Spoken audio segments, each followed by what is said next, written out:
Hello. I'm making a third cup of coffee. Granted, that's a lot, but I'm hoping to work on something I haven't worked on for a little while today. We'll see how that goes.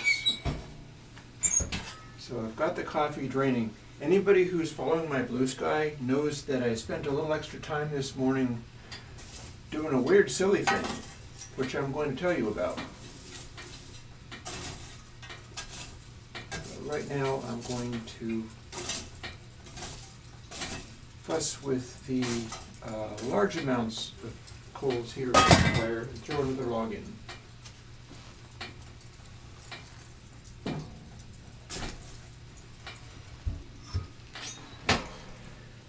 we go. I've got a chimney sweeping scheduled for later this month. This month being January 2026, we got there. Hooray to everybody who is watching, because you also got there.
Yeah.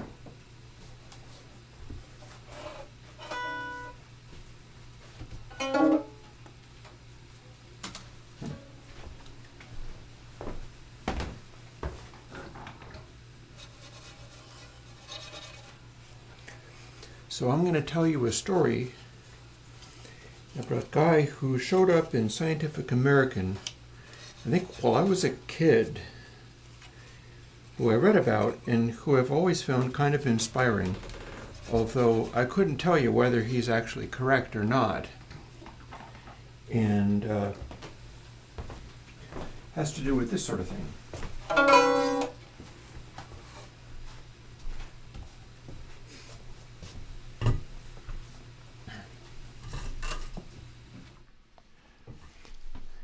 So, let me tell you about a guy named Nagivari. I had to fish out some of my random stuff here. Like, for instance, this. Did you know you could get this? This is a roll of sheet titanium. It's not very heavy. I think it's for the purposes of like putting around campfires or whatever, but if you were making speakers or musical objects of some sort, you should know that you can get these things. It's like a camping supply. And it is sheet titanium. So if you were to form it into like a speaker cone or something, come up with a way of gluing it together, you have access to sheet titanium for building stuff with. And I'm handling it because it was wedged into like under the bridge of this, which is a cruddy violin from like China or whatever. Like these are going to be plastic rather than carved wood, so on and so forth. All the rest of the bits are, this is plainly and obviously plastic. But I was talking about Nagivari, And the deal with Nagivari is that he was attempting to come up with the ultimate violin based on the idea of the Stradivarius. So Nagivari ended up exploring a whole bunch of wild ideas around stuff that you can do to wood that would make the wood a magical source material from which you could build a violin, and the violin would be magical, wonderful, amazing violin, like a Stradivarius. Those are incredibly expensive.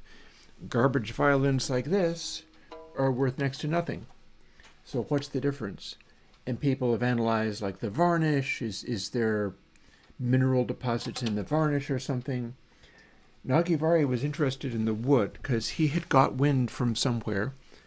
I couldn't tell you whether this is true or not, but he got wind from somewhere that Stradivari got his spruce from having it shipped to him by being floated over the sea.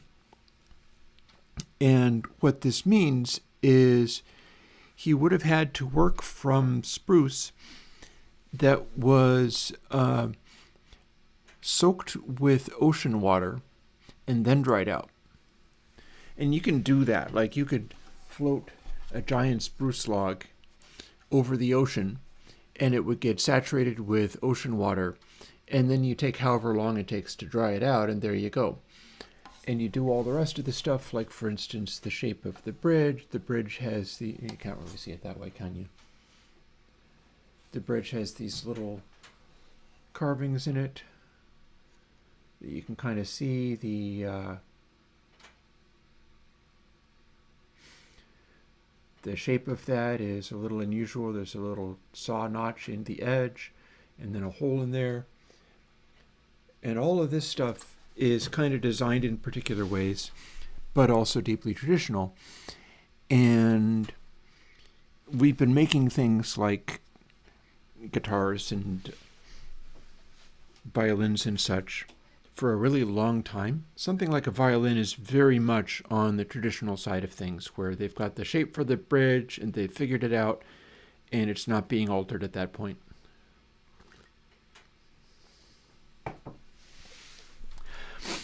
So Nagivari decided he was going to alter the wood that the violin is made of. And he got pieces of spruce to carve into wood bodies, or pre-carved blanks for what would become a violin body. And he'd soak them in salt water, or he'd soak them in other stuff. He experimented with the idea that Stradivari was soaking his spruce wood in pee and so he put a bucket in the men's restroom. I think he was at MIT. I'm not sure exactly where he was at, but he was at a college doing this work. And so he put a bucket in the men's restroom saying, "Please contribute generously to violin research." And he tried that as well. And he pursued all of these pursuits for, like, working out that if you soak and, like, I heat with firewood, so I know some of this stuff from personal experience, not that I pee on my firewood. Apparently you're supposed to pee on compost, but I don't try to keep compost myself anymore. There is a local place, the recycling center, where you can put food waste, and there's a company that turns it into compost. But if firewood gets rained on, which you don't necessarily want, like, I buy my firewood kiln dried, you don't necessarily want to ruin that by getting it rained on, because then it's like, oh no, water is all in it again. But if you have firewood that has been repeatedly soaked and dried out, it is always lighter than it was. Always, always, always. The lightest pieces of firewood are those that have been soaked and then have dried out completely again. Whereas if you have firewood that has not been rained on, it's going to be perfectly fine. You can have it be dry, but it's not going to be as light as firewood that's been rained on and soaked, even if it's already been kiln dried. So this suggests that Nagivari is onto something regarding soaking stuff in water, and he was particularly interested in soaking stuff in salt water because he had heard that Stradivari was getting wood shipped over the sea. Like getting spruce from way up north, for instance, and having it shipped down to, I guess it's Italy. I don't know. I do not remember where Stradivari lived. I bet you could look it up. I bet people know. But how do you take a instrument and go, let's turn it into an Agivarius? First, let's pee all over it. No, let's not do that. But the salt water idea, what about that? And so I can show you this guitar, this violin. This is not a guitar at all. And say, this is a garbage violin that cost about $60, much like I have an acoustic guitar that cost about $60. At one point in owning this violin, I have taken salt and poured it into the sound holes and then filled it up with water and let it kind of soak. It manages to survive the experience pretty good because modern instruments like this are simply not constructed with like water-soluble glues and things. It's been built out of stuff where if it gets left in the rain, it will not fall apart. Which is not to say that it's good for the instrument. I ran the risk of completely breaking this or having it fall apart or explode under string tension if I was guessing wrong. Instead, I dumped a bunch of salt water in this years ago and then poured the salt water out after it had soaked into the wood a lot and waited to see if it would dry out and if it would fall apart and if terrible things would happen to it. Yeah, this is like a 20-pound. This is a 20-pound violin, basically. And it did, in fact, dry out, especially after enough winters of wood heating where the wood heating means that it gets extremely dry around here. So if I was going to try doing this, this would be the time to do it. And that's why in my sink, in my kitchen, I have the roughly $60 guitar, which is just a sort of budget Yamaha steel string. And I filled the body of the guitar with salt water and tried to stop up the string holes of the bridge and sloshed it around a bit and then flopped it over on its face. So it's in the sink at sort of this angle. And hopefully as much as possible of the soundboard of the guitar is getting soaked with salt water. No, I did not pee in it. I think that's a Nagivari thing, or possibly a joke. And did this soaking with salt water treatment, you can almost see that on the edges of the sound holes there. I know, Nagivari was considered mad by a lot of people. Some people really liked his work, and some people were like, this is the worst garbage I've ever seen, which makes me interested because it suggests that something's happening there. And so here is a guitar, a violin.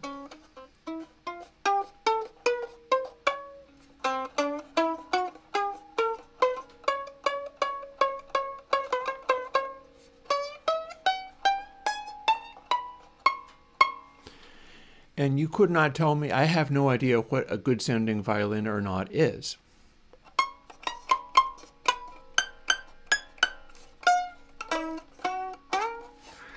You also can see that I've carved the bridge a little bit because I can't play violin for squat, and I wanted to make it so at least it had a slightly lower action. I never did learn to play violin.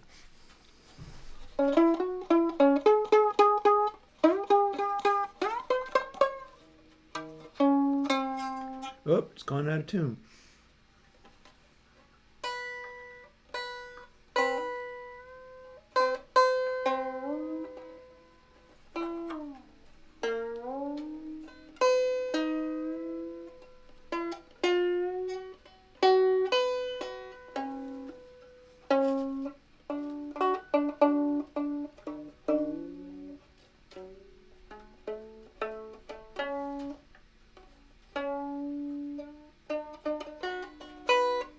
I have no idea how to even tune a violin. I just wanted to put a little more tension on the strings.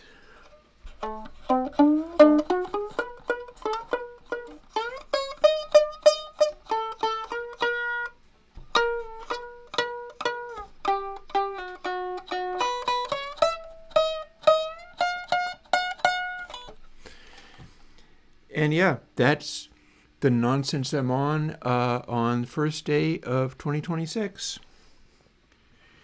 Here is the terrible little plastic bridge from the guitar that I'm doing this nefarious experiment on. I've taken the strings off of it because I do have a batch of fresh acoustic guitar strings. And if it works, I will have a little inspiration for getting down to doing some more music again. And that's what I'm going to be doing for not doing the music, mind you, but I have something that I can fool with for my hacking on stuff in Godot day.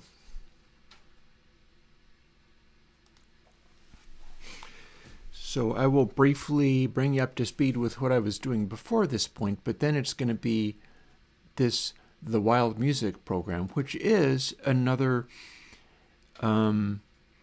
C# and working in Writer program. So the stuff I'm going to also be working on is also, let's see, where do we have this hiding? There's a whole bunch of demo things around here. Yep, see, I haven't touched it for a little while.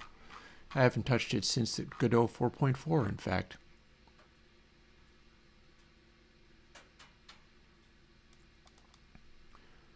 There's a bunch of random programs fooling around. See, I've added a thing.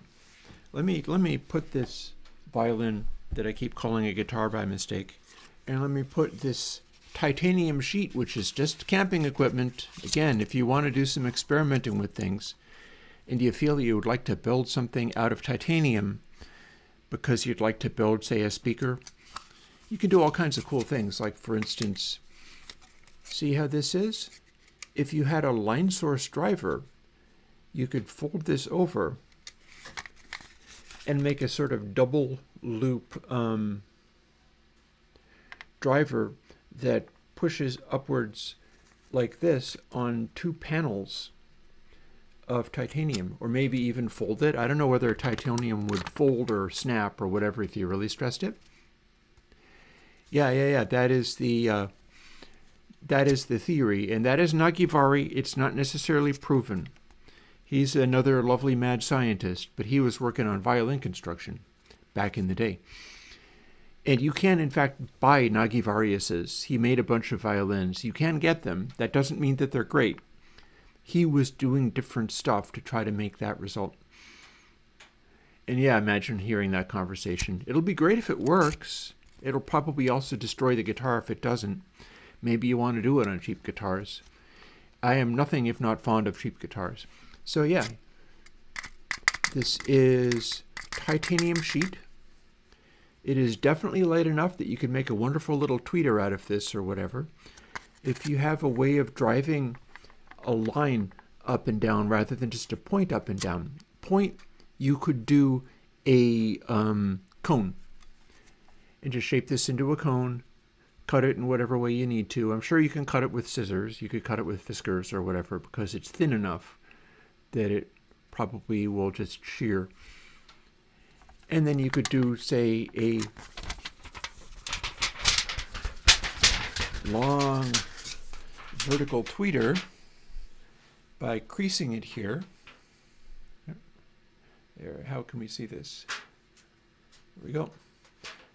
If you creased it and then attached to the edges of it, you'd have a long strip, and if you drove the center of the strip with a line source of some kind, the middle part would move, and then the outside edge would be fixed on whatever it was you were constructing the tweeter on, meaning now you have a sort of foldy diaphragm where it's two sort of half rolls of material.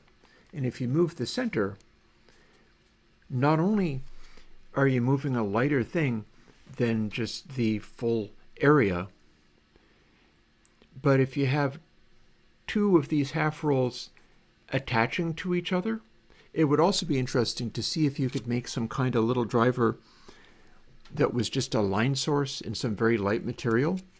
And then this becomes the suspension, because the part in the middle moves. But also, if you have a half roll like this, you're constructing part of a exponential horn expansion. And I've done that kind of work too. Maybe 2026 will be the tinkering with physical objects.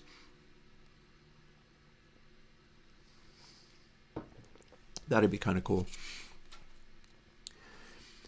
So any tiny sound that is made on like two half rolls that are together.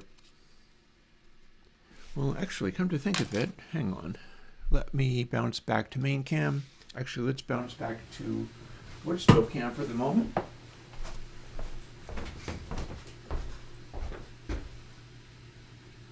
I have the reference picture for the thing I was telling you about. I have a set of these upstairs in an upstairs room.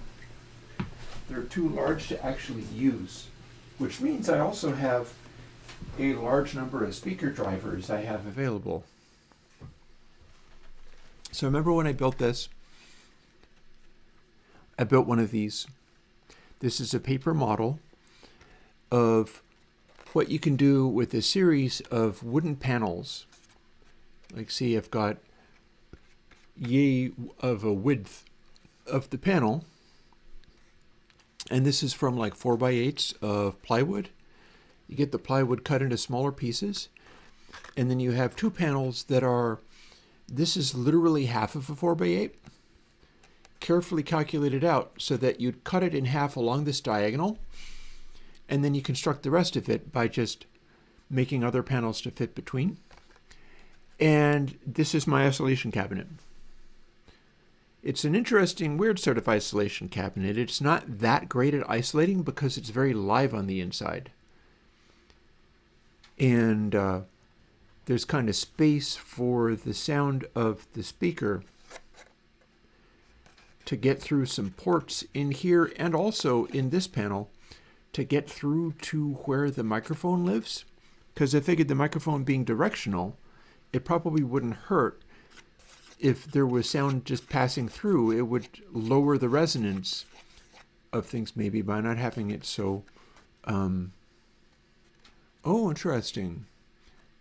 So somebody has done an actual test of the Stradivarius in saltwater. If Nagivari is right, that didn't change it, because it had already had that happen to it. So it didn't actually change the wood of the cello, because it would already have been exposed to salt water before. So I'm showing you this to show you this. I've actually got a number of TP rolls kicking around. Remember how I said you could build things out of the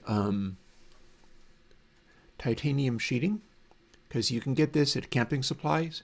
It's a titanium sheet. It is metal, but this is not heavy. But it's one of those fancy materials that speaker manufacturers make stuff with. You can make one of these. This is a design for a speaker cabinet.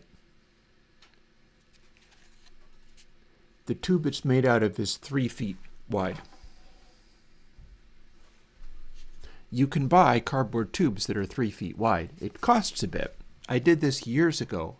The result is upstairs in like my junk room, the room that I don't use anymore.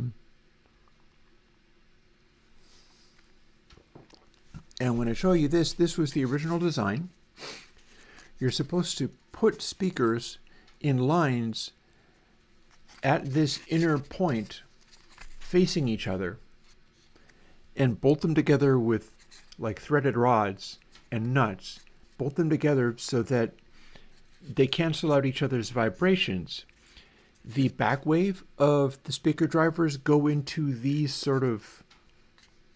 go into the inside of this, basically, right? So the inside of the speaker is actually not very good for being a speaker cabinet because it's just these rounded panels. If they were perfectly cylindrical, it would be a great pressure vessel. But this is not a great pressure vessel because if you compress it, all that happens is that part expands. Gets closer to being a tube.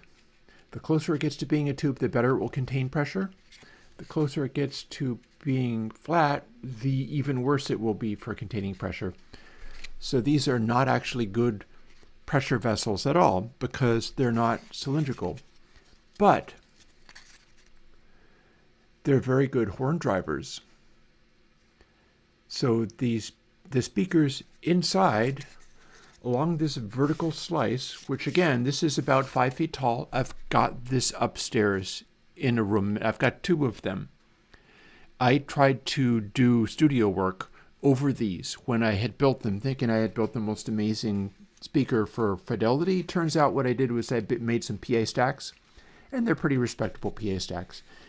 But they're heavy and ungainly and cumbersome, and you can get better PA stacks. I still have them, though. Double stacks of smaller drivers. They're like 5.5-inch aluminum cone woofers that are sort of full-range speakers. You wire enough of those together in series parallel, and it will take like 1,600 watts. So it's a very high wattage speaker stack as well. And then you see that the top of it is also off of a quarter cylinder curve. And the curve is also more of just, you can make miniature versions of these with buying sonotubes at the hardware store. Tubes for casting concrete pillars with. Or you can have even tinier ones by saving your paper towel rolls and or toilet paper rolls, which is obviously what this was originally. If you take this, and rather than making the top be flat and trying to cover it over with something that's just flat, you carve it carefully enough that you can use another partial cylinder to cover up the top. That is actually going to be a more efficient blockage of pressure than a flat surface because there's that slight curve to it.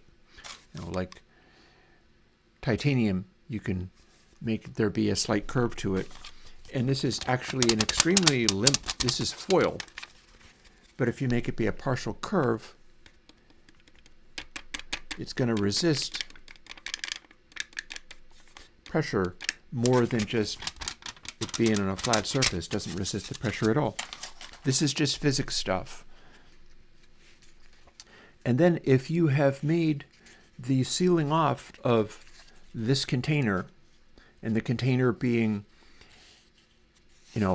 quarter rounds of a cylinder, and then the back wall can be a half round of a cylinder if you want to have it contain pressure. It won't be great at it, but it will do it. And then you cap off the top, cap off some of these. It's definitely tricky work sealing it off, mind you, but seal it off perfectly with another one of these, and then drill a hole through at this top point. See how there's a little shape there? That's because the original design of these had yet another panel, big, heavy cardboard panel from one of these 3-foot sonotubes, turning this into a exponential expansion horn. This is about the ultimate fidelity of horn that you can make. If you had it as a round exponential expansion horn, that's about optimal. That's what some of the super high-end designers do for making ultimate speakers out of. I ended up taking the additional panel off, but if you put your tweeter or upper mid-range high frequency thing in this back corner, just bolt it on to the cardboard there and drill a hole through, you're firing a tweeter into a really large cell, like 3 foot wide, made out of cylinders, exponential expansion horn. This worked. I never really got around to using high power handling tweeter elements for it. What I ended up, or indeed horn drivers for it, what I ended up using was audiophile like titanium dome tweeters. Again, titanium has all kinds of uses. I made it. It worked. It is not nearly as good at like mixing over as your basic NS10s, because NS10s dispose energy much faster. This had a lot of carryover, but it was capable of making really high sound output levels. And the bass bin section, although because of the way that it was designed, the bass bin section wasn't awesome. As far you could make it awesome by, say, cutting holes in your floor and just mounting this to the floor so that the air inside here just went into an entirely other place. That would work. Or like taking a giant spheres and putting them on the back and then having a passage through this area to a pressure release that was in the form of a sphere, and then that would be a good pressure vessel and store up the pressure better than just having all the pressure contained by like a fish shape there.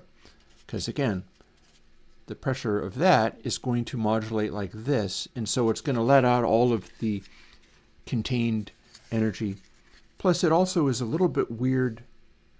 Oh no, I already made one of these out of 3-foot sonotube. It's upstairs. I have these. Maybe I should sell those. I wonder if anybody could come and buy them. They are giant speakers. I've currently got like tweeters in there. It's set up for biamping. They don't sound as good as what I'm currently working with, but I went through a speaker building phase, and maybe this is a good year for me to do more of that. I wouldn't be building them out of the titanium, because the titanium is metal, and you don't necessarily want to make something like that out of metal because metal is too ringy. It vibrates and sustains. It contains energy. Funny thing, cardboard actually is pretty good at dissipating energy. So yeah, what with doing the experiments with things like the ISO cab and the full-size versions of these, which I have upstairs. I also have a bunch of speaker drivers from there. I've got some more speaker drivers because I wanted to do more experimentation along these lines. Just goes to show you can do a lot of interesting things. Speaking of interesting things, oh, and also let me take the violin. Speaking of interesting things, I'm going to check later to see whether the guitar still has salt water in it or whether maybe all of the glue came apart and the entire guitar fell apart. That'd be funny. It's not like I desperately need it. And I do have a archtop acoustic, which I'm not doing this with. Because the archtop acoustic is this old Harmony Broadway. It's not in great shape. The neck was coming off. I put more glue in there to try to hold it together. You can put strings on it and it does work effectively. Also, the fretboard came off it at one point. I had to glue the fretboard of the Harmony Broadway back on again. But I do have a real archtop acoustic. And the one I'm doing the weird experiments with is like a garbage tier Yamaha acoustic entry level. It's a simple, just a steel string acoustic guitar turned out from a factory, new enough that it's turned out from a good factory, so it's surprisingly decent, and I'm just seeing whether I can make it be any better.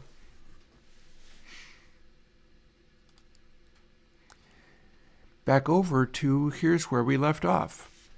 I thought before getting into the tinkering with the music composition program, and I'm keeping a half an eye on my wood stove, making sure that that's still going, I thought it would be fun to check in with where the video game was at. I don't remember how many things I had going on, possibly a very large number. Because what with me doing all of this work on this,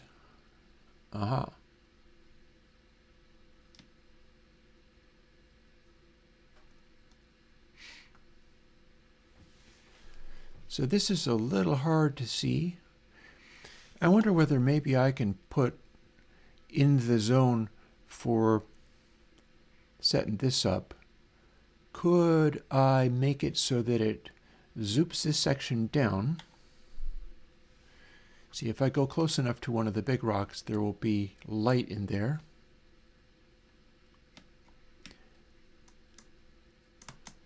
And you'll be able to see that there is a shading. So what I could perhaps do is make it so when I hit escape and get the control, get to adjust things, I could move that shaded area down, and then you see other controls up there. I could even animate it if I wanted to get real fancy. I do have it set up so that you can do a bunch of different things. And there were a couple of things I wanted to do in this video game to further tinker with it. You can't really see very well, but the ones off in the distance are slightly, not just completely black there. And of course we can do this.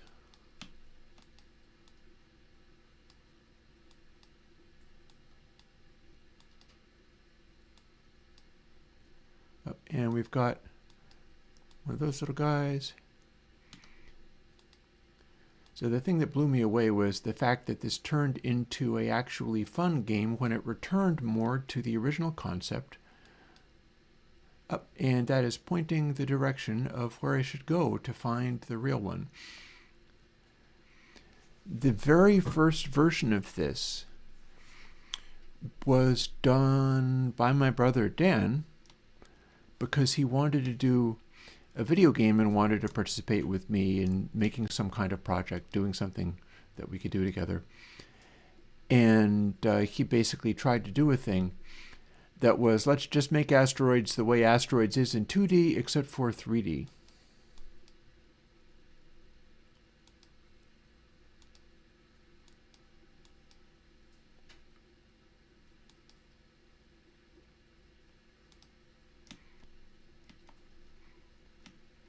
And that one didn't work because the whole point was shooting the rocks. And they just hit you in the back of the head and you died every time. So I tried doing a whole thing with, let's make this video game. I wonder if I can actually pass the level. That my dude?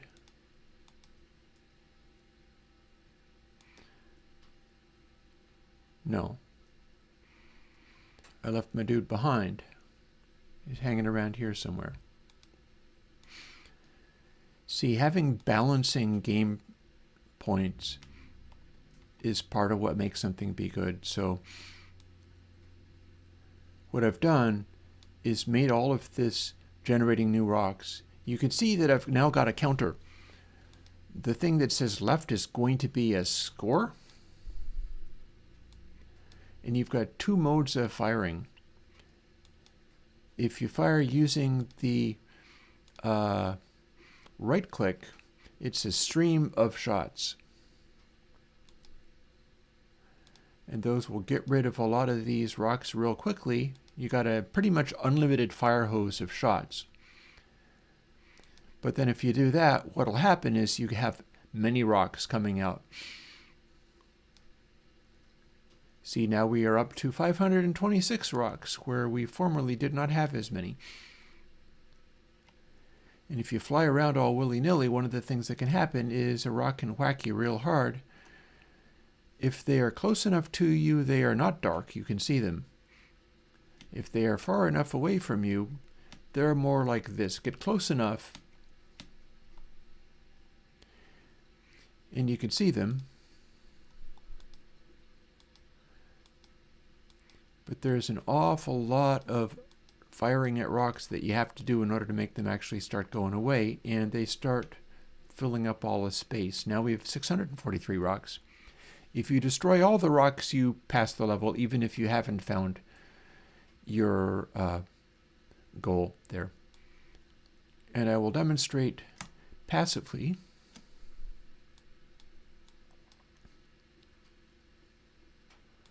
Or perhaps not.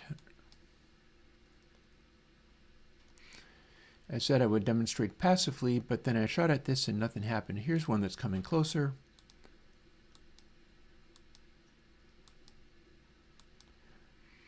I will demonstrate passively that if you simply go around shooting the rocks, back off just a little bit, but you're not cautious with them. Let's wait for another one to come really close. See, the left click is firing exactly one shot. So the numbers ramp up quite a bit here. But then if you're firing multiple shots, it might be getting rid of a bunch of them. But then if you're not careful, there's lots. And see, one of this already hit me. That's why it says you died up at the top is, see, this is the one that hit me. There it is. And this one is hitting me from above. So I got squished between two giant rocks. And I do not have it removing, probably what's going to have to happen is it removes your ability to control. It removes the ability to mouse aim. And it also removes the rotation lock apart from the mouse aim, meaning that all of a sudden you're kind of spiraling through space, because that'll be more effective.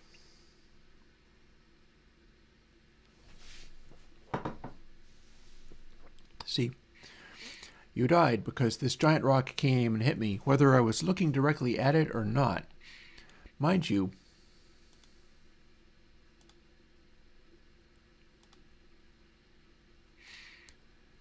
it's not paying any attention to the fact that I died, so what I can do is just continue firing at all of these and making life that much worse for myself by completely surrounding myself with giant rocks, all of which can whack me in the back of the head.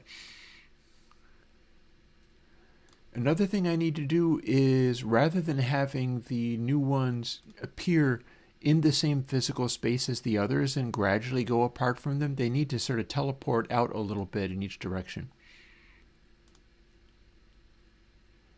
It's kind of starting them all in the same location.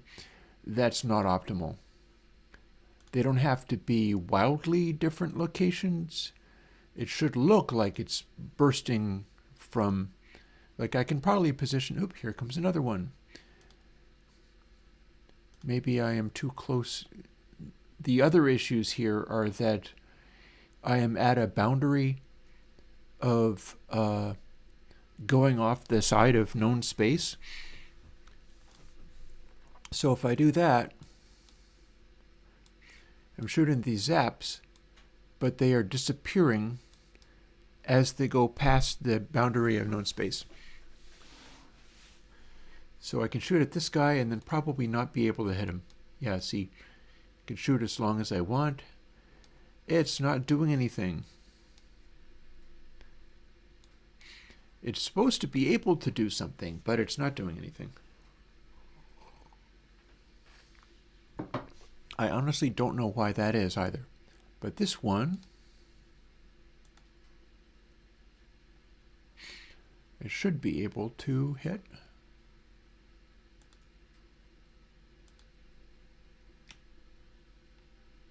We'll pursue it.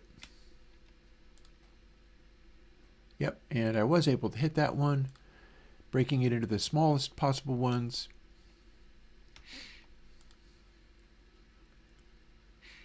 Yeah, so there's lots of further tweaking to do here.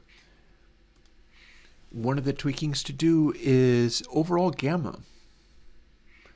Because if I'm working on this and not looking at the video lights, it's all super dark. And if I tinker with it while not looking into the video lights, then it looks much more like I intended. So, and I'm looking at the wood stove again. And I'm going to be finishing off my third cup of coffee for the day. That'll be the only one. This time, I promise, is my New Year's resolution is, and you know I'm going to fail at this, but I'm not going to fail at this the first day, is to not continue hacking when I say I need to go and make tacos and eat them at 5. I'm going to be better at stopping at 5. Because what you see here includes many, many things. For instance, we can go to Game and World Environment. I added a thing where the ambient light and tone map and stuff like that, fog, etc. There's stuff, here it is.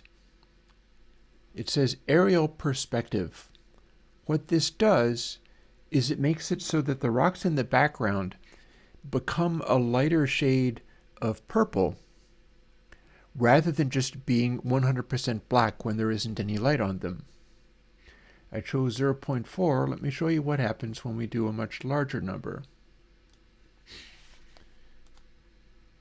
That made it be 0, so we're not going to do that. See what happens when we're at nearly 0.7. Or, in fact, tell you what, let's see what happens when we have literally 1.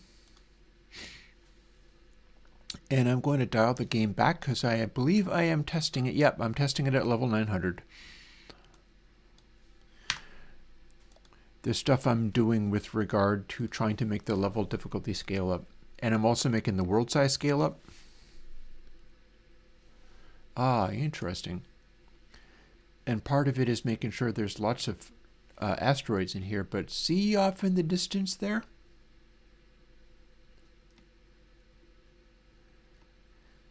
If they are far enough away, these giant rocks start showing up as purple rather than simply black. Now we still can't see it really well because the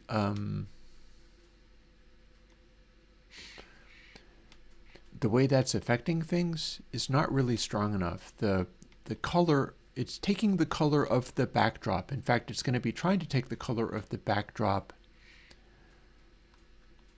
in such a way that if you are like facing away from something like this, the ones in the far distance will be taking the color from this backdrop. And it's doing its thing as if it was doing professional grade game lighting. But there's only so much successfulness to that. So here we have a single guy.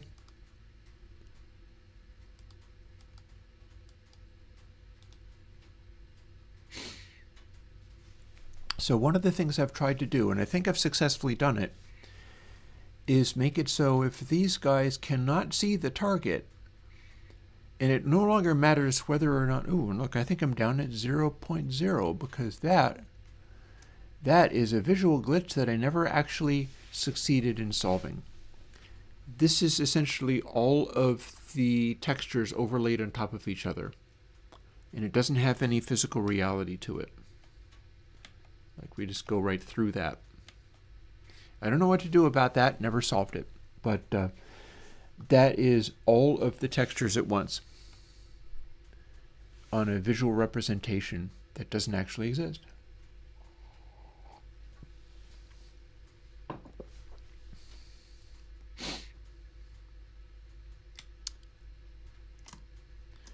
So the thing I was talking about is these fire these zaps in the direction of the one you're seeking. And what I'm trying to do, since I'm more asteroid oriented at this moment, is make it so if there is a asteroid obscuring where you're supposed to be going, they don't actually fire the zap anymore. And looky here, now we've got an asteroid coming right for me. If that hits me, I die. Watch. It says zap all rocks or find rich purple deco. You died. I could also code up making that actually take effect. Like, if that happens, you cannot fly around anymore. You cannot control or do zaps or any of that stuff. Right now, there's simply no change whatsoever.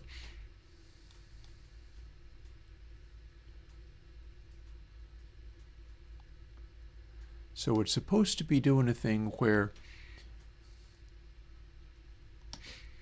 if you zap, it will quickly do a check using a raycast to see whether you can find the target. That's moving, the target's moving. So the question becomes, is this rich purple deco? And it is. So it's successfully pointed to the one that you're supposed to touch.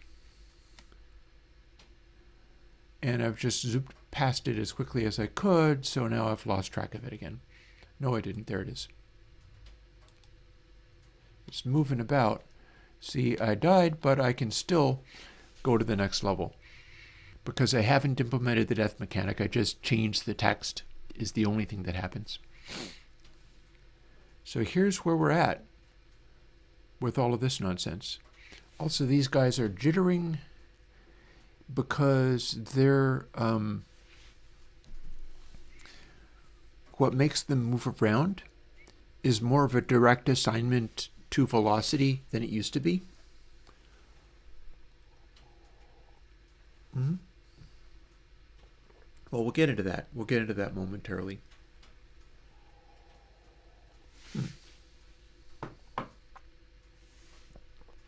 That's interesting what's happened. I think I have moved past the boundaries of the universe, and these guys are all going in a negative direction now, but now they are approaching me once more. Oh, no, I just hit space and that gave me the new level. Fine. So further details of fussing with the levels and where we've got this left.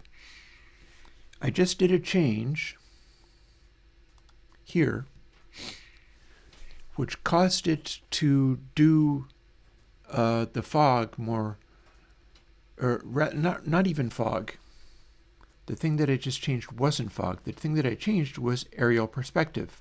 It says, if set above 0, it blends between the fog's color and the color of the background sky as read from the radiant cube map. And the background sky is this blue and black backdrop. I suppose I should check to see whether the background mode is set to BG Sky. I think it is.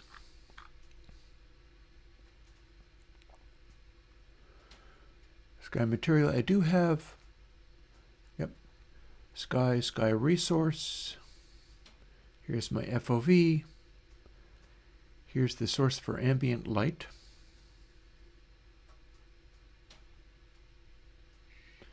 So I believe we can enable that, in fact. That might actually help a little bit too. Here's the amount of ambient light being contributed. Just about nothing here actually is using ambient light though, so the bots, those are entirely self-illuminated. They don't have anything else affecting them.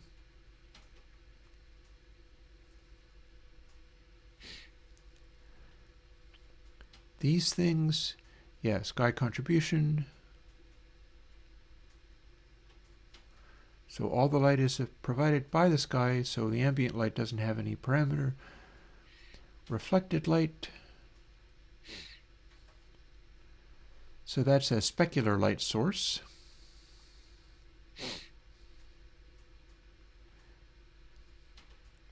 I am in fact using the tone map. That does have an effect, and I may be able to do stuff with exposure using a control that you can get at in gameplay. That would probably be helpful, because it would mean that you could adjust the brightness of things more effectively.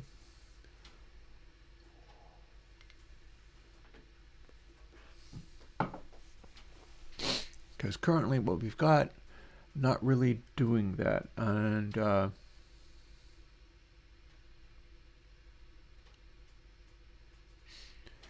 ambient occlusion, probably not relevant, but it does have geometry to play with, so there is that anyhow.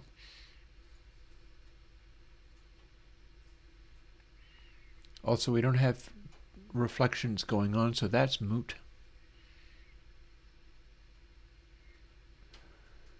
Here is the white reference value.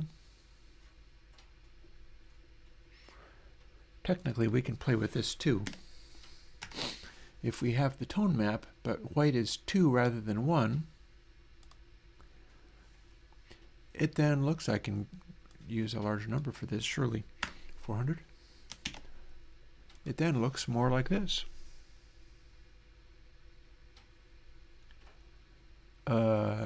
Once I actually run the silly thing. Don't want to run that. I want to go over to Writer and run that. All that happened was I clicked in the wrong place. No harm done.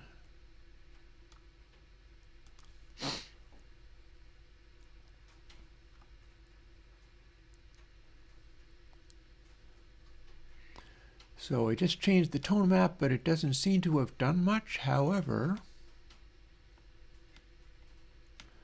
it's probably affected the brightness of this. Also, I set that to nearest neighbor. The bots are nearest neighbor, but now I've set the rock to nearest neighbor as well. And it says I should go over here.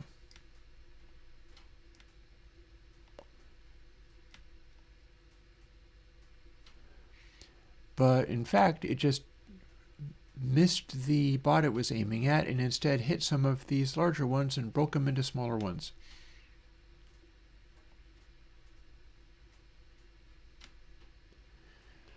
Still just looking kind of cloudy here.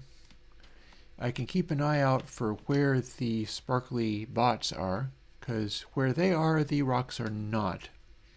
Especially, and I died. See, that was me flying into a rock by mistake. You want to avoid doing that. This is also why I have WASD for controlling it, even though it is in 3D and has mouse look in 3D, and the WASD is also working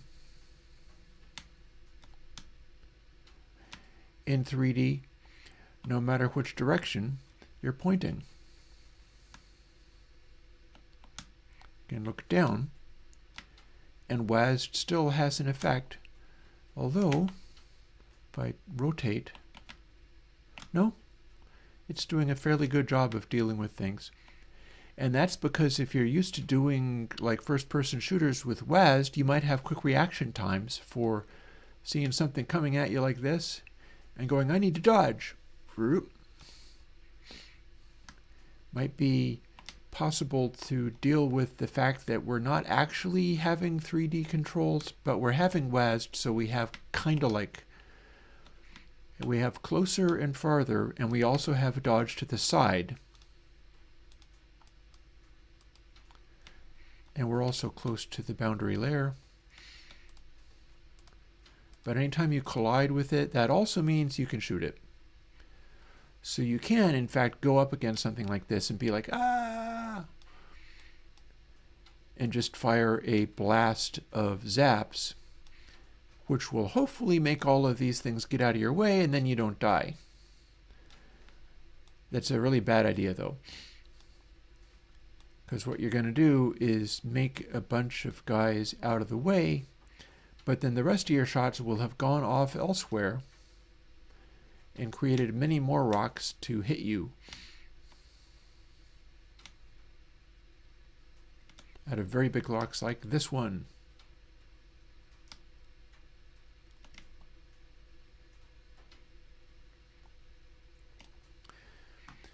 See, not really a safe thing to be trying to blast your way through giant asteroids, because it just creates so much collateral damage, especially once I have that perfected a little bit, making it more challenging.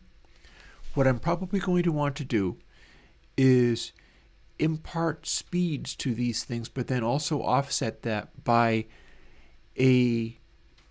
offset it by speed normalized a little bit, so that they start off slightly offset in the direction that they will end up flying. And that should, I mean, you could use E and Q for up and down movement, but who is used to using that, I ask you? I could have the additional vector, and that's the thing, is like, who's used to using that? It could be Z and X, or Q and Z, or E and C. Any of those are possible answers, But what I was fooling with, I'm thinking today, is perfecting the challenge aspect of this. And here, check this out. This might make it even more interesting. What if you could fire the infinite blasts like this, but you're depleting your score? Every shot makes your score go down by 1, and a bunch of other things make your shot, like every time you hit a rock, it makes your score go up by, I don't know, 1, 10. I'm really interested in finding out what it plays like. If you can do that, if you can, for instance, try to go for a high score, but you can also go for another level. Every time you get to a new level, maybe it adds the number that level is at to your score. So we're currently playing at 400. If you succeeded by finding the counterpart or by clearing all the rocks, then you would have another 400 added to your score. And the more you did that, or if you wanted to shoot all the rocks instead, well, hey, if you've got a score that is something, what you can do is then just start shooting all the rocks. Every time you shot one, maybe you get 2 on your score. You fired one shot, so your score went down by 1. And then you're, oh, what do you mean, ... me cry? I'm sorry for dissing you with the like, whoa, nobody does that. Honestly, I don't know if that's true. Is that what, like, Descent uses or something? Is there a game out there where people would have muscle memory for it? Because I never played Descent, so I don't know how that one works. This is basically like a first-person shooter manipulated in a way so that it's actually a Descent-like, except it's not, though, because your up and down are pinned to literally up and literally down at all times. Yeah, see, take it as these are my arguments for whether that will actually work, as I'm trying to figure out whether that an idea like that would actually work and be good.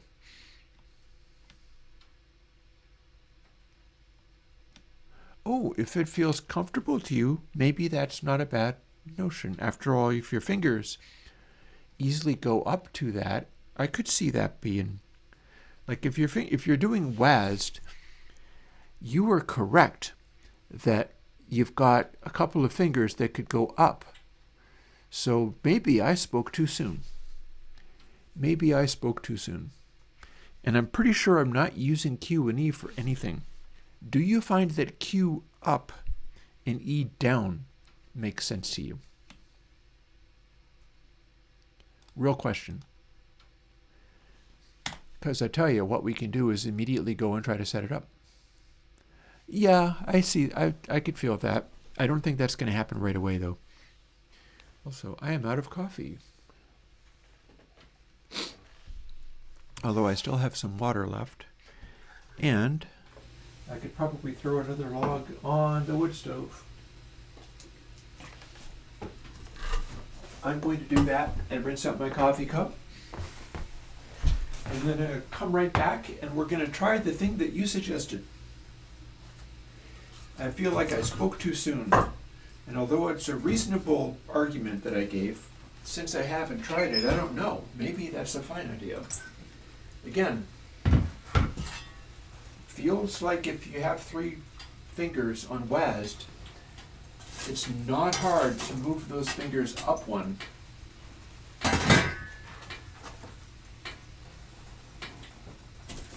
And then it's just a question of whether people can get used to that or whether anybody's already used it.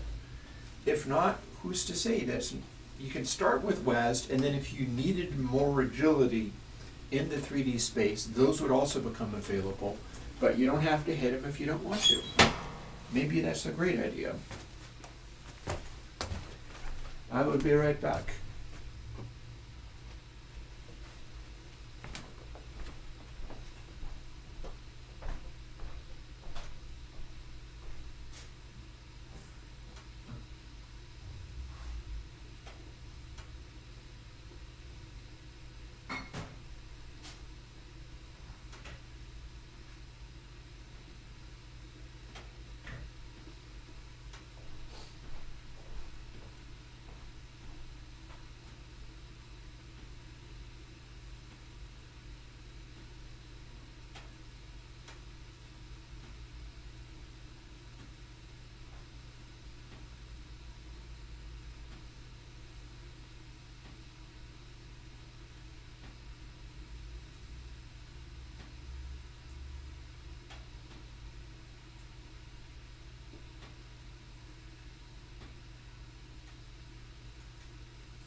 Hey, I'm back. Hey, check it out. I was just passing through my kitchen area. The acoustic guitar full of salt water is continuing to hold the salt water, so that seems good. Hasn't fallen apart yet. And I stumbled across something.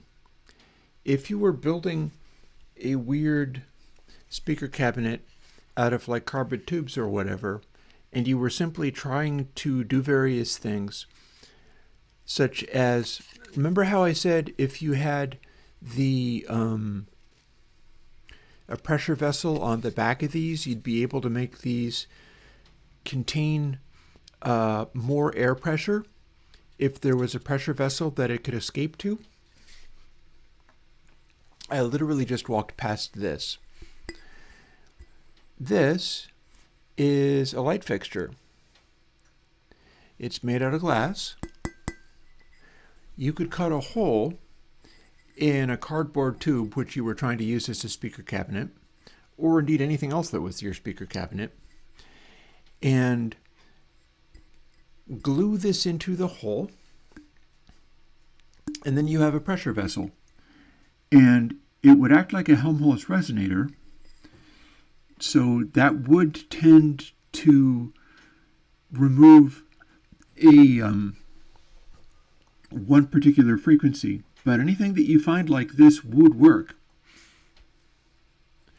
Or you could use it, you could make paper mache globes on the top of it or something. Or get a bunch of balloons, blow up the balloons, make paper mache on those, and use those. Because it's all pressure vessels. Spherical objects will contain pressure, and you can just DIY all of that stuff all day long. And do interesting things with it like that. Honestly, I should probably start fooling with papier-mâché and balloons or whatever for making some speaker cabinets out of. Because I've already started doing stuff like that with sonotubes. And I've got a bunch of sonotube stuff sitting around ready to be experimented with. I 100% mean to do some of that in 2026. And it just didn't occur to me the kinds of things that you could do with this stuff if you wanted to. Yeah, because that's me thinking like, oh, but these are kind of expensive and they're made of glass and they're fragile. So even though this happens to be a wonderful spherical surface, you know, maybe it's not the easiest thing in the world to work with. And if you bonked it into something, it would break. It's got wonderful rigidity though. But, you know, what could you do? Well, save up a bunch of old newspapers or whatever, and boom, immediate ability to make pressure vessels out of papier-mâché. That would work 100% fine. It's going to be fun playing with some of that going forwards. Let's bump back into here. I'm going to go put this back now.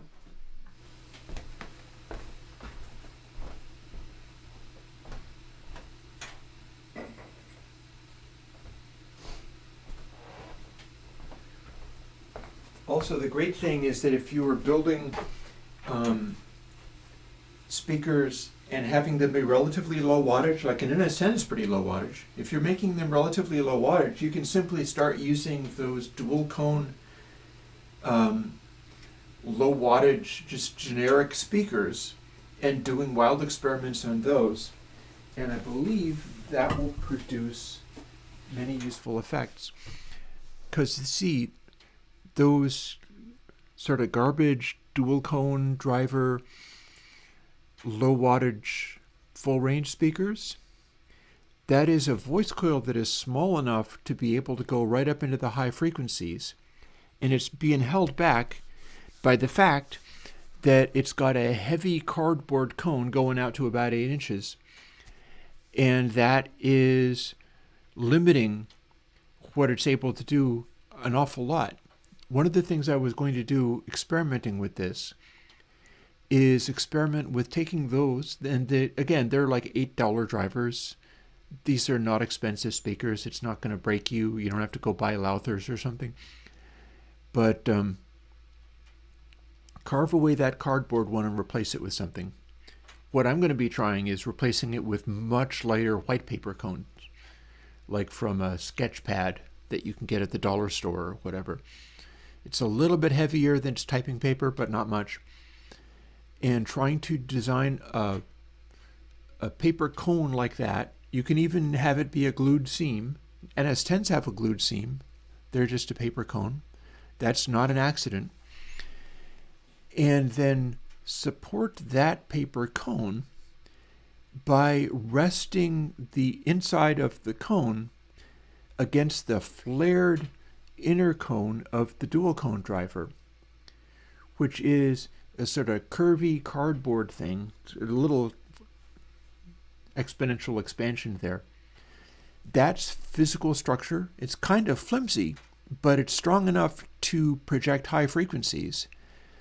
And the whole deal with using under-specking the solidity of the cone, much like one does in the NS10 woofer. The NS10 woofer is relatively light paper, so you can't put heavy bass into it or it breaks up, but it also dissipates energy very, very quickly, and that's part of why it has the sound that it does. So you just use regular paper instead and end up with something with even more limited maximum volume, but perhaps an even clearer sound.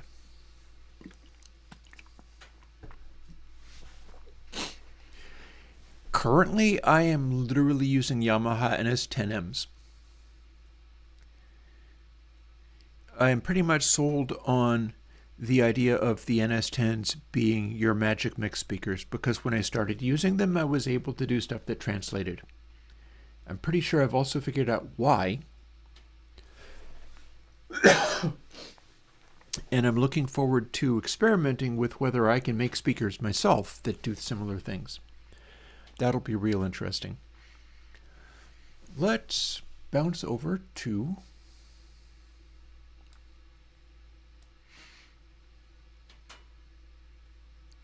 hang on.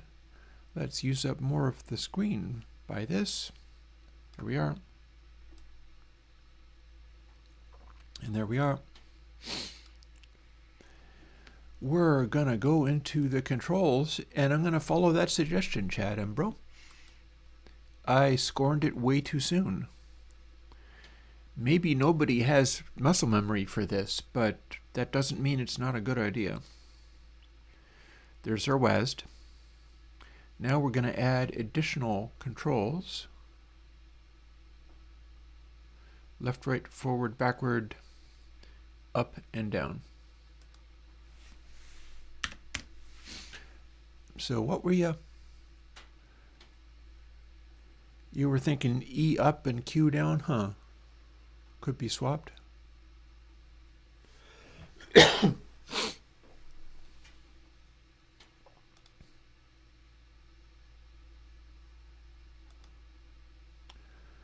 And let's see, I seem to have not actually assigned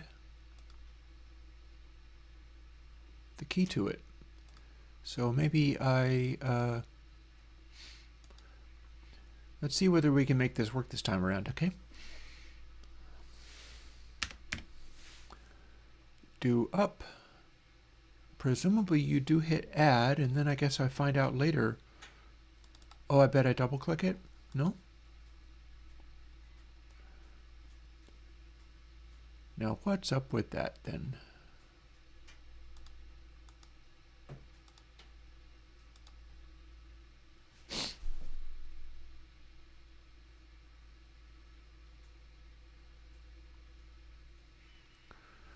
Well, it says add new action. Can it? Oh, okay, there we go. Got there. So we will, you said E up. Okay, I'll run with that. Let's see. And there we go. Boom. And then down becomes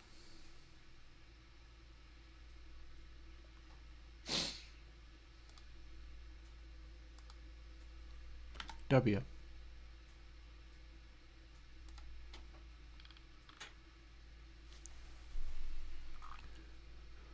And Yeah, I've got escape assigned to escape. I could have that be the cue for going to the next level. Not a bad idea. And we've got zap as left mouse button. And we're also checking for right mouse button being held down, which is independent of all of this. Let's close that and apply it to the control system. See whether we can get that working. Probably won't be too difficult.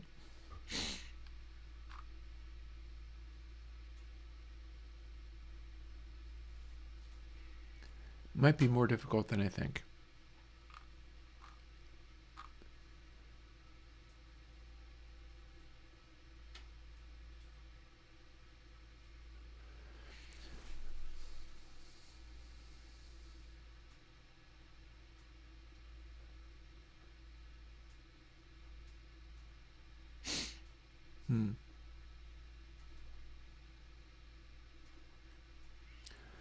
Interesting. Is this purely WASD, or can we overload it? Let's see what happens if we try doing it again.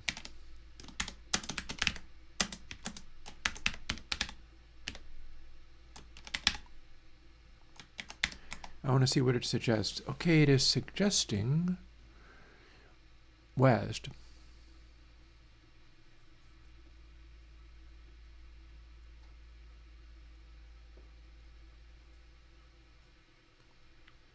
And it is returning a vector 2, but I'd be wanting it to return a vector 3. And I do not know.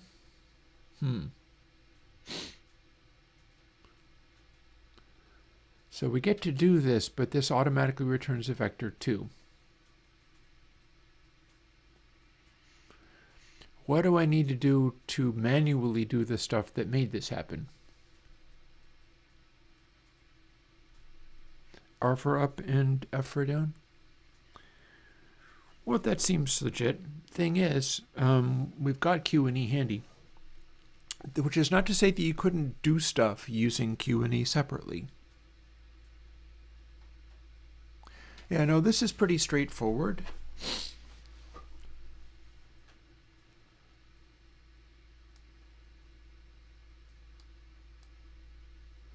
I don't seem to be able to select that, though.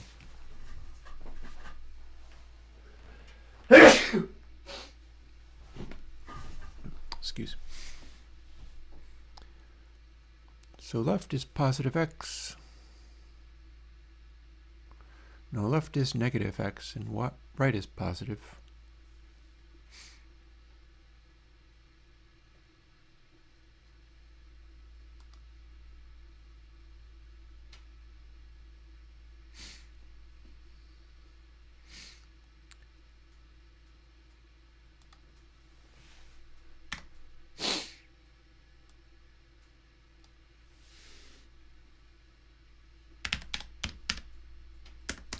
Boy, my dexterity is lacking today. Indeed, I do want to construct things, but instead I want it to be a vector 3, not a vector 2.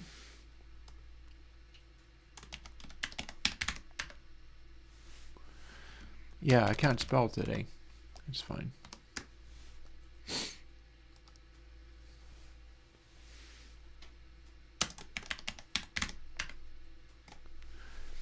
So we'll start as 0 and start overriding factors of it as we go.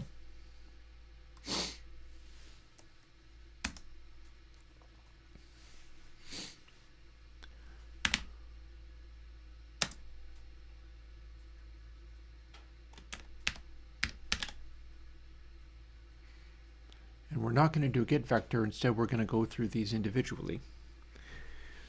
The smaller code was basically going to be doing the same thing. We're just going to be doing it up manually.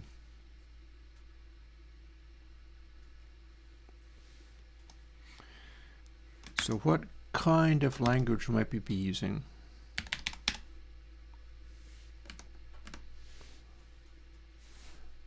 Well, for one, we're going to want it to be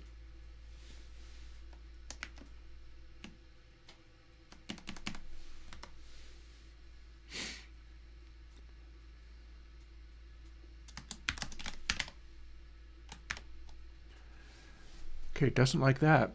That's not how we do this. Maybe if I go, like we're using zap and we're doing just pressed, but we want to instead do pressed. So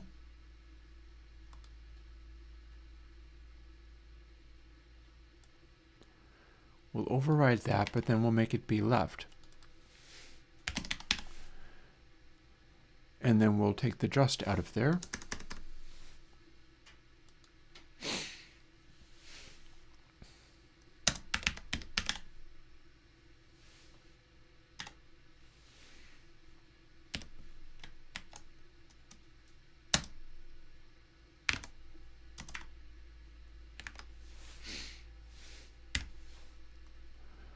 Oh, it didn't like that, did it? Can't. Oh, pff, that's easy. There we go.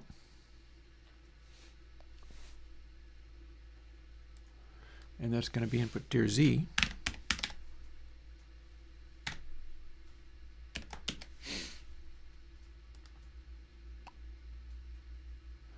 And then we're going to ignore this. And let's see. So left was, I believe, negative. I'll find out soon enough if I was wrong. Also, I don't know why it's complaining. Oh, it doesn't like that. Oh, local variables. So in this case, it doesn't want the underscore. And that's because I don't know why. But no biggie. If it makes it happier, I can do that and then change everywhere else.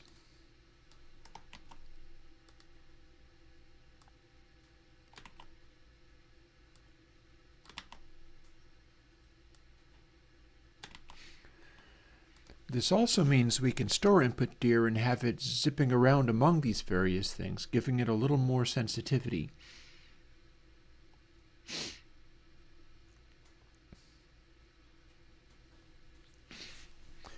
However, that is, if it was like that, then what would happen is input dir, we would be reducing it.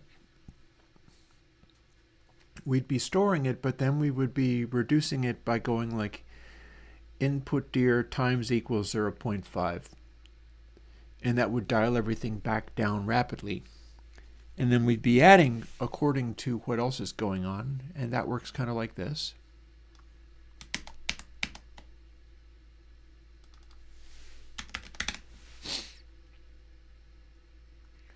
Oh. And I can more conveniently make it always be plus equals.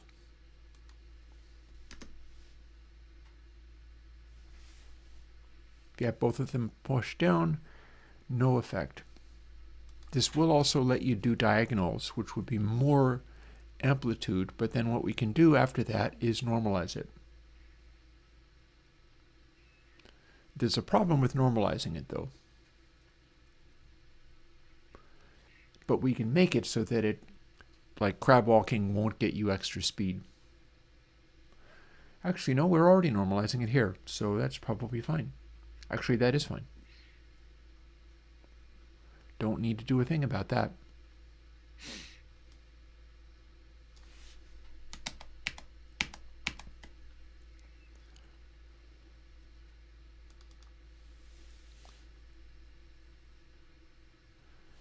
Also, was that even... I guess we'll find out.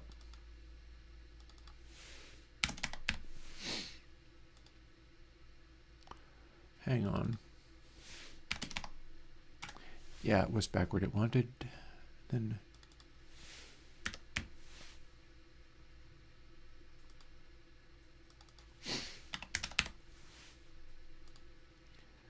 so in this case, I think it's going to be positive forward and negative for backward. Also probably positive for up and negative for down, but we'll find out soon enough. Okay.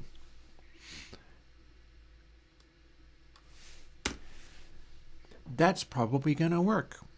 We're going to find out right away. We're going to run it and see what happens.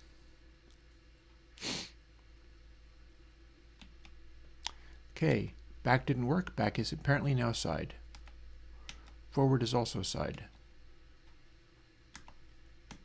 Sides are also side. Didn't expect that. And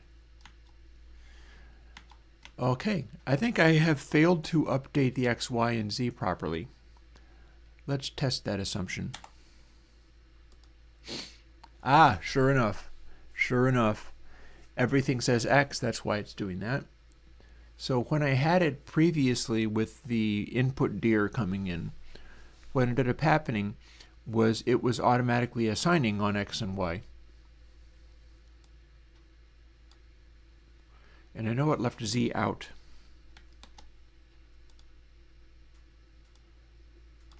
So we're going to put Z in.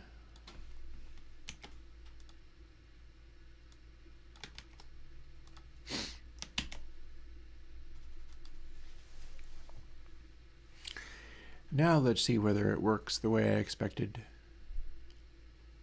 Oh God, everything's very close. Up, it's reversed. Ah, but that's reversed, but is up or down reversed? I think E was going to be up. That's fine. Down is fine. Left and right are fine. Forwards and backwards, that's reversed.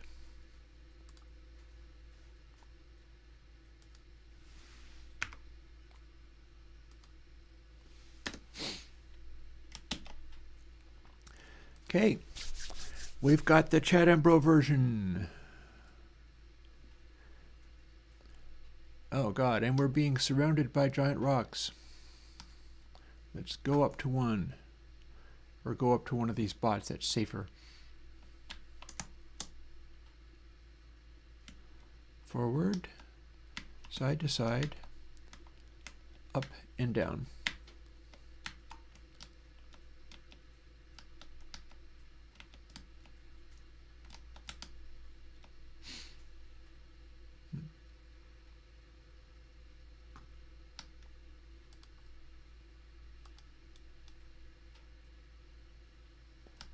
Okay, follow those to get to dark warm patchwork.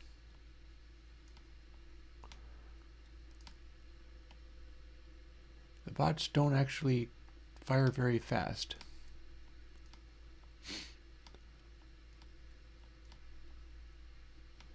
And that's the edge of the world.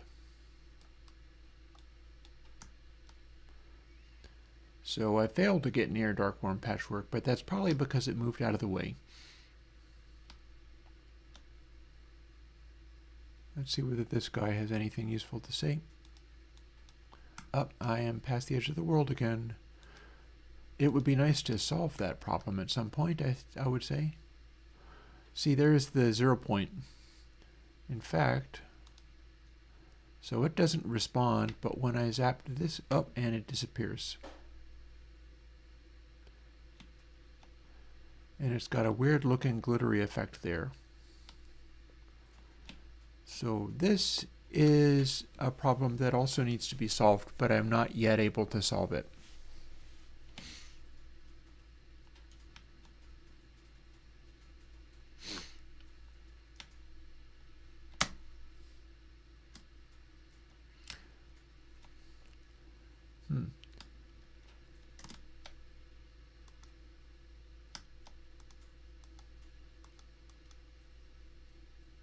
That one says go this way.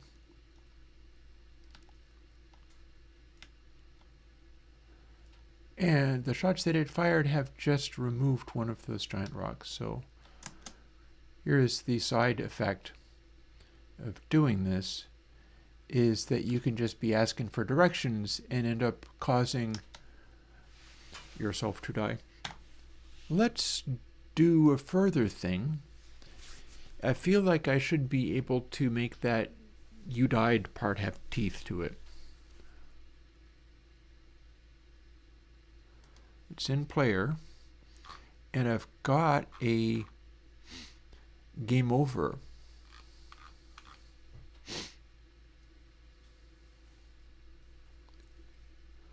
So we can calculate direction all we want, but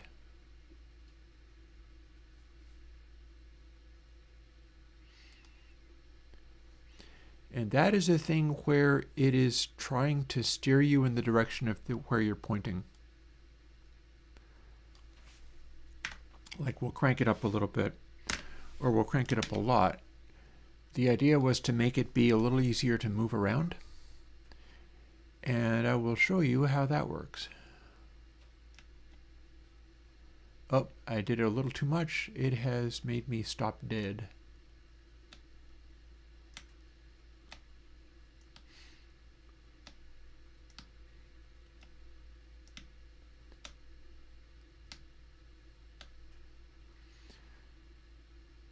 That's actually not too bad as a way of making it work.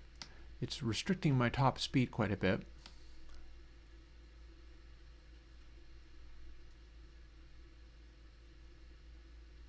Oh, I bounced into something. The idea is if you're moving at a high rate of speed and you rotate, it should be turning you in the direction of where you're facing. This is not realistic, but I felt that it was maybe easier to get around or easier to cope with.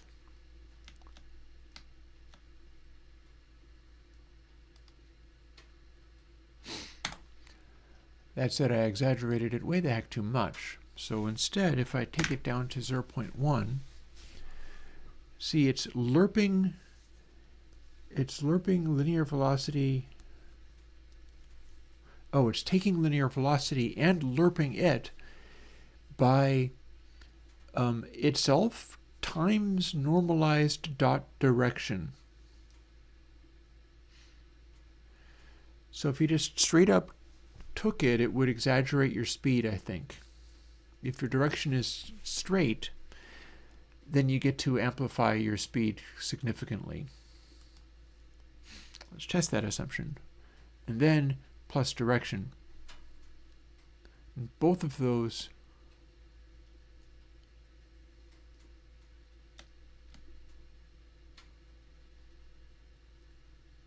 so you can kind of see how things are.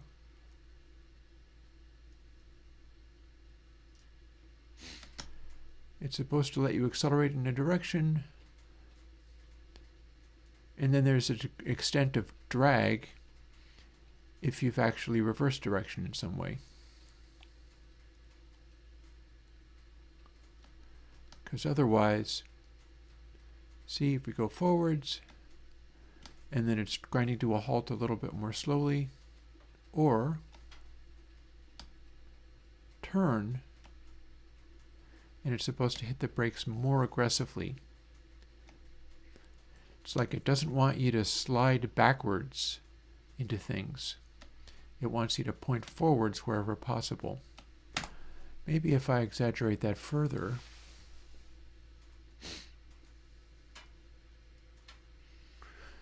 or we can do linear velocity lerp to linear velocity normalized dot. Oh, it doesn't like that though.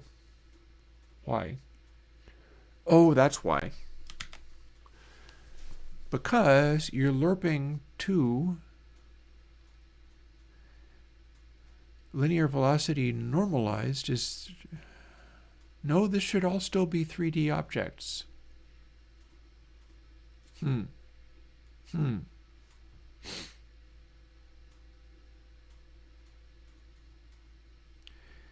Oh, I know.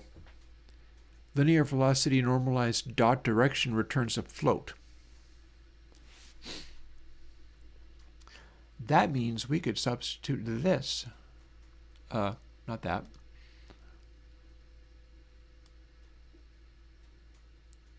We could try to go about this a different way. Normalized dot direction. That is now a float. That means we're going to be lerping. This may go wildly out of control. Why not? And if you're pointing forward, you go forever. See, it's able to steer me, kinda.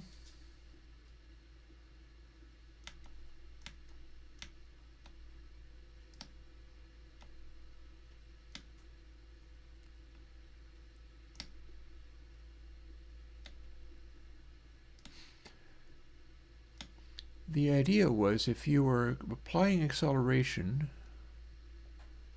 it should be able to really steer you around so you don't end up doing this, flying backwards into objects and dying. Oh, your internet dropped out? It's going fine. If you didn't catch it, I do actually have the Q and E up and working. I don't know if you missed that.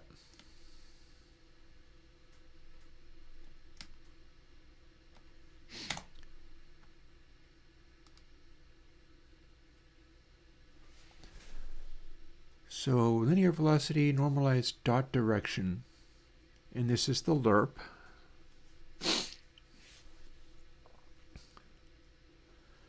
So we could do linear velocity lerping it to straight up direction.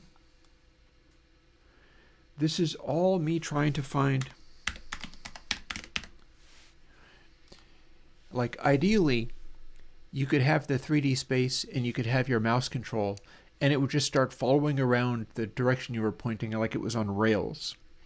That would be very handy, though it would be kind of unrealistic, but I'm looking for a degree of that. So if we do linear velocity lerp to direction, one of the things it'll do is it'll try to force it to be like only just direction. We're doing the new vector, we're normalizing it, we're multiplying it by golden ratio just to make it a little bit friskier. Let's see what we've got now. Because another possibility is if the lerp of direction is not arranged properly, maybe I can't move.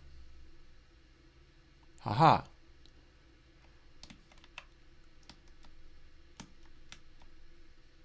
So we've got it a little bit backwards now. Now it's unable to go the direction you're pointing, although it's able to go backwards pretty good.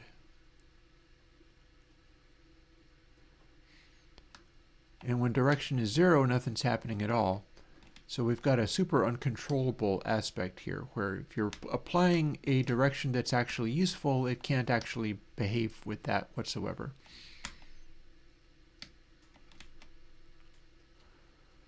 Although applying a reverse makes you go forwards. That's amusing.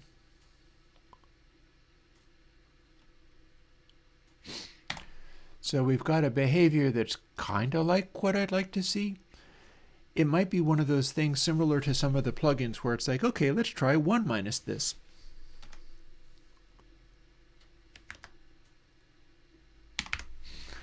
(1.0) float minus linear velocity normalized dot direction, because velocity is where we're going, and the dot product is how far different that is from what direction actually is. Let's see what we got.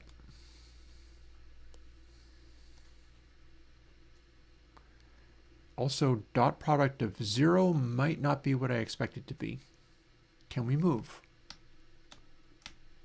Yes, we can. Do we come to a stop? Yes, we do. And that is because direction becomes 0 when not in use.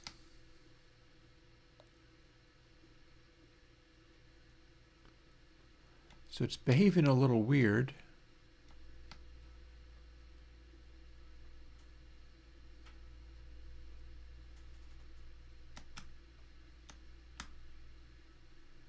We can go sideways pretty fast. Oh, look, I ran into a thing.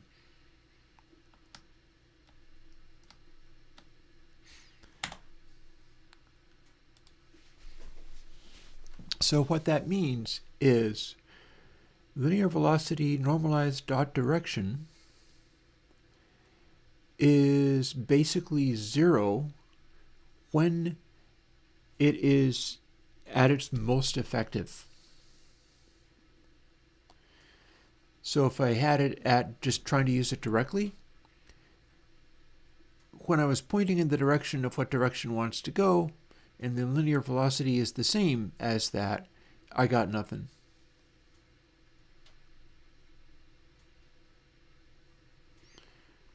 But 1 minus that means anytime I'm moving in the direction I want to be moving, I have all the control in the world.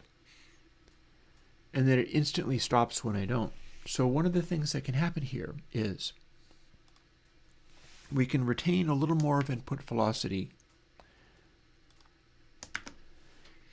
by making this be just the end result that we use. And then multiplying the end result of that by a float. Now it really doesn't apply much of this correction at all. It's mostly just keeping its original velocity and applying very little of this. And then we also apply direction separately. So one of the things we could do is cut that out and see what we've got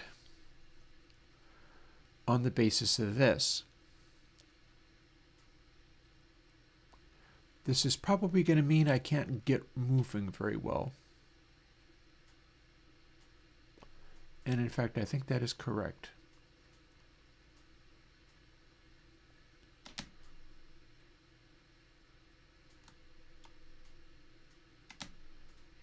I feel like maybe I've got it moving. Okay, let's correct that some more again. If we're only applying this, so one of the catches with this trick is if we are not simply adding linear velocity to this, we can move and then we instantly stop.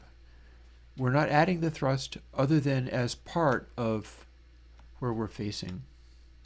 Also, there's some quirks to how this is getting applied. Although honestly, it feels like it's kind of behaving okay, but every now and then it wants to go off sideways.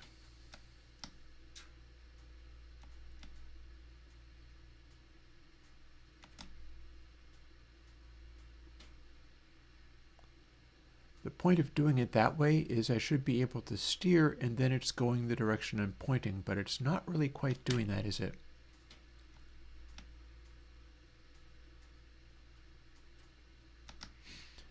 In fact, if I'm moving a little bit in some direction, it kind of stops wanting to have any effect.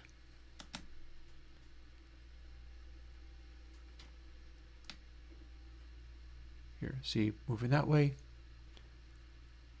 and then I turn around and it doesn't do anything, although I do believe if I'm moving forward and I turn around, it suddenly stops.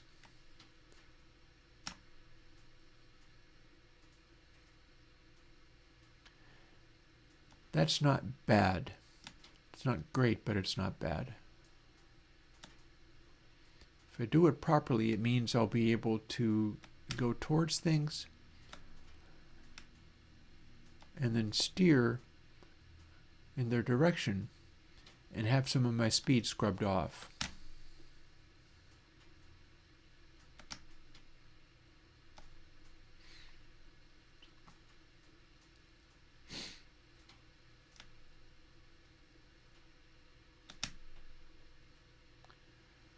The issue with this is that it is requiring me to come to a complete stop before being able to apply thrust. So I wonder what I can do to doctor that a little bit.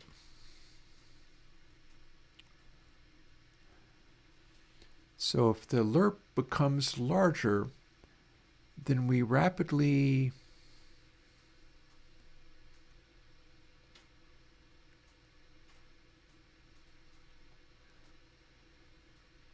linear velocity lerp of a small number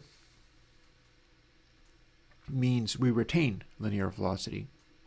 Lerp of 0 means you just keep going.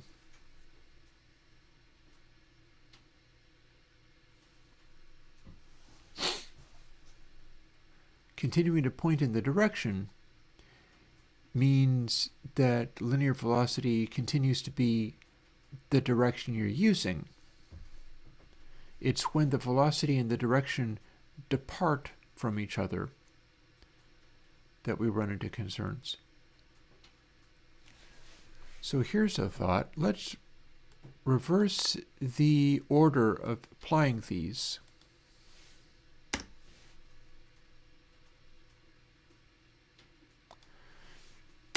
Or maybe even roll them into each other.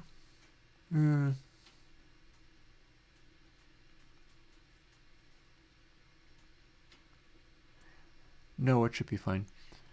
So in this case, we're applying direction directly, shall you say. And then we're doing this lerping after that point, which is going to restrain it.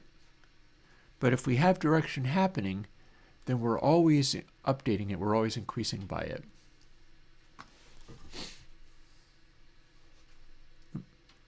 So firstly, can we duck to the sides? Yes, we can. Do we come to a halt very rapidly? We sure do.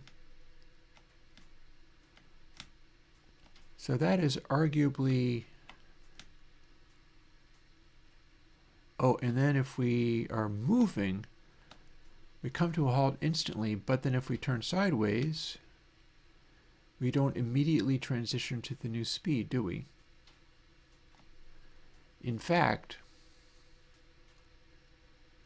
it can produce some additional velocity in not the right direction.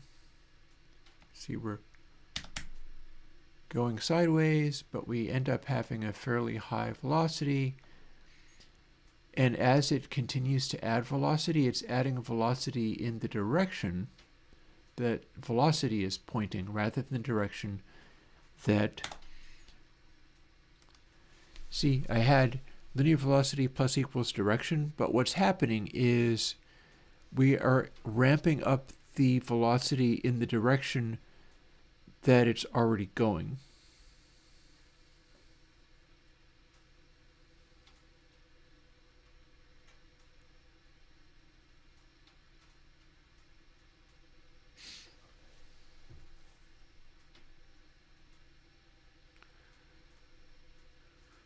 So now what I'm wondering is, what if we had linear velocity equals direction lerping to what linear velocity was? We'll be applying it sort of backwards. I wonder if that would act any differently.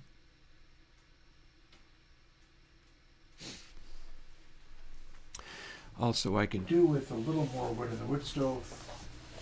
Let me go deal with that. I hope my internet doesn't drop out.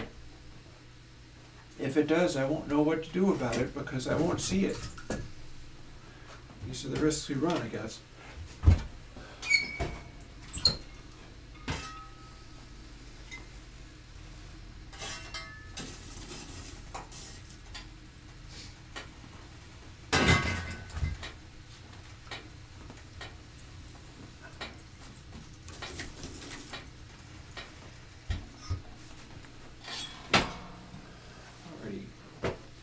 Should get going pretty good. Forgive me while I make another pit stop. Be right back.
Alrighty, here we are again.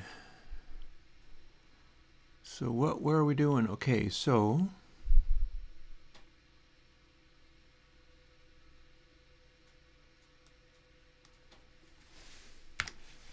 at this stage, if we take this part out entirely, and both of these can live inside a is the player dead yet scenario. If we take that out entirely, oh god, okay, we have large numbers of giant rocks here. We've got a space game behavior where you can keep moving or hit brakes. The space bar is brakes. We've got a lot of very large asteroids floating around here.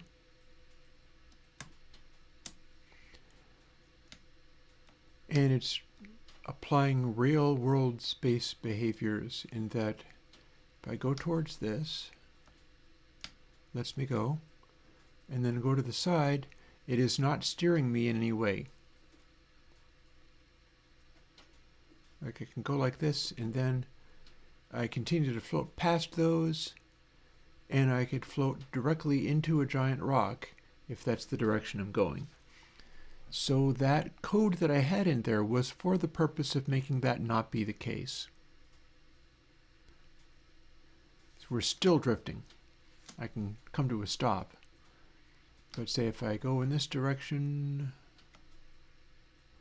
I should be going close to this vertical line of guys. I can aim backwards or whatever, it doesn't even matter. And here we are, we're going towards these. If I was to try to stop, I'd have to apply retro rockets. I've got them, I can apply them. We can do all of that. But it's still maybe not the most convenient thing in the world. Oh. Nor are these. So that other line of code was meant to make it be a little bit more like running around mouse looking with WASD, in that if you built up a head of steam, started going faster, you could steer rather than just ending up going sideways so easily. Because the way this is working, I slammed into something without even seeing it. It was behind me, you see. And if I fly around like this, even using WASD, I could be going forwards like mad, and I'm still going sideways. I'm like in an orbit there. My forward direction is not doing much as far as controlling my speed, because all it's doing is translating it into sideways velocity.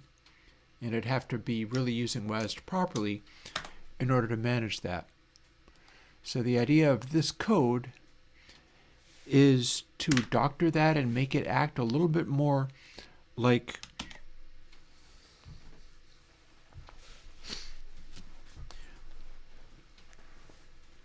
doing what you want rather than what would be correct, is the hope.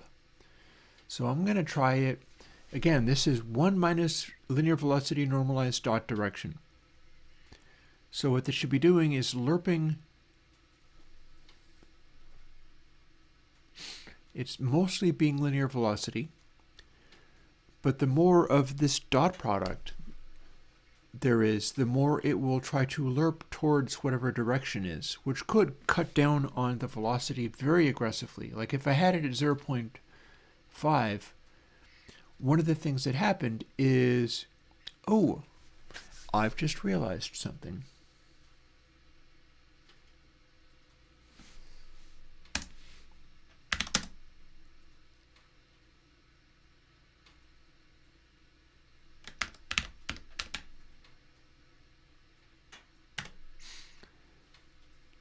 Input there is a vector, and that vector is always going to be some variation on 1 unless it is 0. So if input dir length is smaller than 1 in some direction, such as if it is less than 0.1 or 0.01, wouldn't matter. Actually, we're doing the opposite check, aren't we? If it's larger than 0.01, then we'll do this lerping thing. But if it's not on, lerping would just be putting on the brakes. The normalized dot product will be quite high. This ought to be more interesting. Let's put much more of a lerp into it. 0.5 this is. Let's see what we got. We might have a really effective way of driving this up. Here we go. Forwards.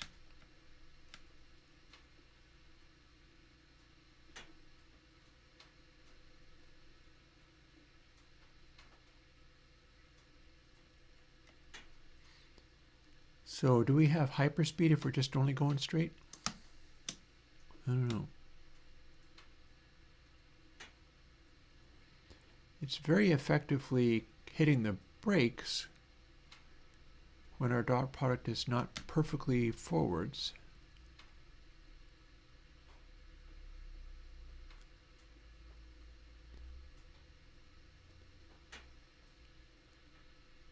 It is not as much.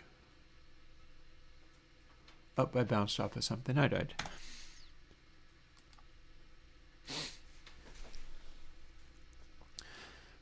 So when I turn and keep firing forwards in the direction of the view vector, and then I turn and it just slams on brakes, that is part of what's happening here.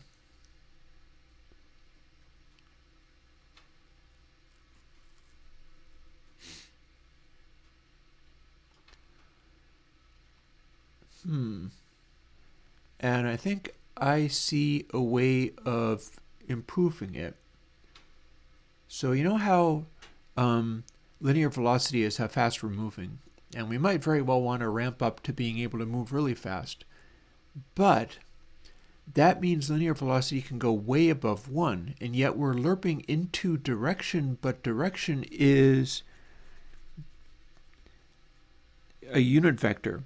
Direction is not ramping up to linear velocity. So what's happening is, rather than it being like, hey, you're moving on rails, you're always going the direction that you're pointing, but you're maintaining all of your velocity. Instead, if it's ever different from the direction you're hopelessly sliding, it'll switch over to the direction you're pointing, but that can only ever be 1 or less, which if your linear velocity is high, that's not a correct thing at all.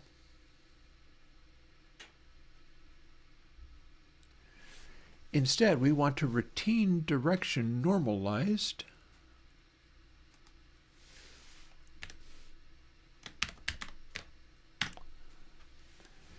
But then multiply it by linear velocity length.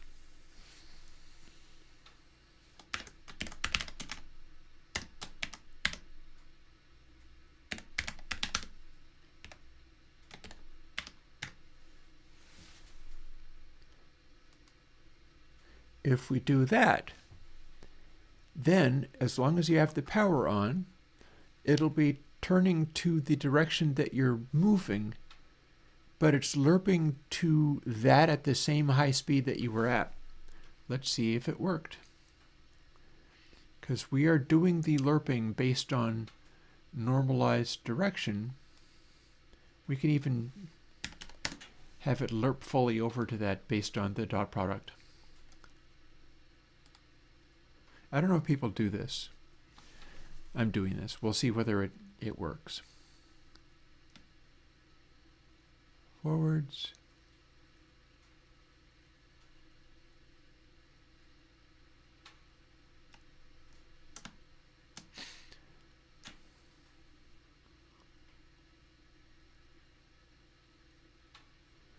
Well, I do feel like I'm going very sideways. That seems wrong.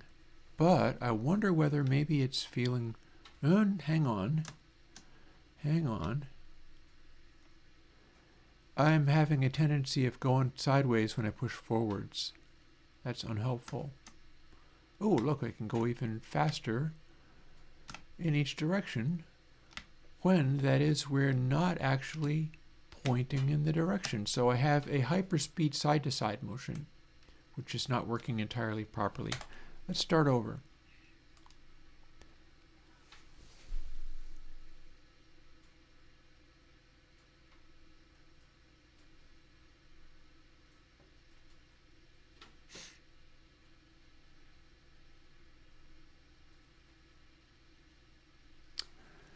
Also, direction is being multiplied by the golden ratio. What would happen if we weren't doing that?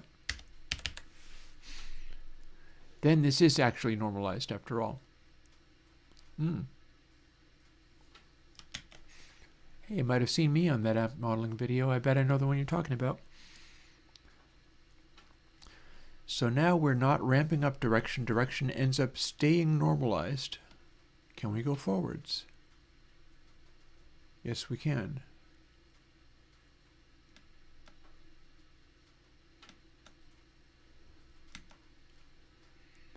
We can drift if we apply power.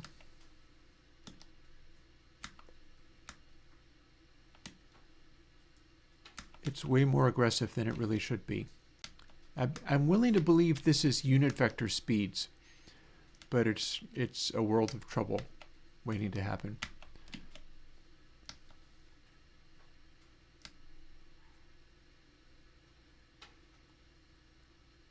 However,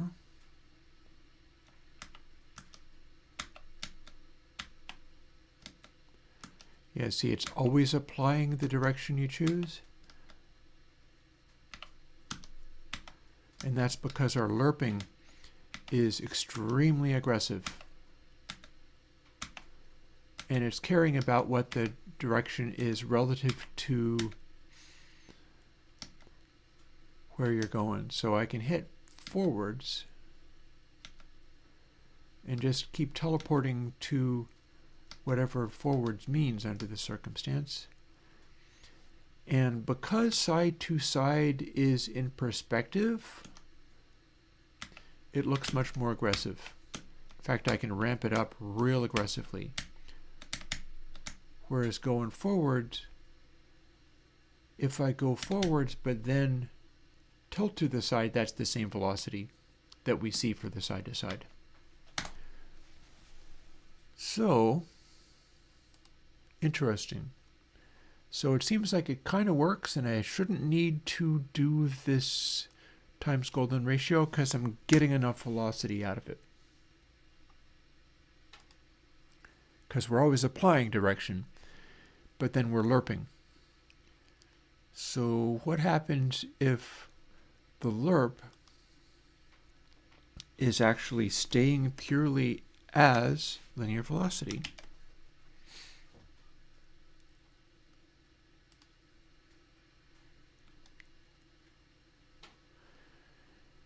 This should be more of just adding direction so we're able to sort of scooch about in space. Try not to hit the ginormous rocks. And you continue to drift. And if you apply new thrust, well, it doesn't change that very much. So this is now a matter of figure out what the correct proportion is for applying that lerp, so that if you're applying forwards, it's trying to zip around and maintain your velocity, but it's not applying it so aggressively that it's just unreasonable. Let's try 0.1. That might be a reasonable amount. If we can get this to work, I will apply the "you're dead" factor, where you cannot actually move anymore if you've run into a giant rock.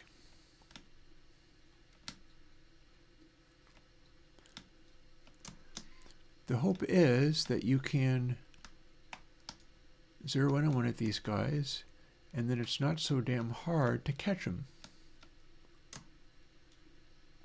And indeed, that isn't so hard after all.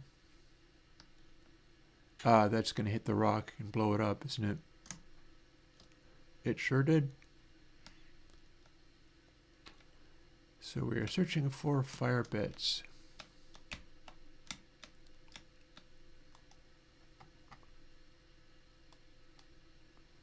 That one says fire bits is that away.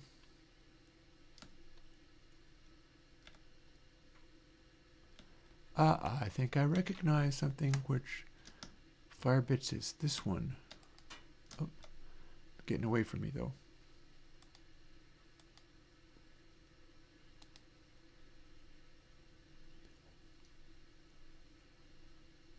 I don't know, I think that was fire bits. No, it's aiming to the side, isn't it?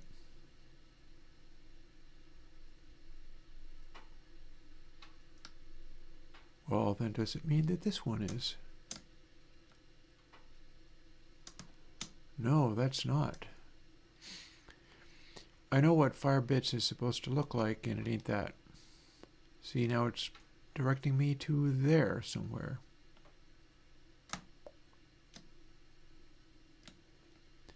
Yeah, it would be this guy, right?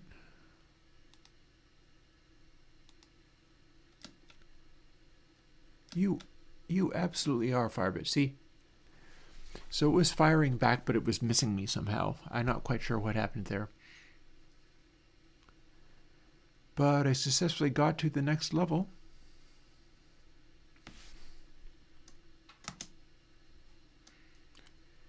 Here is, in fact, the next level.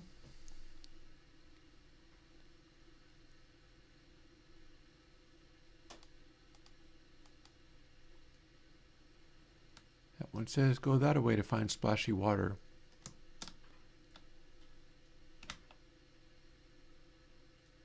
You look like you are splashy water. You also look like you're going into the face of, yep, you are. You look like you're going into the face of a bunch of giant rocks, which if I hit them, I will die. Alrighty. Got there. And I died. That has to be disabled once you've actually passed the level. It needs to give you immunity. If you've actually found your counterpart, you can no longer be killed.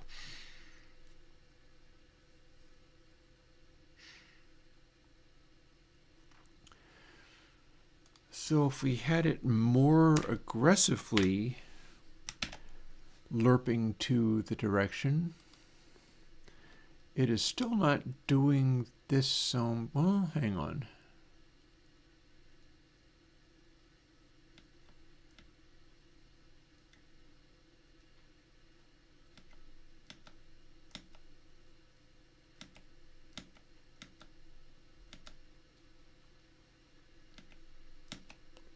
Is this making it easier to catch these guys? I feel like it kind of is. You don't necessarily want to hang on to the thrust at all times. But it does seem like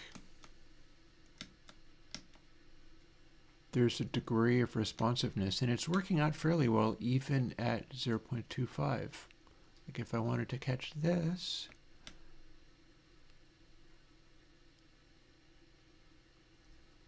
or that.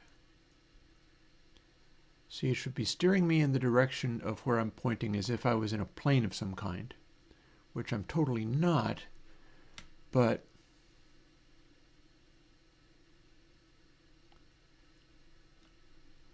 it would play nicer if I was. So we're going to maybe do a Star Wars kind of deal here, where we're always trying to return to the direction you're pointing, but if you're applying thrust, it's more aggressively doing that, and if you're not applying thrust, maybe it does that much less aggressively.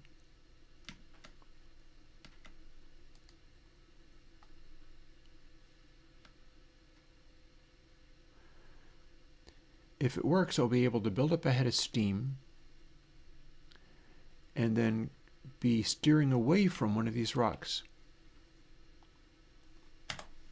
Don't have that applied just yet.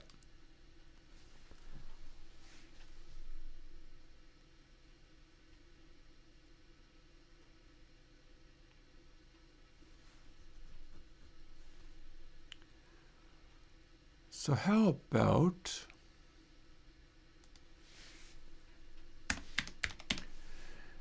just the same thing, except for a more forgiving lerp.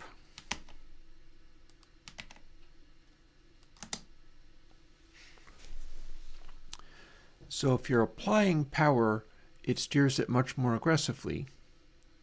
But if you're not applying power, well, first of all, if we have it at literally 0.0, we should have just drift. Yeah, correct. However, I can't do roll left and right because the way this is being based on is Euler angles, where fully up and fully down are always vertical. So I don't actually get to change vertical in this. It's like you're on a barber pole, rotating and pitching around, but the barber pole is always consistent.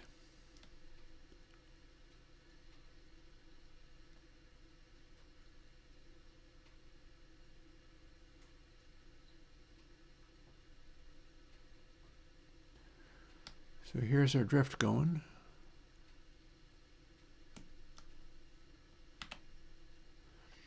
Applying force in any direction helps. But we should also have a certain degree of steering if we're simply just drifting.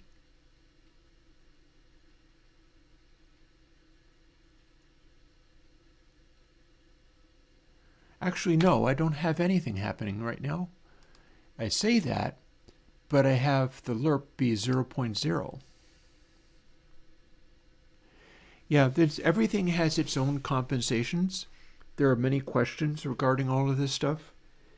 One of the things that was going on is if you simply make 3D asteroids, it's unplayable because it's completely disconcerting. I could do things like putting a, I don't know, light area at the literal top and a dark area at the literal bottom as a sort of visual representation of where up and down are. I haven't done that, but I could. I would just have to update the skybox. And yeah, beginner, that's what I'm working on right now. So let's see what happens. 0.25 is a very strong correction. We'll try 0.01 because remember this is updating like 60 times a second practically, so it takes a while.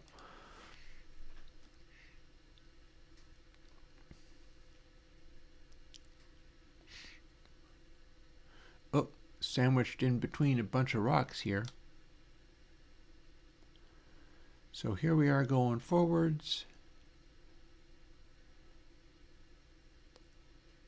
So if we keep the gas on, we get to steer pretty effectively, which also means if we have something going on and we use the WASD has a strong effect on what we're doing.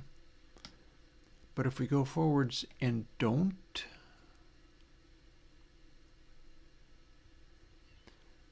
we steered in that direction a little bit, but we're still drifting backwards a tiny bit. So what I really should do is find one that is staying very stationary. Here's Firebits again.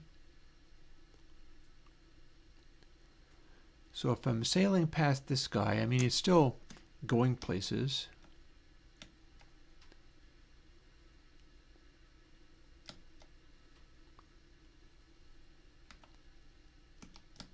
But ideally, oh, here's one which is probably staying in one place. If I build up a head of steam, but then aim at the guy, I should sort of gradually draw to a halt because it's trying to go in the direction I'm pointing. So as I rotate, it's scrubbing off some of my speed. If it was fully applying the direction, what it would be doing is constantly steering in the direction I'm pointing, so I would just slam into it as long as I was able to keep it dead on target. That's not actually what I want, but it's close. See what I just did there? I accelerated past him, and then I lost him, which is too easy to do with these. So let's find that fella, and then I kind of went past again. Here's a collection of them. I should be able to see these guys because they are, yeah, see I scooched past a little bit, but I gradually drew to a stop because the vector I was going is opposite to the direction I'm pointing. And the more in the float here, the more it will draw to a halt rather than continuing to go backwards. Backwards is the extreme case of this. If I can have them centered in the screen, I can set it up in such a way where if I'm building up a head of steam, I can go somewhere, or if I do a side or up or down, it'll obey that. But then if I'm aiming forwards and try to track it, it'll scrub off speed as needed. And that's going to make it way easier to catch these guys when you're trying to catch these guys. Or indeed, follow where they're aiming, spot one. Like for instance, supposing I want this one. Well, all I got to do is swoop around deftly enough.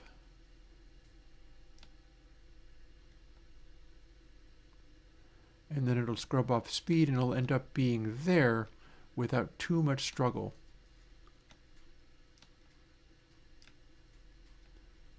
Although if I slam on the gas, I can easily end up far away again.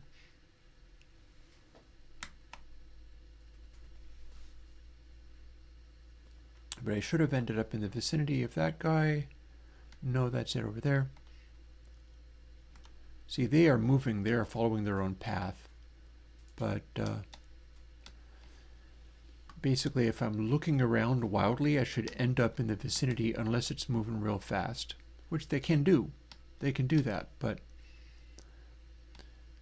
if it's flicking off the screen and I mouse look to catch it, it should be relatively possible to continue to pursue it without it ending up so far away, unless it's really booking it.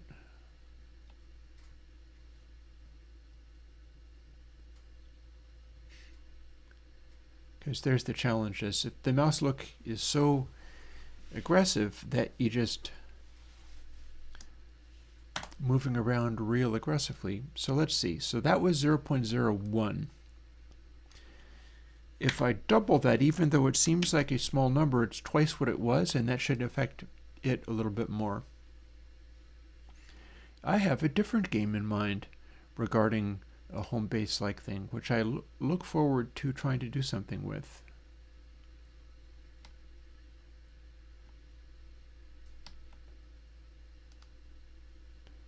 Oh, that away? Ha.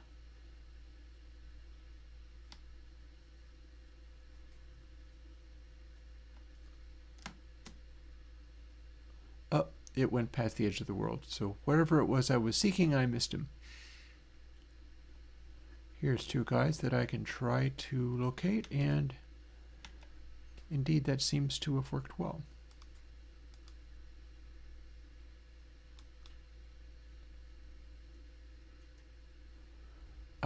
But, so I'm looking for soft, but they're still willing to fire at asteroids, which are now coming up to kill me. So I'm going to want to avoid those.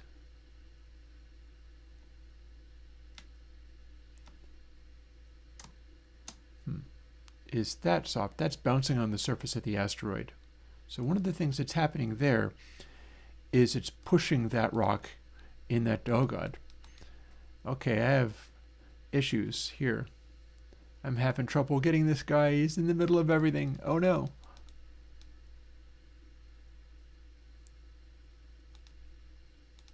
Where'd you go?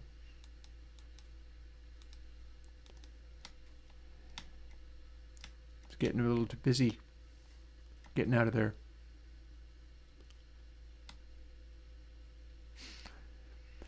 I am liking the way this controls at this stage. Oh, and he says that away. That's in the middle of all of this mess.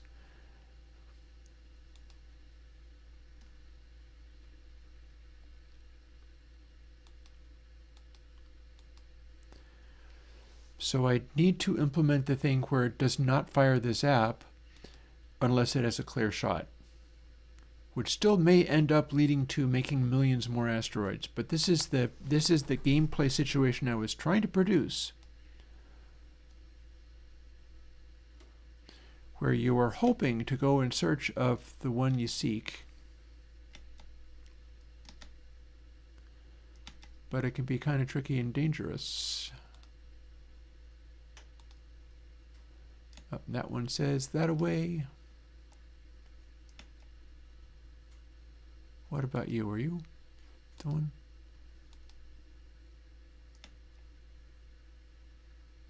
Or are you? Nope. Haha, this is the one. And it's in the middle of a bunch of rocks. Oh, not for long.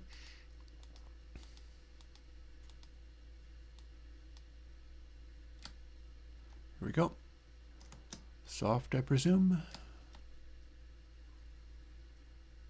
Don't be good. Got it. So this is the stage where I should have immunity and not be able to hit giant rocks at the last moment and be killed. So I'm going to have to put that in there. This is another Boolean. This is not game over, but next level or something to that effect.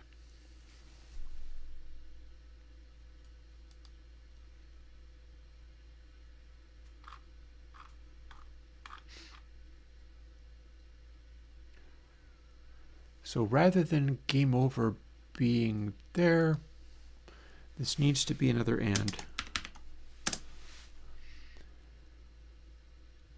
And it's not game over I'm looking for because that's what gets applied. Instead, it's one level.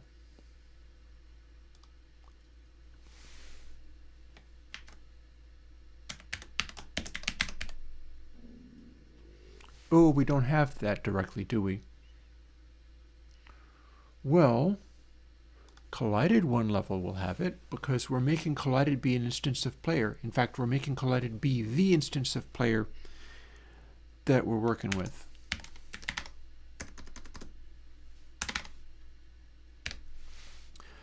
So you can do this.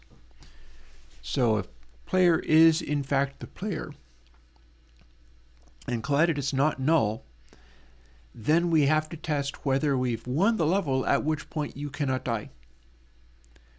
But if you haven't won the level,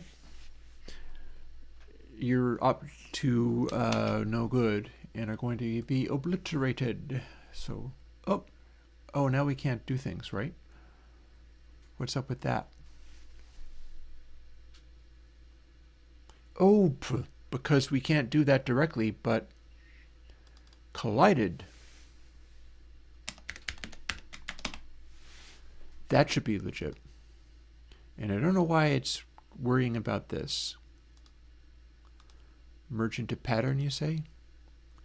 What's the pattern?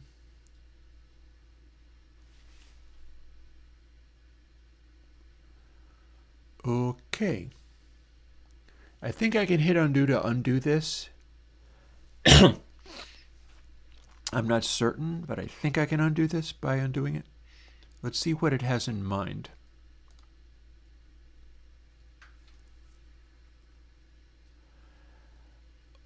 Okay, if you say so, but I don't like that, so we're not going to do that. We're going to do standard Boolean operations. That may very well be a pattern, but I don't like it. I'd rather just compare two booleans. Collided not equal, because that's messy. We're first testing whether collided is null, and if that passes, then we evaluate this and see whether it's collided one level. Or we could have if inside these brackets, but I would prefer to have it be the and, the logical and.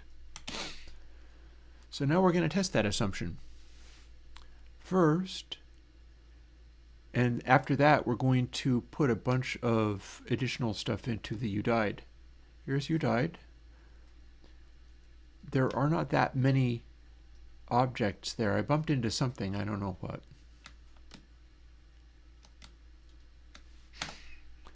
And now we test to see whether you can be immune by winning the game.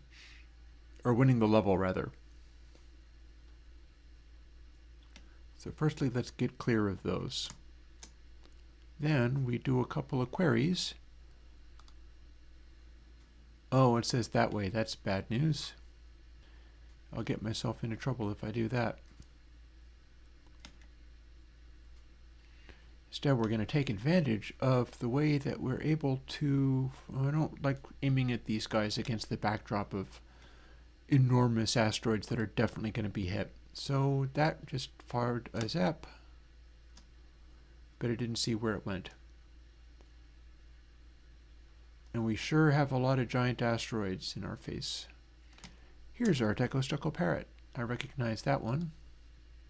And he says, back that away. Directly towards the giant rock. Yep, okay, thanks, Deco Stucco Parrot.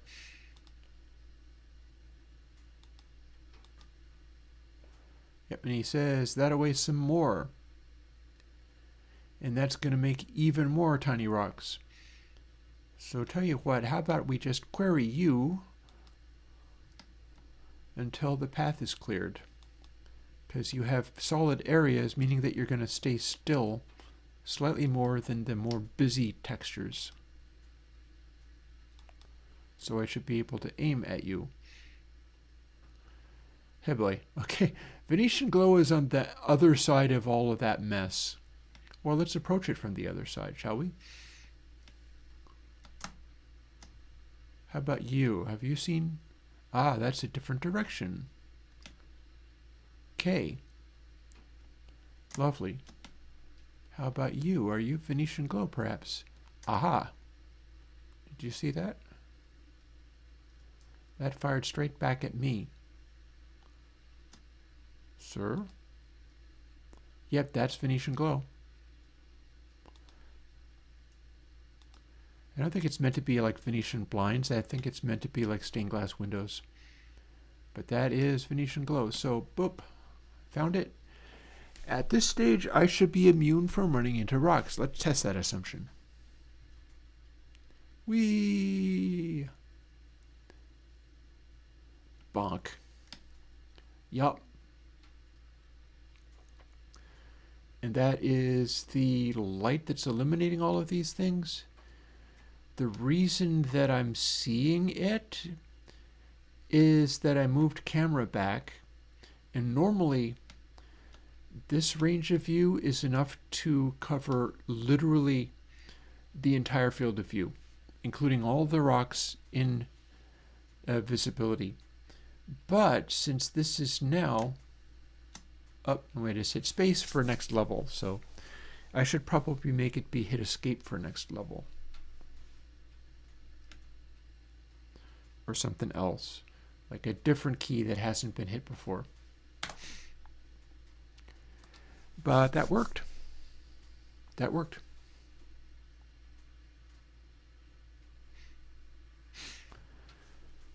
So,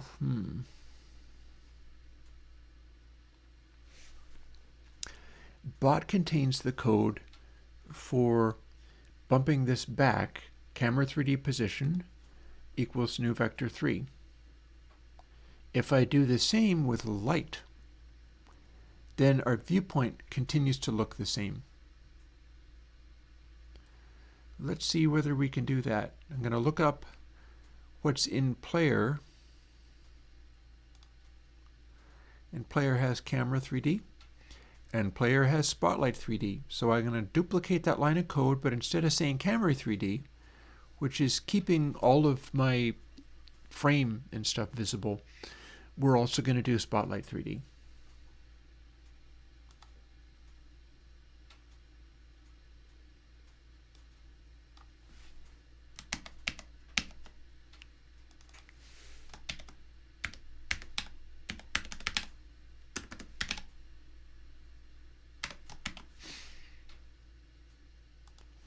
Same positioning, then the visual should remain the same. Also, I do believe I'm going to need to reset that again. So let's go and find where it puts camera 3D back, and it's going to be in game. Because here's where we start up again.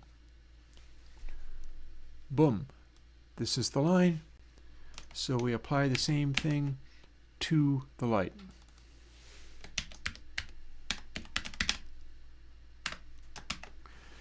Now I could just child the light to camera, but I don't do that much with it, so we're probably fine doing it like this.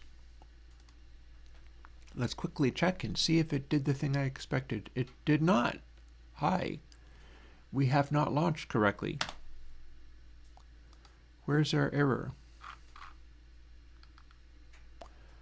Oh, node not found relative to root game player. Huh. Ah, because that I'm getting the wrong node. I bet I have to fix that in the other part too.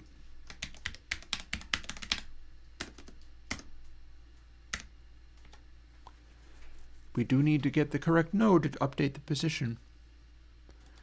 I mean, we're doing that all well and good and stuff, but we do have to get the correct node to update it. Let's see. Ah, same problem.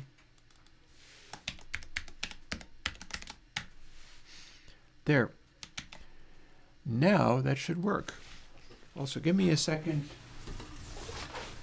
At this stage, I'm not going to throw more logs on, although I will eventually. I'm going to open up the damper, because the entire wood stove is full of like embers and coals, and I can make those burn a little hotter. Actually, come to think of it, while I'm at it, nothing says I can't open up the damper and then throw a smaller log on, and that'll help it. So let's do that. Isn't it funny how I talk about this exactly the same way that I talk about the video games? Everything is a stage of like figuring stuff out. This very much included.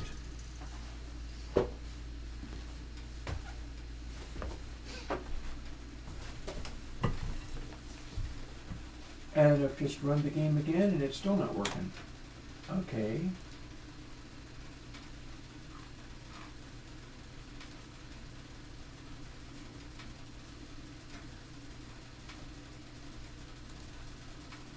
Well, I don't think I should have to save this. Okay, so player, Spotlight 3D,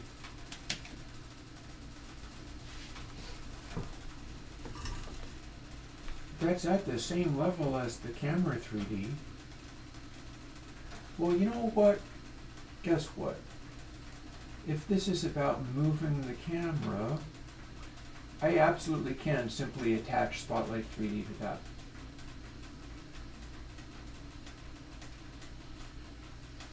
And when we move the camera, the Spotlight will come along with it, and that should be an equally good way of solving that problem. I don't know why it's having problems with it, but this would be fixing it. So let's find out. Here's where it wasn't able to do it, but it was able to do finding camera. I don't understand why that would be. Now let's see whether this worked.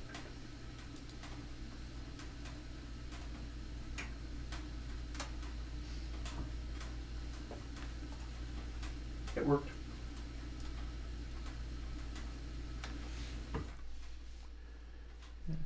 See, I told you that stove would start going real good. The damper has a very powerful effect. Okay, we're going to find Bright Fella, huh? Well, it says bright fella is that away.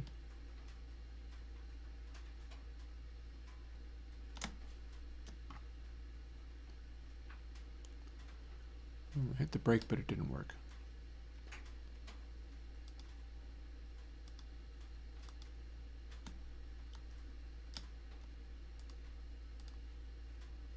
I think you're hanging around near the boundaries of the world because you're not firing at anything.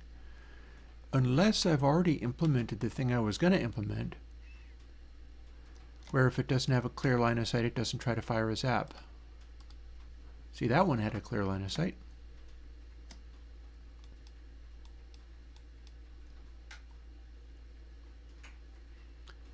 So they say that away, and in so doing, they're going to get rid of all of those rocks.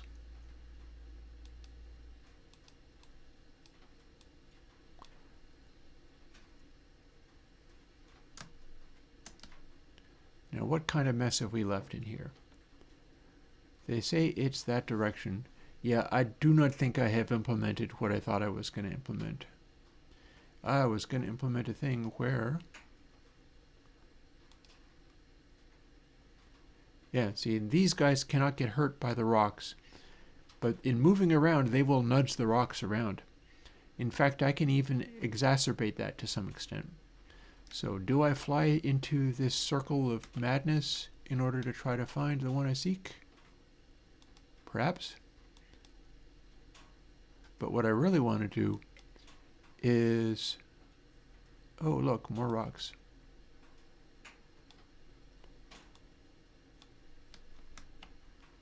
Let's just keep hanging around here and forcing these to clear the path for me because they have a clear line of sight. Or if they don't have a clear line of sight, they're just firing zaps in the direction I need.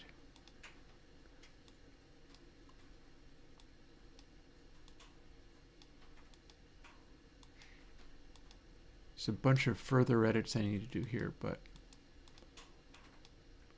come on, yo. Up, that away. Because see, doing it like this is filling space with rocks, and one of them is going to smack me in the head. That looks like a clear shot. I was going to do a game called Never Tell Me the Odds. This is giving Never Tell Me the Odds vibes in a big, big way. Okay, are you a bright fella? No. But you say that away. Well, we can't but try. Are you a bright fella? No, because there's way too many of you. Hang on. Hang on. Yes, you are.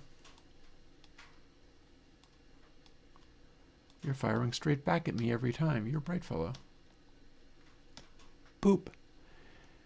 Now I'm immune from getting killed by rocks. So now I find out whether the light has moved to match where the camera is, and the signs point to no, not exactly. That's weird. I wonder why that is. It's a little better than it was before, but that's acting like the angle is located where that is, where the ball is, or maybe close to it. But I'm still getting zoomed in too much. That said, I can live with this. Also, I wonder if I can maybe have the fall off be better. Oh, look, I went inside. That is because I was no longer in the collider because I'd pushed it through the boundaries of space. So I then teleported through the texture again. I have an idea for what I might be able to do to stop that. I'm not entirely sure I need to worry about it. But that's kind of what happens there.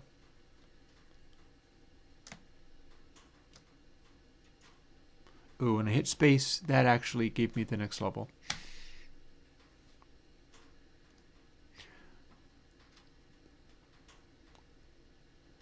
I could pick something way far away from west. Let's do that. I'm going to pick something far away from west. Oh, but before I do, let's see if we can die.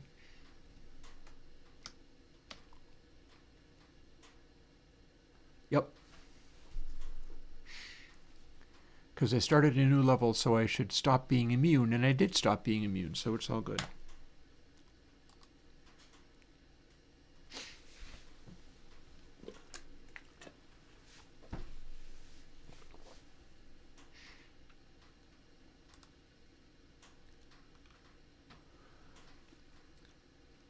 Also, let's see, collided game over. So some of this stuff gets applied to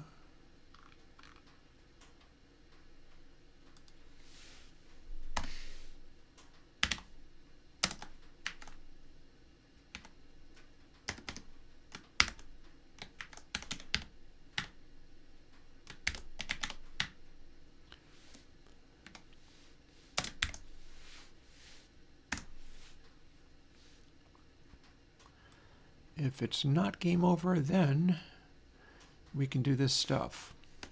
We can apply velocity and things. Else,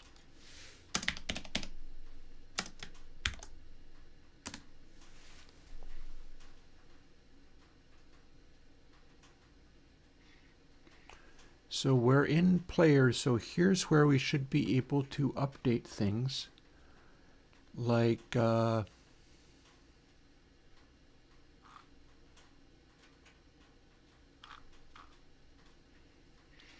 being locked to rotation.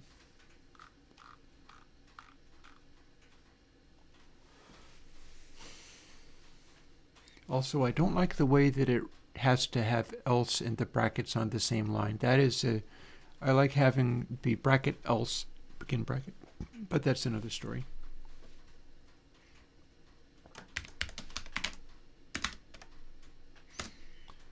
And player is a rigid body, so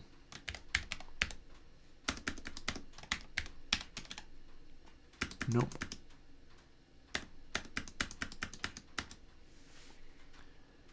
Let's go find what I need. Here's player. I don't know why it wanted me to save. Oh, maybe it hadn't applied that. Wouldn't that be interesting? I'd made that change and then it wasn't there yet. I just moved that.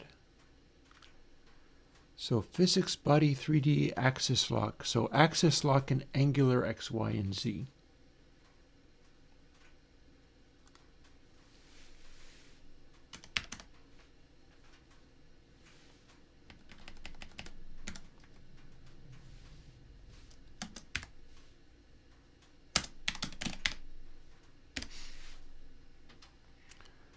And then, yes.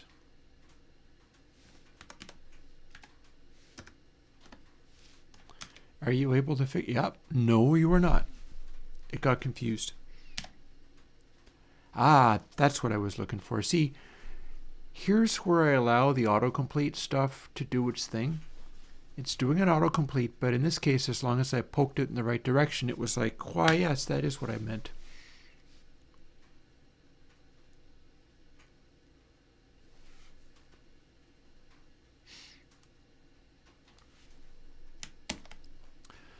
So now the question is, when we restart the game,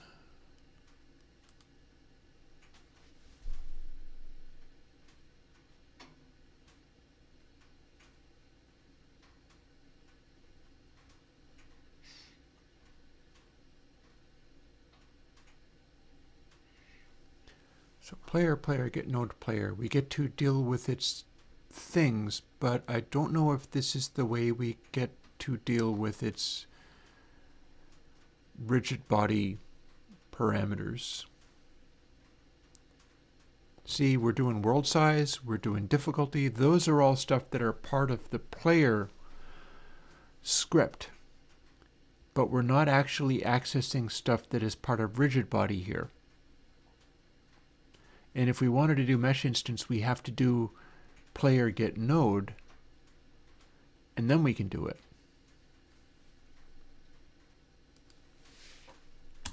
But however, we may as well find out.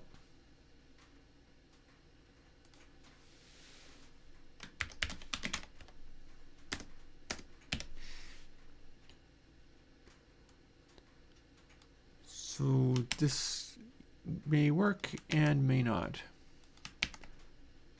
Signs point to we're talking to player as a player object and not as a rigid body 3D.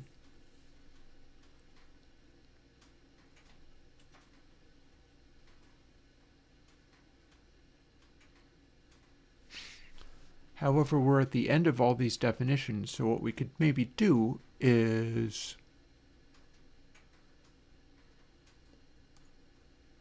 this. So we've already got a hold of, oh, hang on. Maybe it's as simple as me correcting my spelling. How about that? Let's refer to the object rather than referring to player class. Maybe that's what happened with the camera thing. It shouldn't, because I would have copied it off of what I had there before, but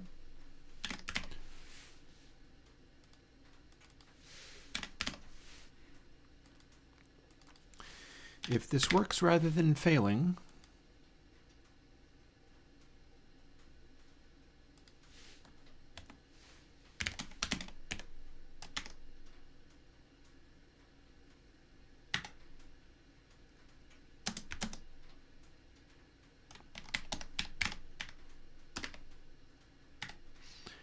now, I don't know whether that's actually what you want, but we'll find out real quick, because if that's not what you want, I just broke the game.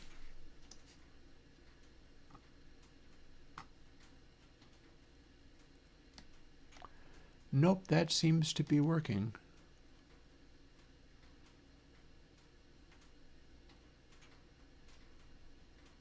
Zap all rocks or find all lit up. We'll move over in this direction to see whether maybe we have a clearer shot at all lit up.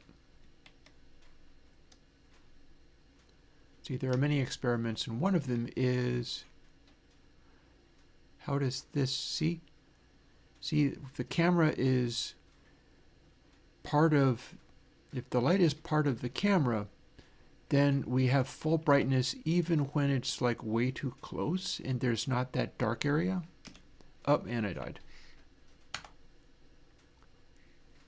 Although technically, oh, no, hang on. Okay, that worked. Although I do need to update the you died part in here, because I can still mouse look, and I shouldn't be able to mouse look if I died. Let's test the you died thing once more before testing the rest of this. So here we are with a guy that's pushing me away from the rocks. Good for you. And I'm going to slam into this rock at a high rate of speed and see what happens. Sideways on. Boom. And I'm still having mouse look.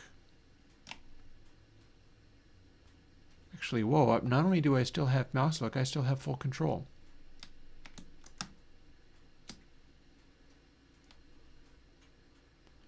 That's not correct at all.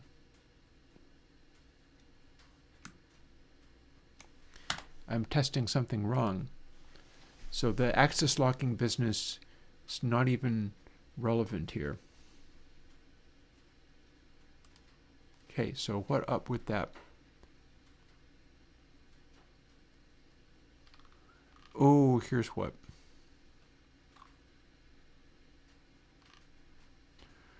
All the rest of this stuff also needs to be in not game over.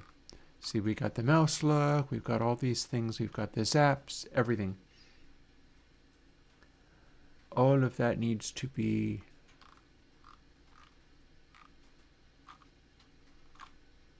otherwise.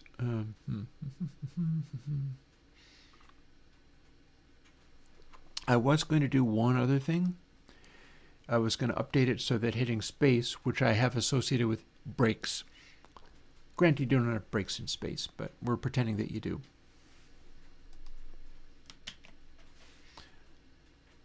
We're going to add a new thing for actually applying the new level.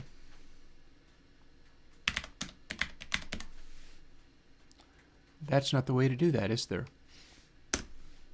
No, this is the way.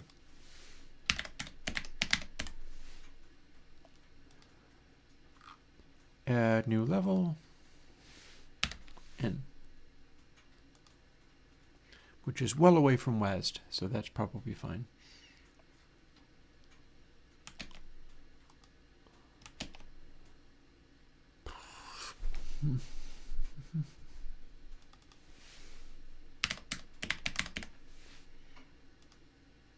Here we are.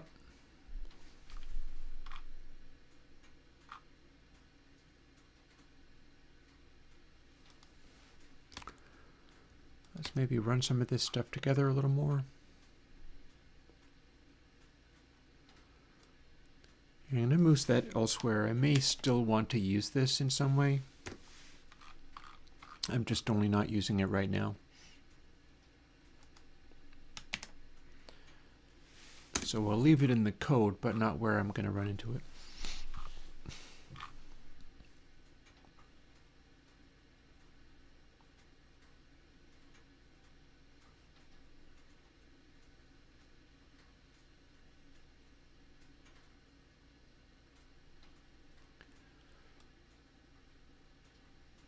So guess what? Maybe all of this gets moved to within here.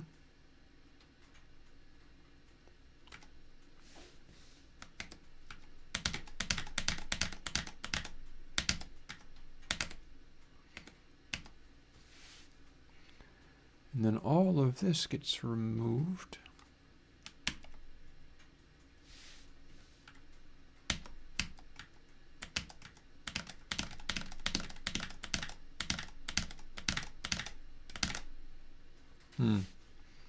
Tripped over that a little bit.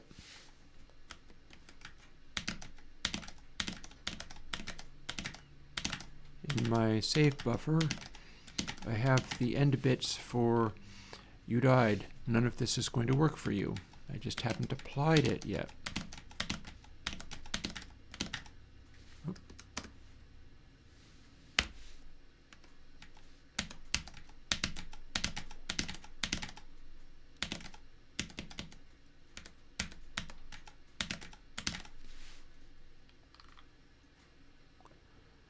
And then here's the stuff that still applies, namely teleporting you around. Now, access lock being removed isn't necessarily going to impart a rotation.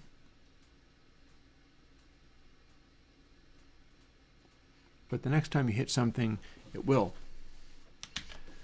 So let's see whether, firstly, this works. It should, because we're just moving stuff around if statements.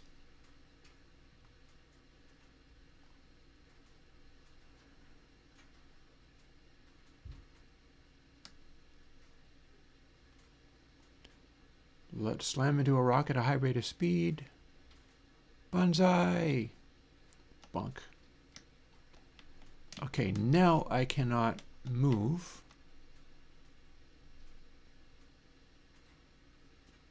And now if I hit an object, I should start twirling. It said I ain't hit an object yet.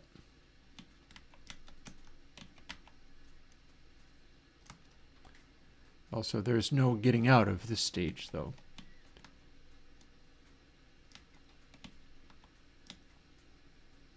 I'm pretty sure in Rider what's going to happen is it will replace the multiple lines with tab, but I could be mistaken. I could be mistaken. Don't worry about being annoying, it's fine.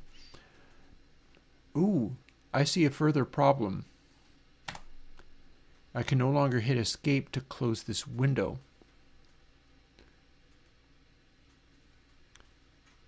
And it's captured the mouse. So I need to put that in. Let's quit out of there. Thankfully that worked.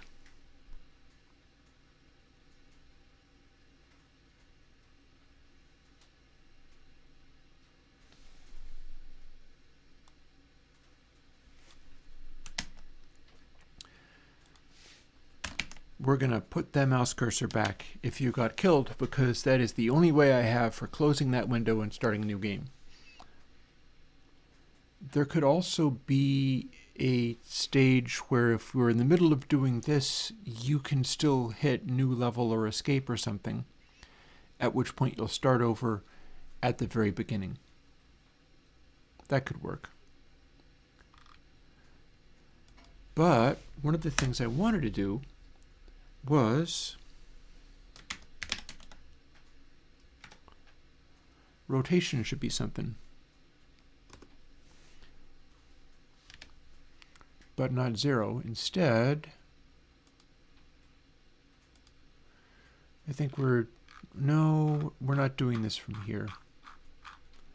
Rotation is not going to be what I'm looking for from here, but I may be able to find something akin. Rotation is going to be a vector 3, and I'm going to be looking to apply some kind of thing to it.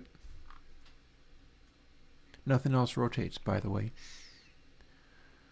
Although we could change that. It might be amusing to change that. After all, we do have stuff moving around now. Bots don't rotate, but the rocks maybe could. Oh, no, I remember why they're not. I remember why they're not. Because the instances don't rotate when the bots do. Fair. Well, I'll tell you what, I can always hit undo. Select a bunch of things, hit tab. Well done. You knew better than me. That absolutely did exactly what you said. And then shift tab, let's check that. Lovely. Thanks, Intelligence Services. I learned something. That would have been quicker. Most definitely.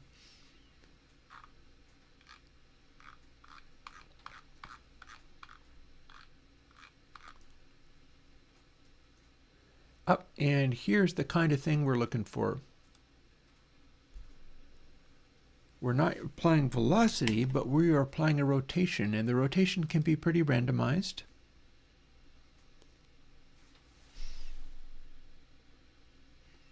Ooh, but we're only going to want to do this once.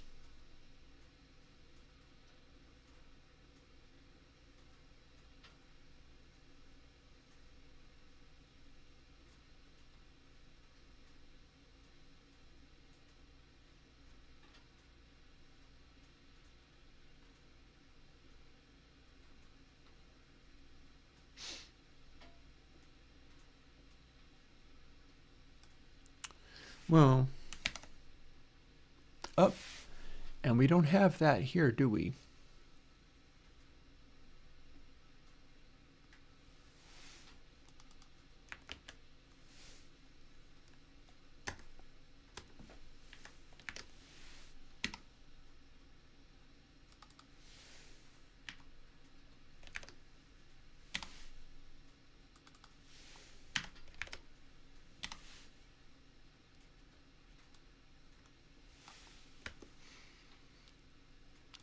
But we can at least get something happening. The problem with this is that it is going to make the random rotation flicker around insanely. But rock applies the you died factor.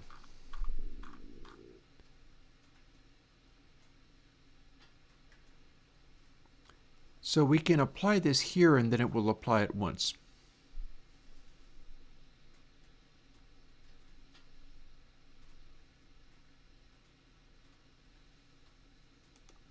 Because it's updating game over, so we can, right here, we can locate how that works. That means that this stuff is all going to move into there.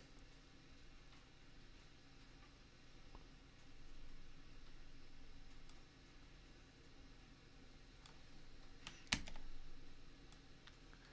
mean, we don't need the rest of that if statement at all. So over to rock. Here's where you die.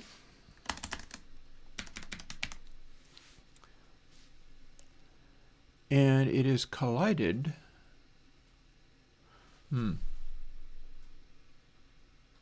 Because what we're doing is applying axis locking and rotation to the rock we hit, which is not correct.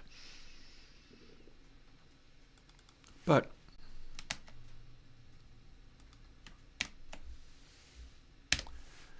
we should be able to do this.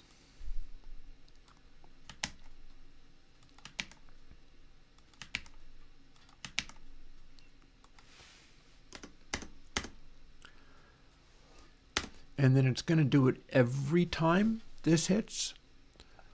So we have not set game over yet.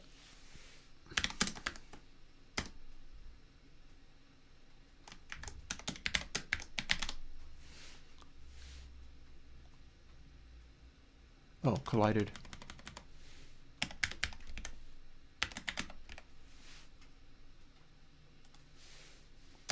And then we're going to do the thing that you just told me about momentarily.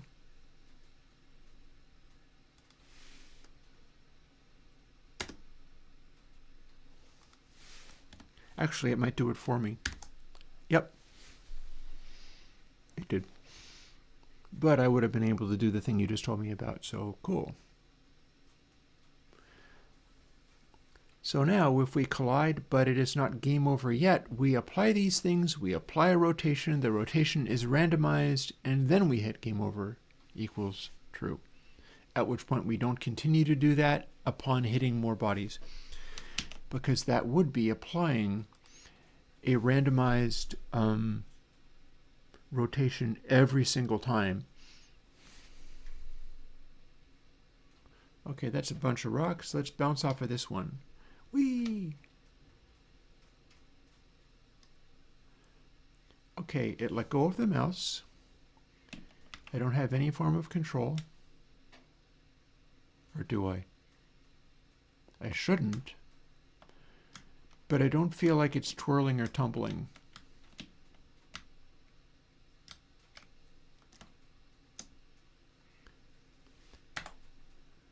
I can't switch back to the mouse look either. So this is an effective you died, but I wanted it to send you twirling and tumbling. And it ain't doing that just yet. Oh! I know why. Rotation is the direction you're pointing. What I'm looking for is angular velocity. Got there.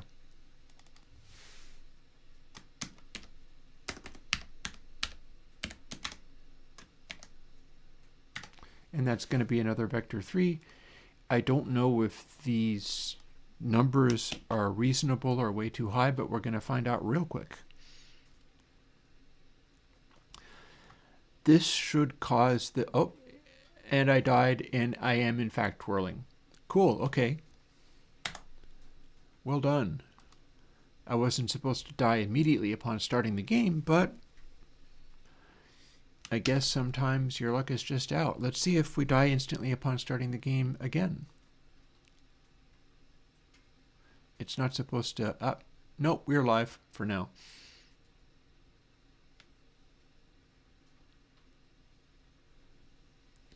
We fly around. We ram a giant rock. Bonk.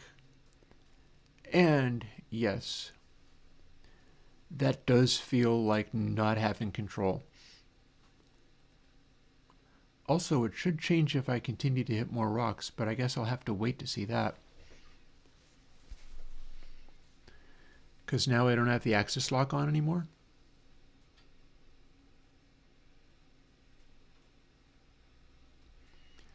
But yeah, that was absolutely the intention. I am satisfied with where that ended up. And we could put in a thing for you died, hit escape to restart the game or something.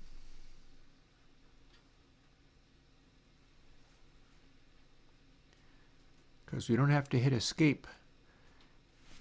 Tell you what, let's redo it over again and see if we can bounce off of another rock. And I know exactly what to do to make that more likely. We're going to run this. Oh boy. You're entirely too close, sir. How about you turn into lots and lots of littler rocks?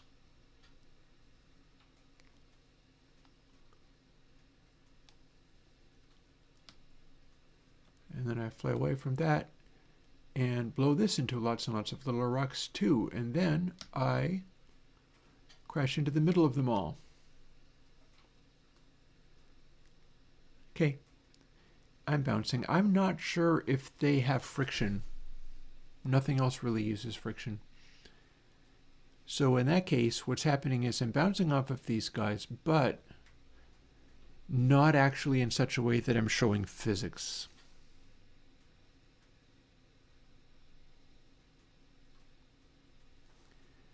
And I kind of thought that would be cool, so maybe that's worth fooling around a little bit more.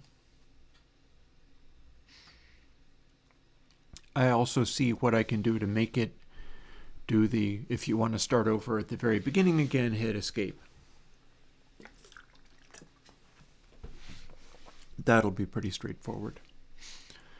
Also, you know, the beginning of this day I was going to work on a different program, but this is too fun. I should switch over when I hit like 4 and thaw out my food for tacos, because if I don't switch over, that's probably going to have me going past 5 again.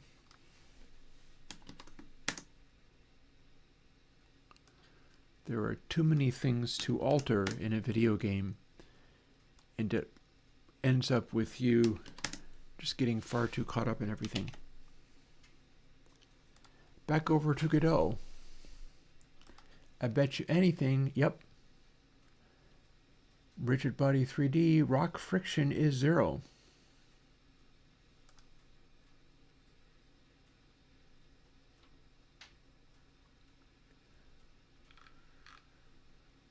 Also, weirdly, we don't have axis lock on. That feels odd. I thought I had it on. Oh no, I've got lock rotation on.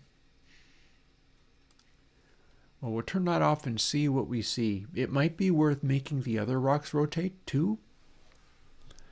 And I feel like making bots get a little bit more in the way of mass. That way they can shove these asteroids around a lot better.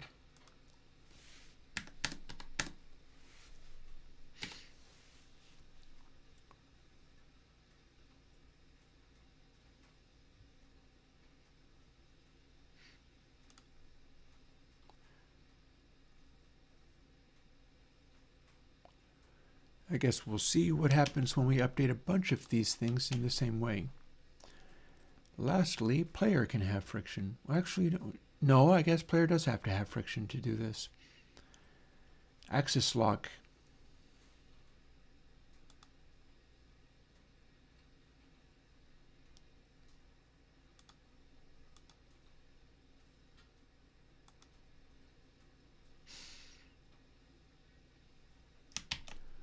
Alrighty, let's see what's going on. Oh, I've launched it in the wrong place.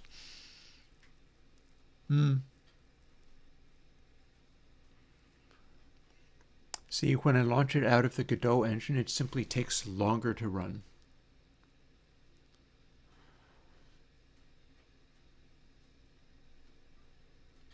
Okay, axis lock is posing issues. How big are they? I don't know.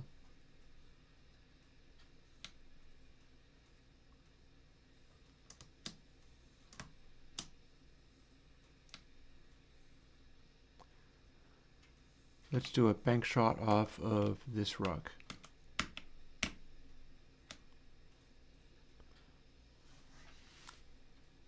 Okay, that set me twirling very violently. So you're dead, but it's way more exciting than it should be. Maybe not have it like that.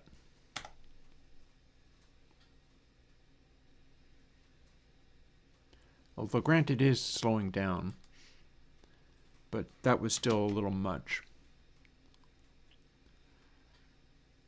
So player angular axis lock is actually applied. Friction is also applied. Let's go back to Rider.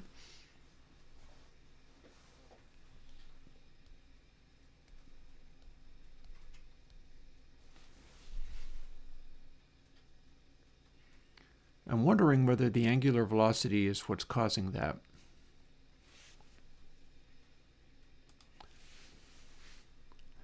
Let's normalize it. Well, that shouldn't be it though.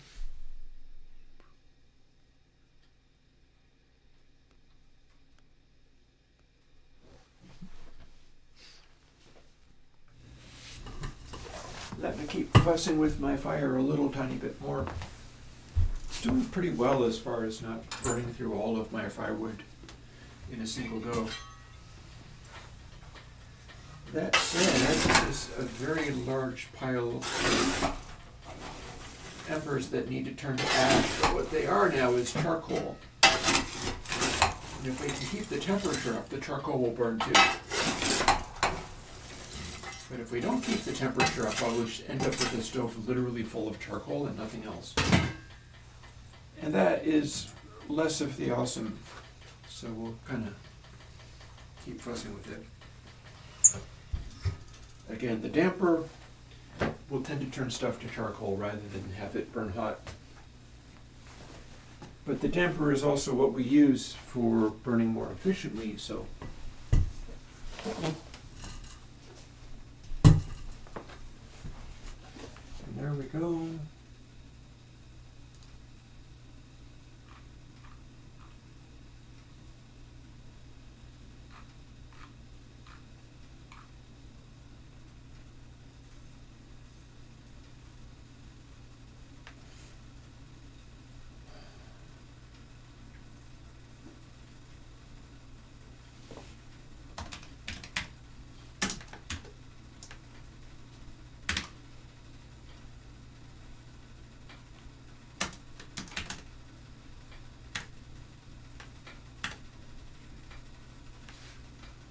Let's put in some parentheses. We always like parentheses, don't we? I know I do.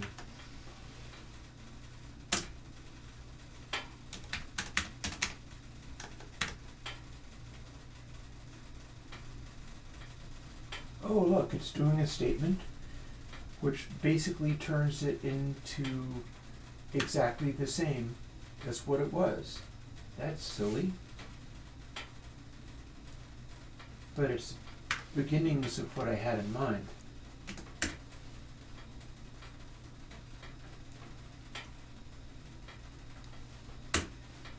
Yeah, how about we do this? That way, if we are spinning too fast, it'll stop it, and then we can test that out again.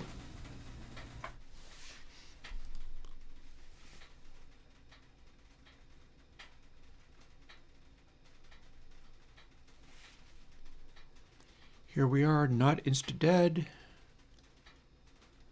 Flying through space. I need to work on that and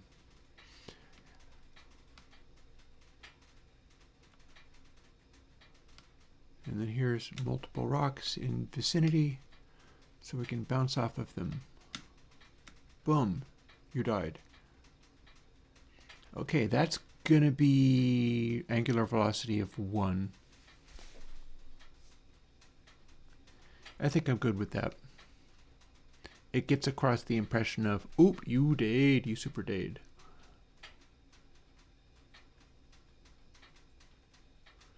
It's also slowly cutting down, but that's because I don't have the angular velocity set up in such a way where it would accelerate or stay. Some of this stuff, it stays, but with this one, not so much.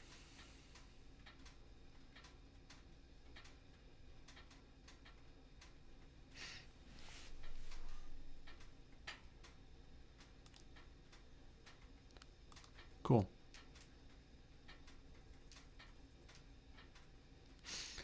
That sets angular velocity to a reasonable speed, unless it is not too reasonable. Oh yeah, no, I was still in FireCam. See, it's going real good.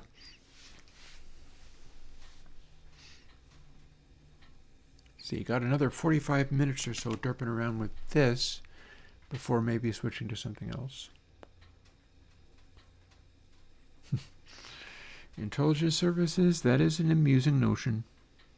It's no more than an amusing notion, but it's an amusing notion. One of the things we have going for us is the ability to imagine. Ooh, also,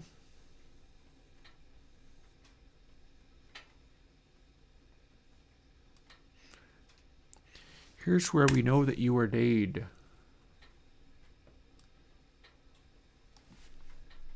So here is also where we can put in an additional check. You did not 1 level, but that's fine. But here's where we return level 2, 1.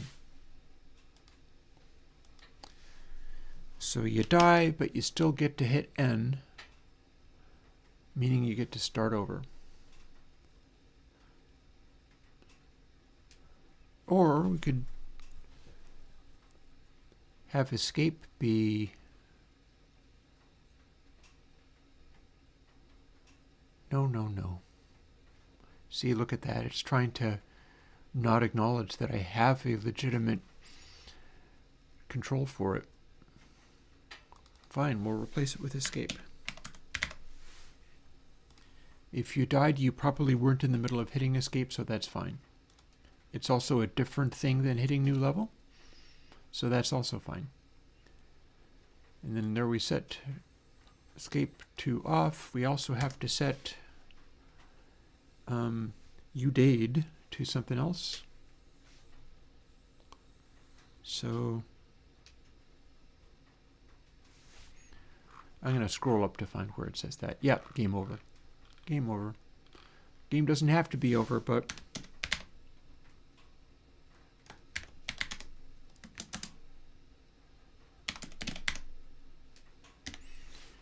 one level false, game over also false, but you do get to start again.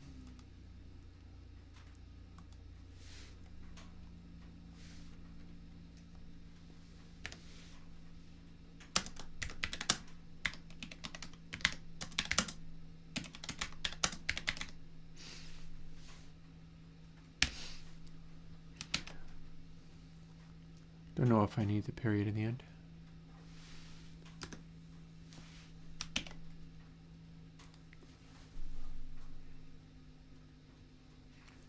I'll be wanting to revert some of the other things too.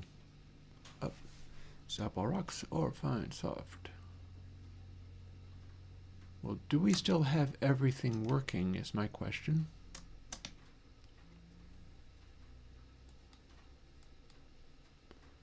Okay, they say that away.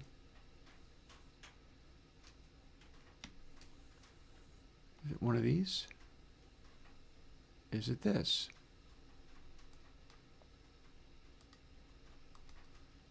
I think that's him. Yep.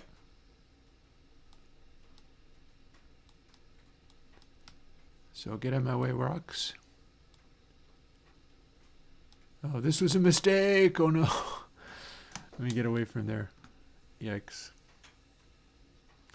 So I have my target still. Unfortunately, it's in the middle of all these frickin' rocks.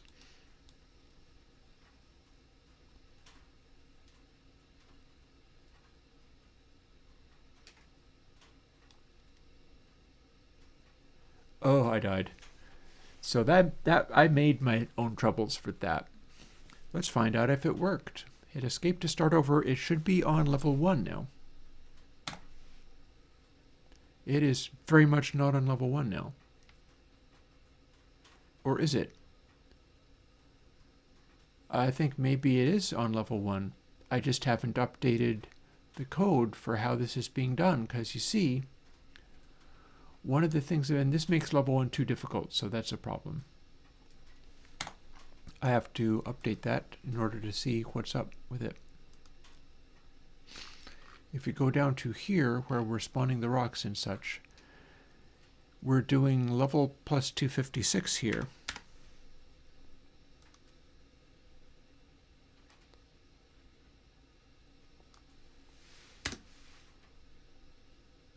World size was already an int.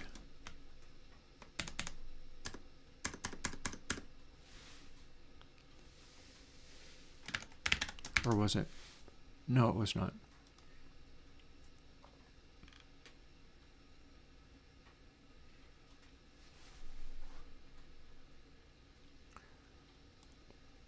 So let's take this out for the moment.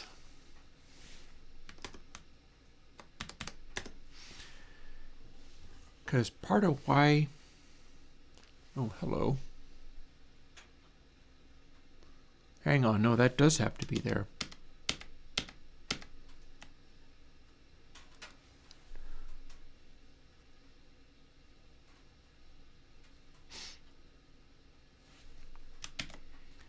Okay. In which case we might as well also have that up here. This was my scaling factor for being able to run extremely high levels and have it be just packed with insane asteroids.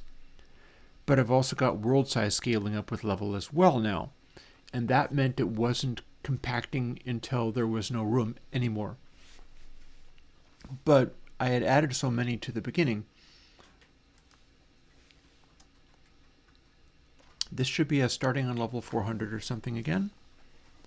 Oh god, okay, that's far too close to rocks. Terrifying.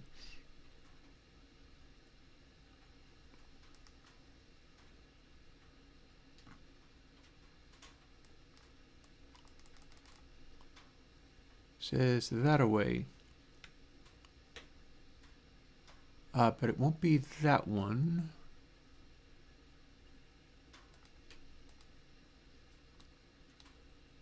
Definitely not.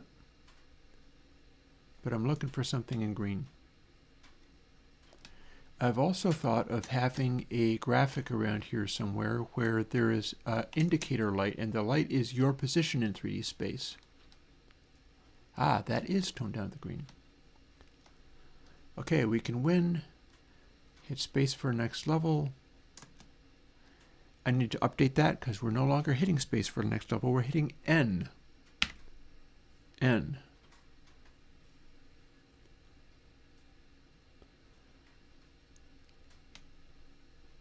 And here we are again with a whole bunch of bots, but our positioning looks weird.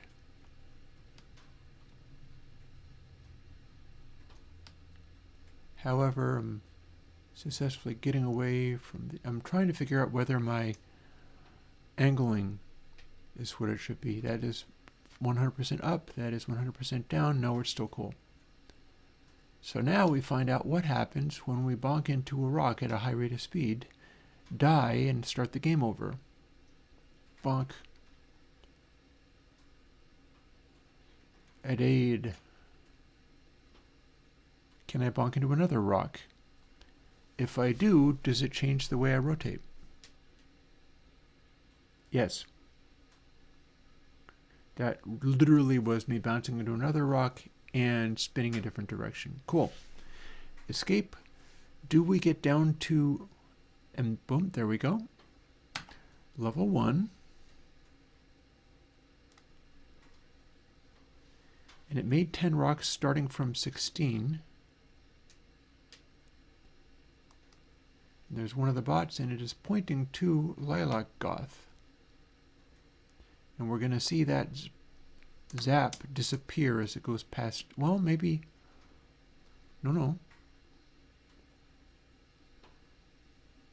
Instead, it went directly to the one because it wasn't moving. But why? Oh, because Lilac Goth is... That's hanging around at around 0. That point is 0. And I don't know why it makes that weird display, but it does. I gotta get this to not appear. This is a visual glitch. But this is the one I need to hit. Boom. And I need to update that. No longer hitting space. Space doesn't do anything, but hitting N. Now there we're talking.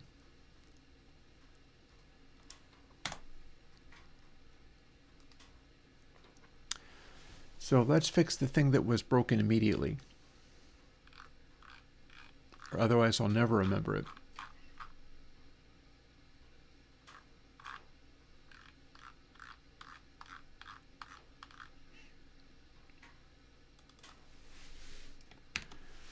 Hit N for next level. N stands for next. But boom.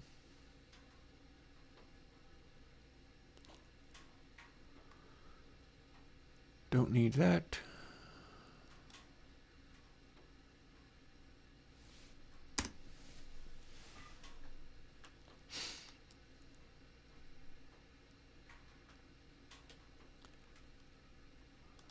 And technically I have all of them chasing you, so we're going to update that.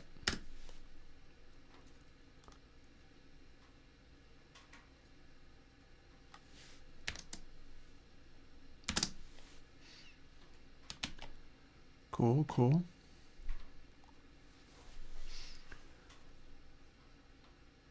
So I may or may not want to include this. Yeah, I was looking for the free-floating death because it gives you that sense of you have lost control of your gameplay. You are no longer operating the thing. I should also remove the sights. I wonder how easy that would be to do. Because you've got sights. Reticle is sights. It ain't nothing but a single image.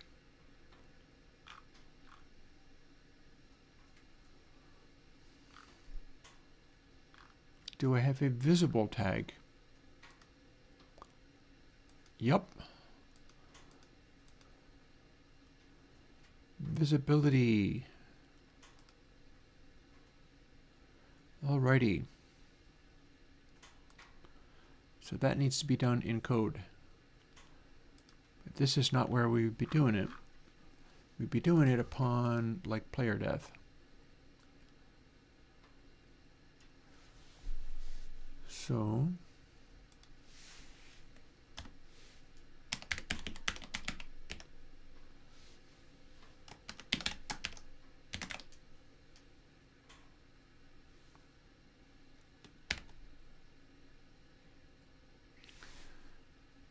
and isn't it a mesh?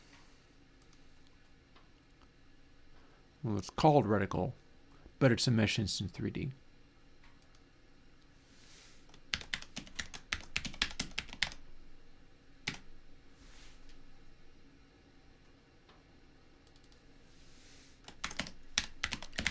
And there's the autocorrect making many suggestions of what it thinks it's meaning to do. And it is not correct. All I need to do with this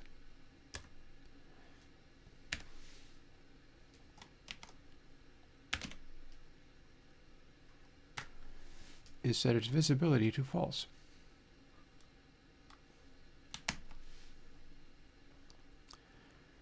And then if we have a start over scenario, which is controlled from player because that's where we have the input,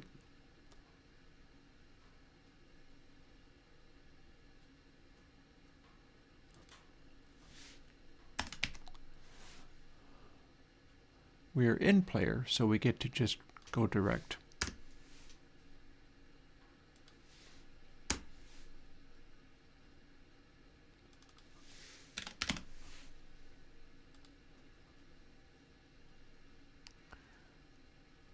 You know what? I can also update that from switching in and out of escape, because when you hit escape, you get to close the box and stuff, and you have your pointer, but then you're not doing mouse look, and it's about mouse look. I honestly don't know. I think Godot is doing a lot of stuff with the skybox. That said, I could simply do an instance of some kind of object. It could even be a box, or it could be a sphere or anything. And I could just animate that. Thing is, I didn't really have any ideas of what I wanted to... Ooh, I like the idea of the cracked glass when you die, but not that worried about it at this instant. Instead, I feel like doing this thing.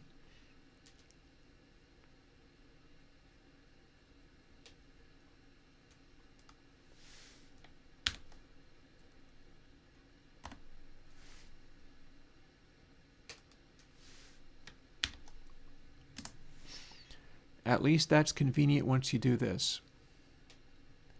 If it's not captured,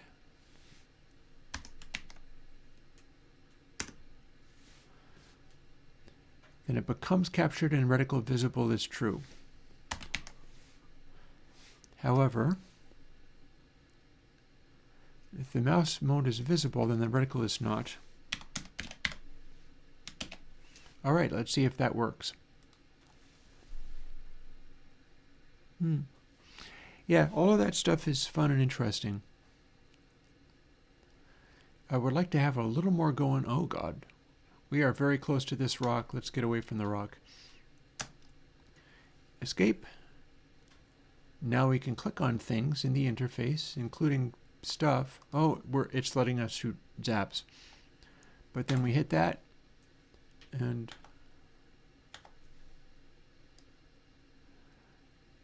cease approaching me, sir.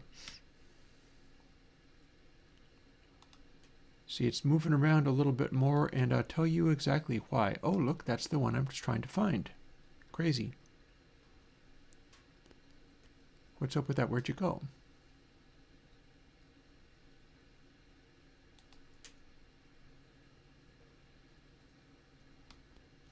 Oh, here? Okay. Checker blug. Okay, I guess it looks like a distorted checkerboard, and that's why that is the way it is.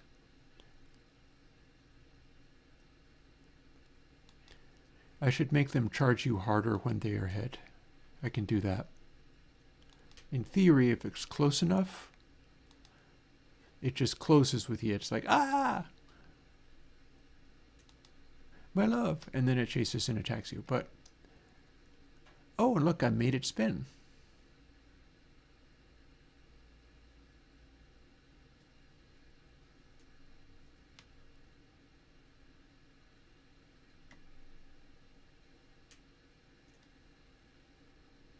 And I am immune, because I won the level and I have not hit N yet. And I think I see these guys rotating too. Oh yeah. So here's the trick. Oh, where'd he go?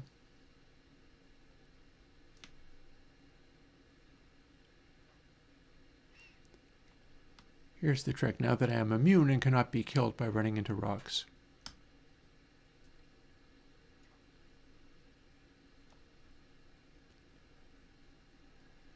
Those can spin.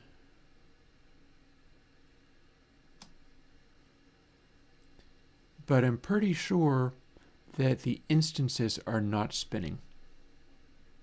What do I mean by instances? Well, a bunch of the, and you can't really tell because it's dark, so maybe that is actually all perfectly fine. Like, if you see it actually rotating in space in any way, that tells you it's a real one. Much like these are real ones. So you hit them and they all spin around.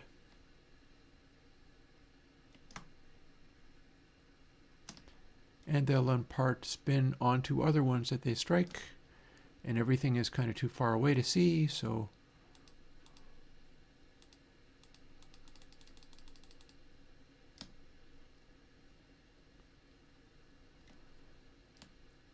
we'll make our way into the middle of a bunch of them, and then the bots are also kicking them around and making them spin. Oh, except for the bots are now spinning like mad.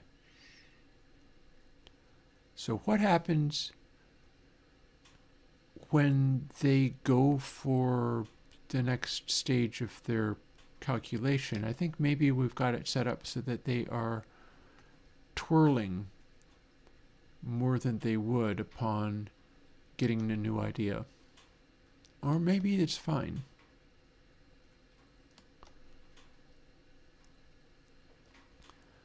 The new idea, upon hitting a new idea, what they are doing is they are still swiveling to the new position, and leaving. Oh, and look, there's, when I said instances, look at over there.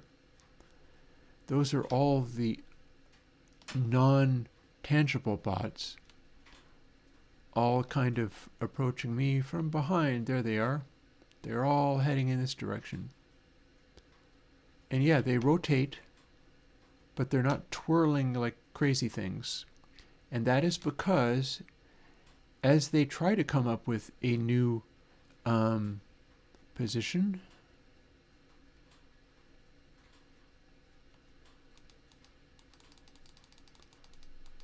what happens, and this will be kind of amusing. Let's see if we can,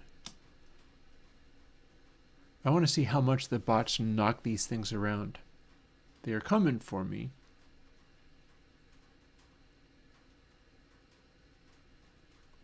See, there's another bunch of instances. You see the little glittering cluster out there.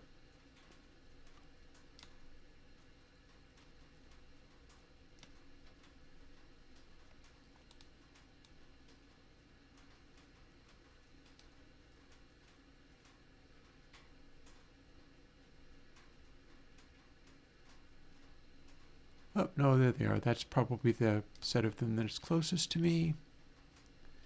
Yeah, I want to see how hard these things can knock the asteroids about.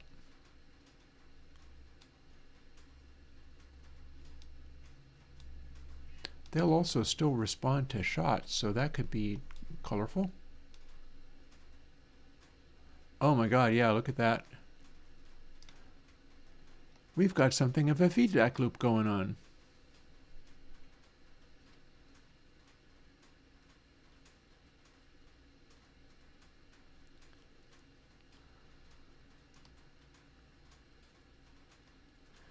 They're going to get rid of all of the rocks for me.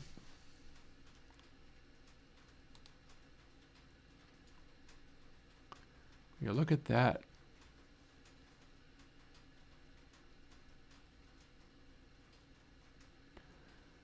It's going to become unplayable. We're up to 331 rocks. 398. For 30. I don't know why there's spamming the shots like that. I just shot in the middle of the cluster and everything went crazy.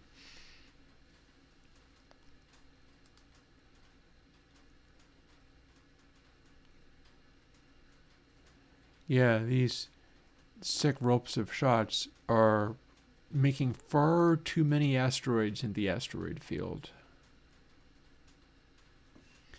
I could put in a counter so that you can't go over a certain number of rocks. But what I'm going to do is hit next level, because the spamminess of that has become overwhelming. Yeah, Happy New Year to you as well. Well, we're waiting for the new... Oh, nope, it has spawned. I'm going to get smushed by rocks in moments.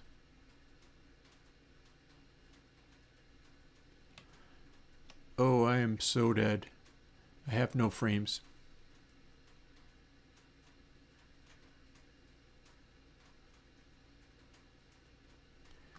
Am I going to get frames at some point? And I do not have the reticle. No, I do. I do. So what in God's name is going on here? Can we have frames, please? I think the physics engine is choking. Make for the gap. But not the rock. There we go.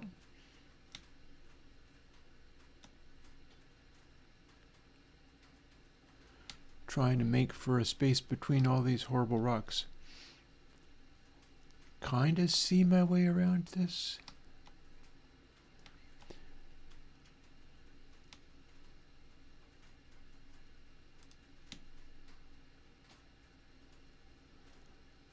Okay, something has gone horribly wrong. Also, the rocks are the ones that have more instances, so this is horrifying. Yeah, we got 2 FPS. That is because, I bet it's because we started the game but we didn't clear zaps somehow. I don't have a max clamp on how many objects I will allow, and that is what is catching up with me right now. I'm wondering whether it's going to wake up and be able to function.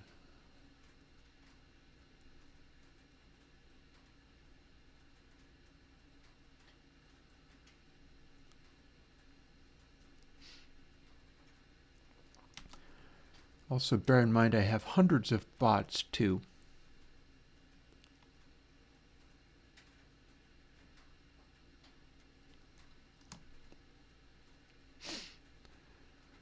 So here we are in relatively clear space at 2 FPS. I'm going to fire one shot, not at the bot rocks. And that will update. Yeah, okay, we have a limited number of asteroids, but they are pretty well occupying all space. No, I think the zaps are gone.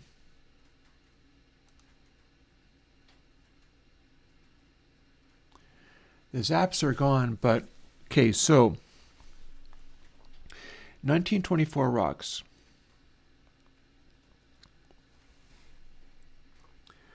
Times. Oh God, they're coming for me. This is not going to end well for me. Oh no.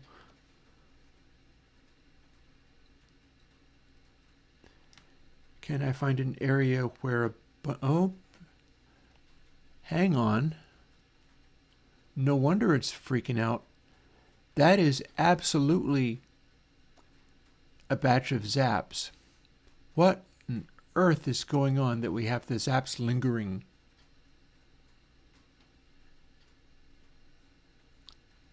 So I fire one zap. We're still at about the same number of... Yeah, these ain't supposed to be here. Something that I did made it go crazy. No, the bots are the same number of bots, but those are clearly zaps, and they did not despawn when I started the new game. So what we've got here is a failure to communicate. What we've got here is an insurmountable number of bots and zaps. I'm wondering when the zaps finally run out, will it start giving me more frames? And I'll fire one zap to see whether the number of rocks went up. It did. 2006 now.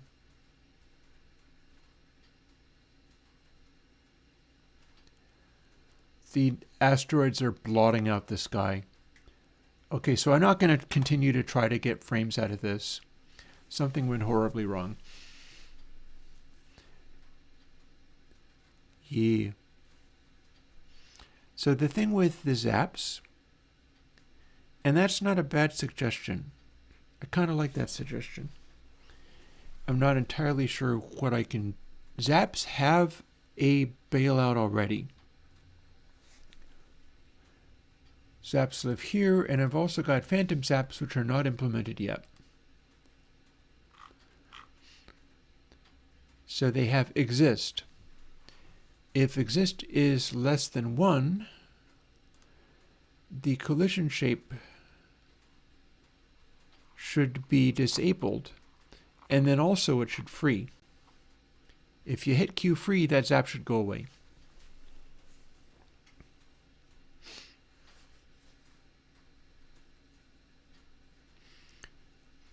Yeah, indeed. So yeah, what we were seeing was in fact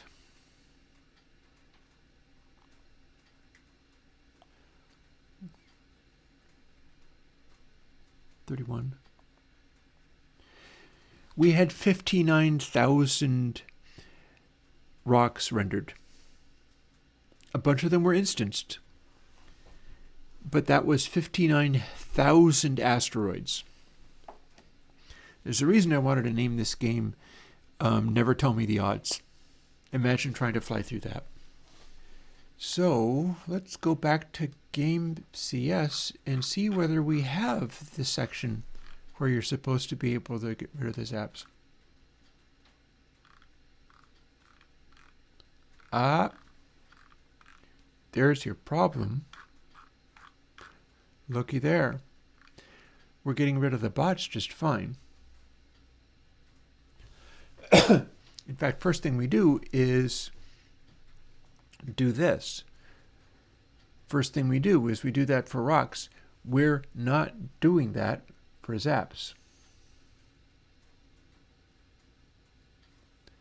Let's amend that right now.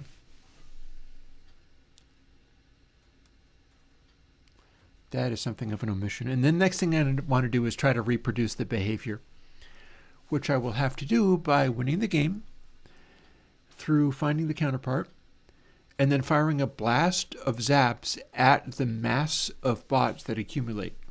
And then we'll see what happens.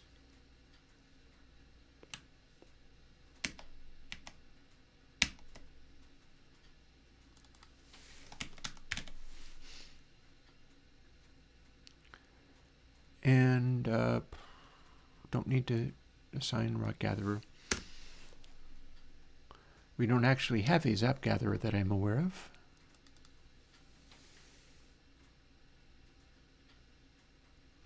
Hang on.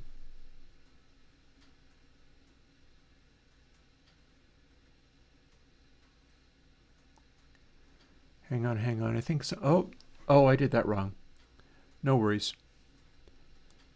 I copied it from the wrong place. That was the end of bots. And then we went into rocks. We don't have a zap. Well, we do have a zap gatherer, but we don't need to apply it here.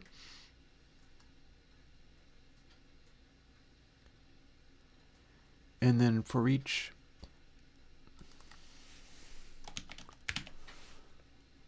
zaps queue free, and then zaps get children. True means don't go into the subcategories, and then clear that. So first thing we do is tell all of the zaps to go away. Then we tell the array, which this is, to clear, meaning that it doesn't have any children, and then all the stuff in there has queue free and will eventually clear itself. Let's find out if it worked. Also, I wonder whether I can do better with this. Fog is basically working pretty good.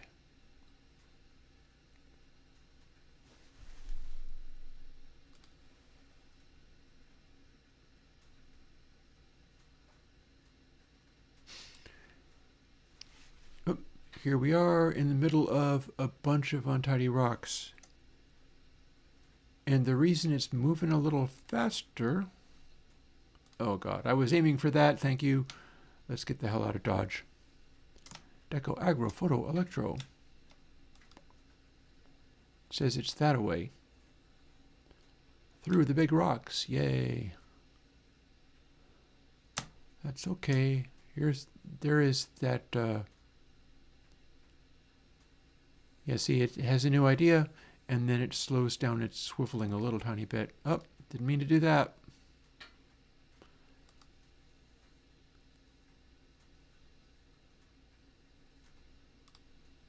Oh god, that's getting close. Oh, it killed me. Alrighty, let's see if hitting escape to start over works. Level 1. It did. But that means I'm not going to be able to enjoy the spectacle, so I'd better run it again from start. But the functionality of this seems to be working okay. I mean, bear in mind the asteroids here, most of the density of asteroids is because we've got like yay many. In fact, I can tell you how many. This is 41 asteroids, but they're all instanced in every direction. So there's more than 25 additional visualizations of asteroids, but they're just rendering engine instances. That's how this works. That's also why you can fly over in this direction, for instance, and see stuff coming out of the fog in the distance that you can steer around if you like, or whatever, and seemingly keep on going forever, because a bunch of the stuff that I'm seeing is only an image until you get near enough to it. Like, this dark area here, that's probably a real one. We can find out by shooting a single shot at it. If I get near enough to it, then I will be able to go, boom, please be a bunch of additional rocks. And there we go. And you see that is coming apart, and you see those coming apart. That's because those is the same rock. And let's see about, okay, it says that away.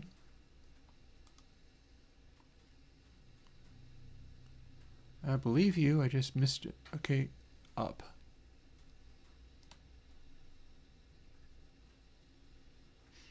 Okay, this time I'm looking for aqua vibes.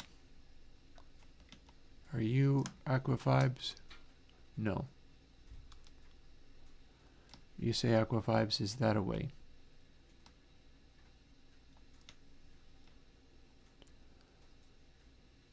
It's pointing towards this guy. I bet this is aqua vibes.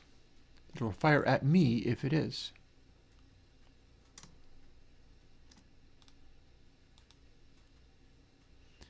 And again, I need to make it rush towards you when it gets a zap. It does a little bit of that, but not nearly enough. Because if you're close enough, it bounces off of your...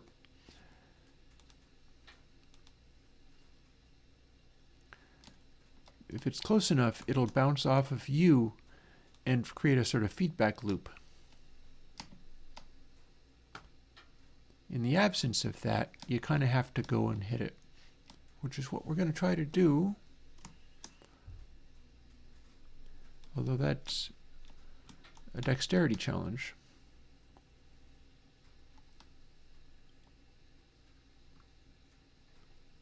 There he is. This is a high level, by the way. It's like a level 400 or so, and that's part of what's supposed to be difficult, is that it is supposed to be a little challenging in that way. The level count goes up, and they start getting more animated. They start zipping around more vigorously, which we can see by going up to this guy and then hitting the brakes. It's moving around among different positions specified by what that texture is on it.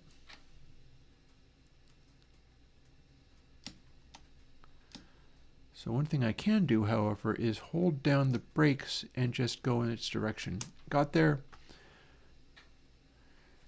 So here's where friction applies. I'm now also immune from all of the asteroids, although at this point I also have all the other bots approaching me, pushing the asteroids along with them. So we're going to get away from that, and we're going to gather another ridiculous spam of all the bots. They could also be approaching quicker.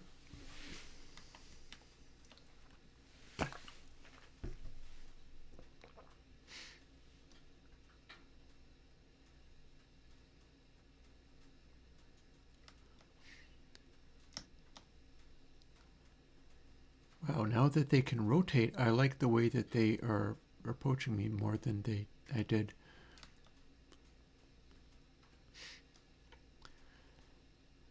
So all the bots are gradually approaching, including all those ones in the distance. But bear in mind, as you look at a sort of cloudscape like that, those are also instances. A bunch of those are instances, and we will soon enough be able to see the instances off in the distance. I tried doing that and it didn't actually gain me anything because the overhead of calculating it was more than the cost of rendering the things. Currently, this is straight up just depending upon the instancing being efficient, and it's also running the physics engine in another thread, and that was a huge deal. But see off in the distance there? How there's like a little bit of a cluster that you see just off there. Those are instances. Those are just visual representations. The real ones are the ones surrounding me. They are there. But when enough of them are together, and they're not obscuring my sight, you get to see, or at least if we move up a little bit, And in fact, I can beat feet and go towards that. What I've done is gone around the boundaries of the universe, and then I've come back in the other side and see all of these. So now we get to see what mayhem happens when I fire a bunch of zaps into the middle of that, which made everything go crazy before. Yup. So does it ever actually stop?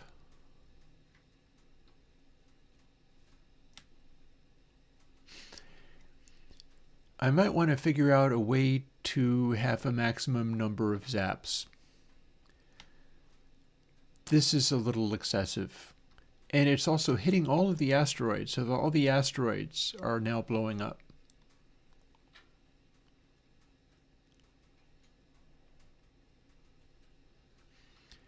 And I may want to do that check on the bot fires a zap section. But I'm kind of interested now to see whether the zaps slow down or whether they're still completely insane. Because here's the thing, I'm immune until I hit next level.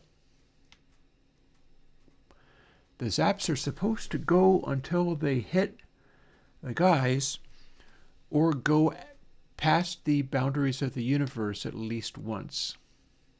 They should wrap. Also, if I fire exactly one shot, we're at 732 rocks. But I feel like the zaps may have burned themselves out at this stage.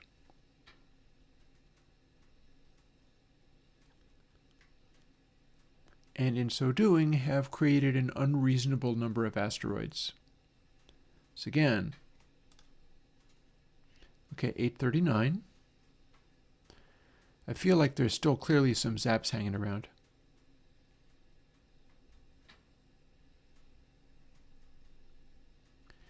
And I feel like I would have more frames if we cleaned that up better. So let's go towards that little cluster.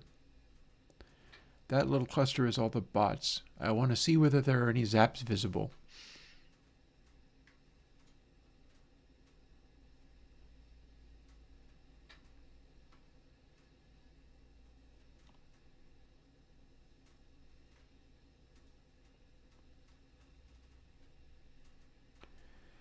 I think zaps are still being fired. I'm not entirely sure. Oh yeah, no, our frames are despicable. Oh God. Oh yeah, we need to fix that. Look at that. Now I'm close enough to see the zaps. They did not stop.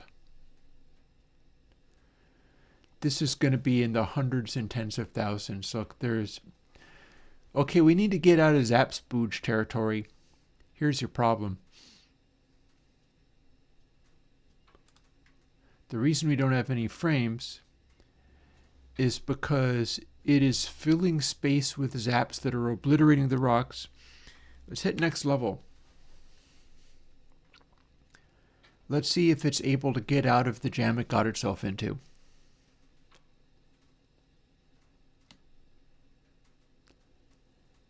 It got out of the jam.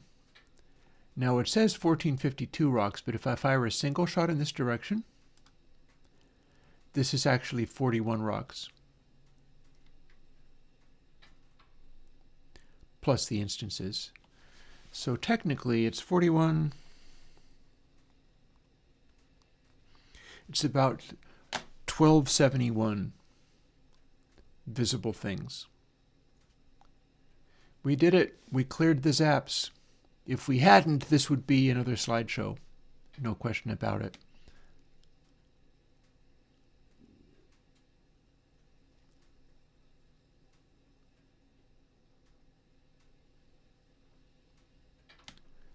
But we've got it back under control, except for this thing is going to kill me. The asteroids are considerably more dynamic when the bots are heavier. I made the bots 10 times as heavy as they were. And this is leading to them being able to kick the rocks around quite a bit, to the point where I should make them more visible.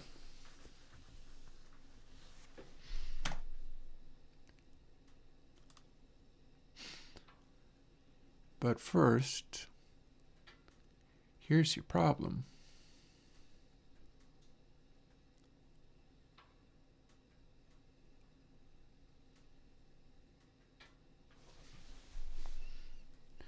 I need to come up with a count. Actually, no, that shouldn't be that hard. We're going to be adding something to this node. So technically,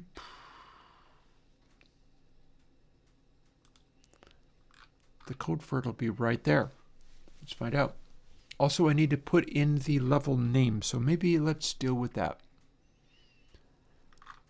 Where do we assign that? We assign it here.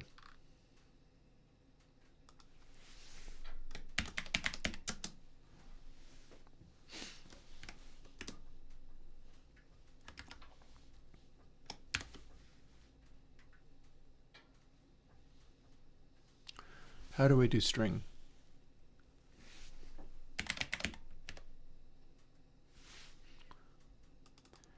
Love game engines.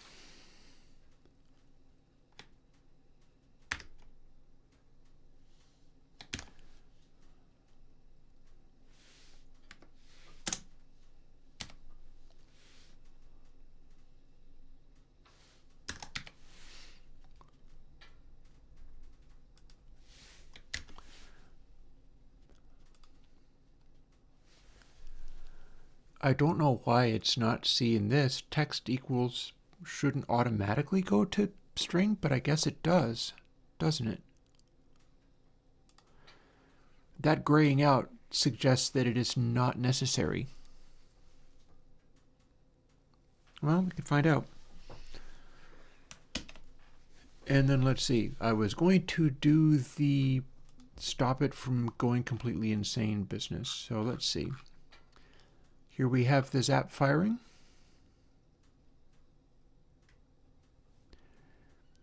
Zap gatherer add child. So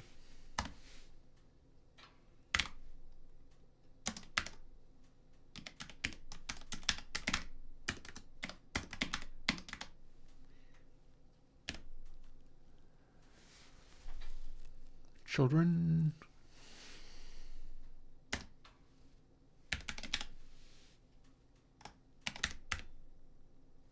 Ah, lovely. And direct count should be fine. Don't have to count all the objects inside it.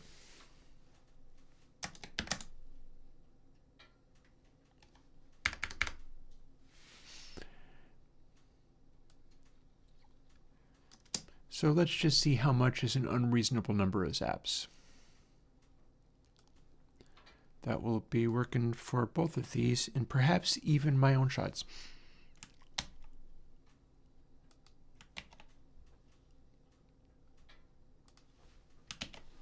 We can but try.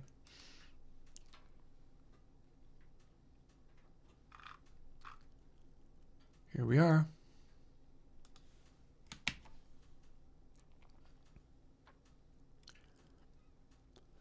So that's the single zap shot, and then over here is the multiple. I don't know how costly it is to be querying it about this, but we'll find out. Oh, hello. Oops. What do we got here?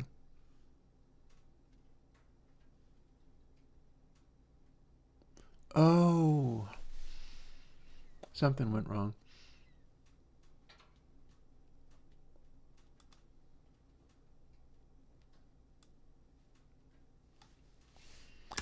So if we're allowed to just put ints in there, it didn't like that being there. And I can see why. It doesn't want a paren there. That's fine. And that probably fixes this problem too. I bet you that fixes the other problem too. Now give me a second. I am going to do two things.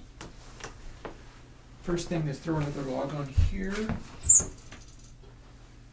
Work through all of this stuff. And then the second thing is to go and draw out my toggle.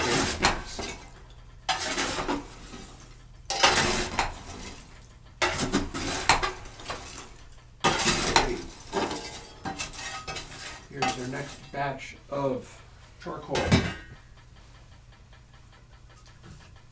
Here's our next log for making all the charcoal actually burn rather than smolder. Keep the heat up in there. And then I will be right back. Also, I think the kettle has boiled itself dry. Perhaps not. No, it's not quite dry. Have to be careful not to put the bottle down on the stove because it will melt. You don't want to touch the stove.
Already, hang on.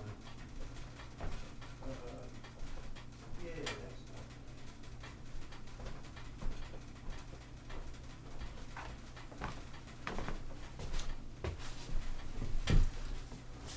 that's alrighty, that looks good. I am going to stop before 5. If I stop before 5, I can guarantee that I will stop by 5. But let's run this and see if it runs.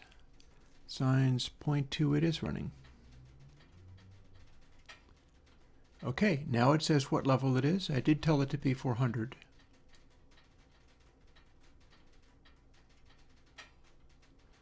All the rocks are being moved around by bots quite a lot. So let's reproduce. Well, no, let's fire at a bunch of small rocks just for funs. This is going to cause more problems for me, but and see in the distance you can see the other instances. If you aim real careful,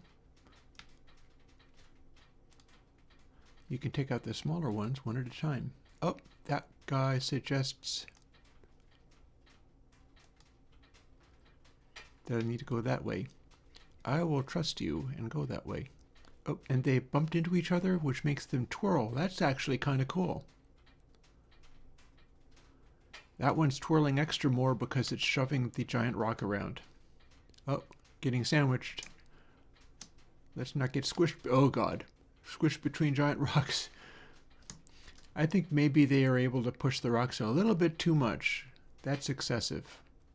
This guy moving as fast as this is not, oh God, what I had in mind. Okay, let's get away from all that nonsense and try to find mandala, because remember I have to find the one that I seek so that I can touch it, so I can win the level, be immune from getting hurt by other rocks, and set up that fire into the cluster of bots, at which point all hell breaks loose scenario. That's what I'm looking to do. So it says that away, does it? And I'm also not sure if I set up the line of sight thing. And man, some of these asteroids are big. They're too big to be moving that fast.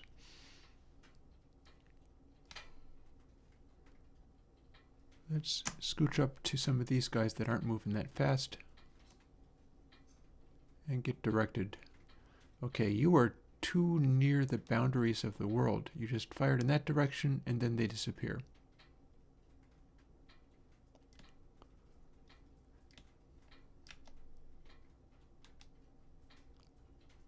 Haha. That is mandala.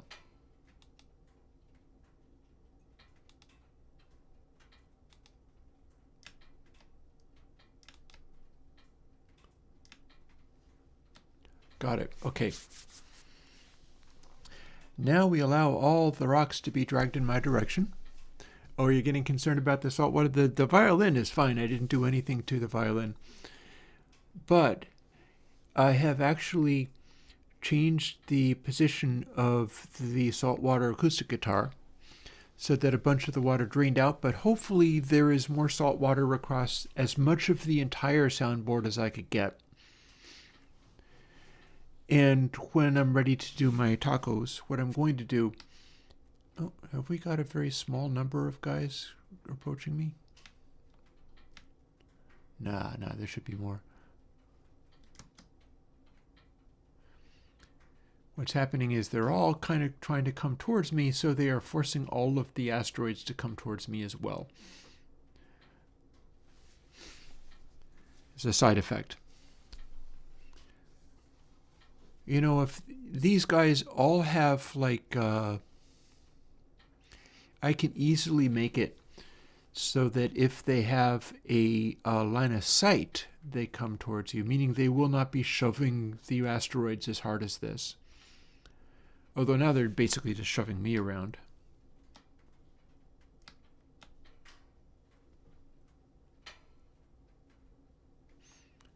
They do have a lot of pushing power, they do. If I go towards here, they're going to be shoving this asteroid in a big, big way. But we're getting to where we can make the experiment. See, these are coming from here. These are coming from here. They're all kind of shoving me around.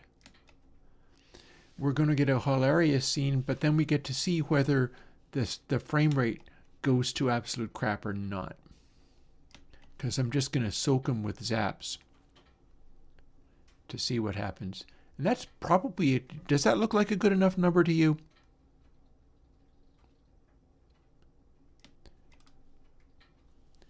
We've got 119 rocks and this dense cluster bomb of dudes who only approach me so fast. But there they are. Are we ready? 119 to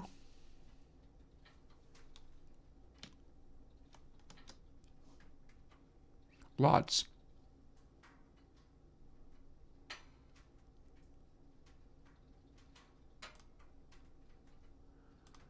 Okay, we're apparently only up. Now we're starting to chug.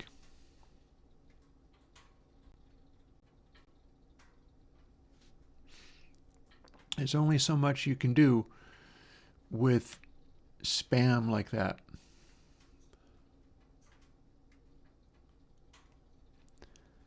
But I'm getting like 3 frames a second instead of 2, so there's that.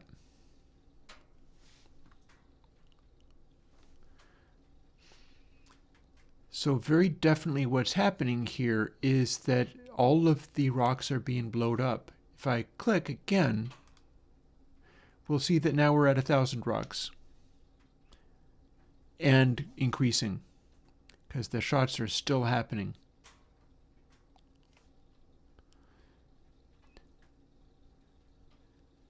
So this is 1,000 zaps.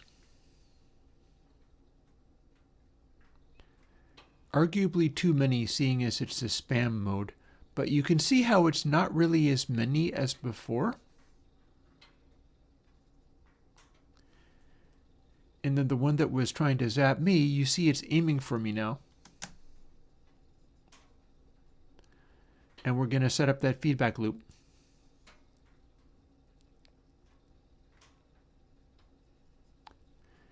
And now you see I'm not firing quite as often, because they're bouncing. Well, actually, it doesn't control me firing at all, does it?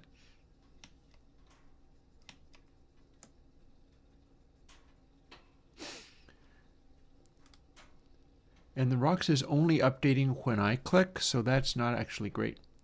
What I can do, see, the same guy is firing at me, and now I'm reflecting back at it.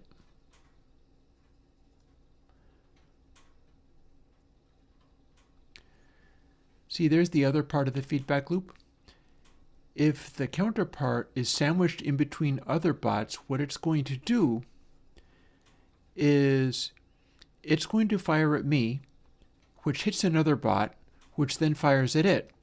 And it fires at me and hits another bot, which fires at it. And so that's what happens, is we've now got 2,000 asteroids because it has filled space with nonsense. So we're going to quit out of there now.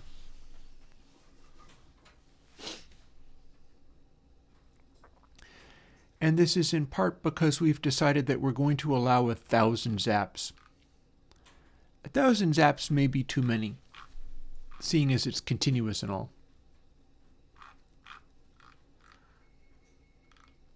So here's where we free them.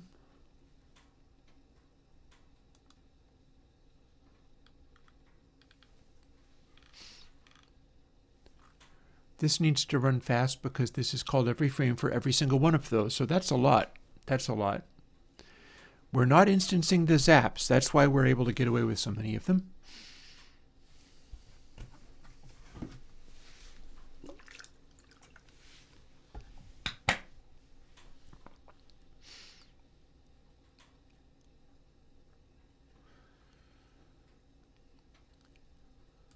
So what if we take that down tenfold?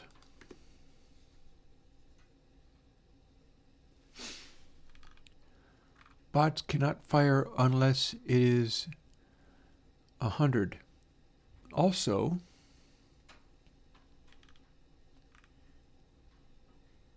here is the one that fires at you. We'll have it only fire 10.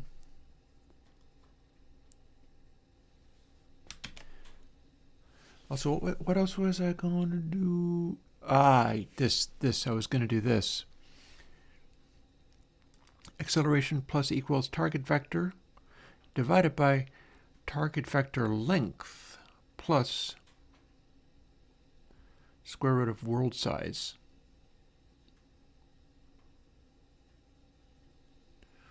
Well,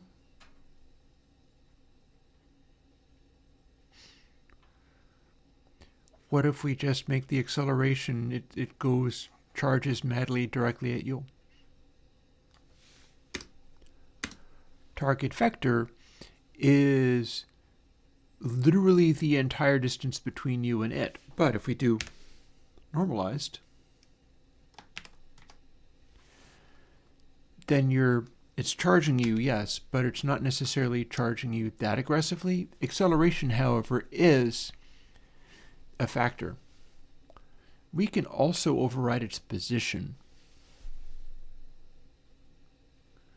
But one of the things we were going to do was fool around with this a little bit. So this is how many instances we have. And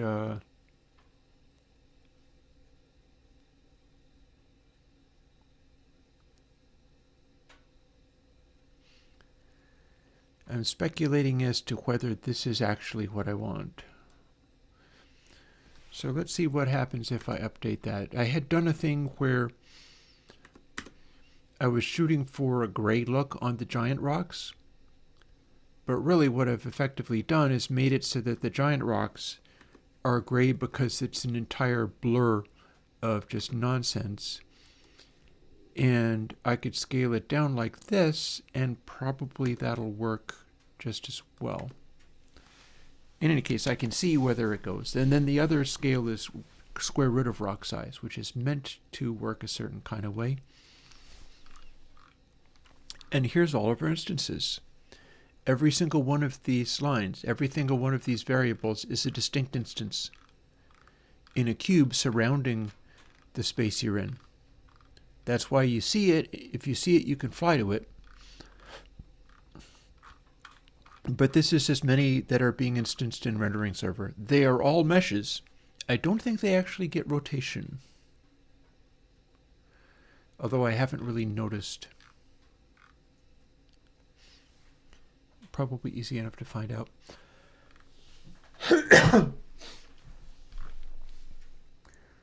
Here's your collided, which makes the player be dead, and game over. There's your randomness. And then it's actually shutting off all the access locking, so that's all well and good.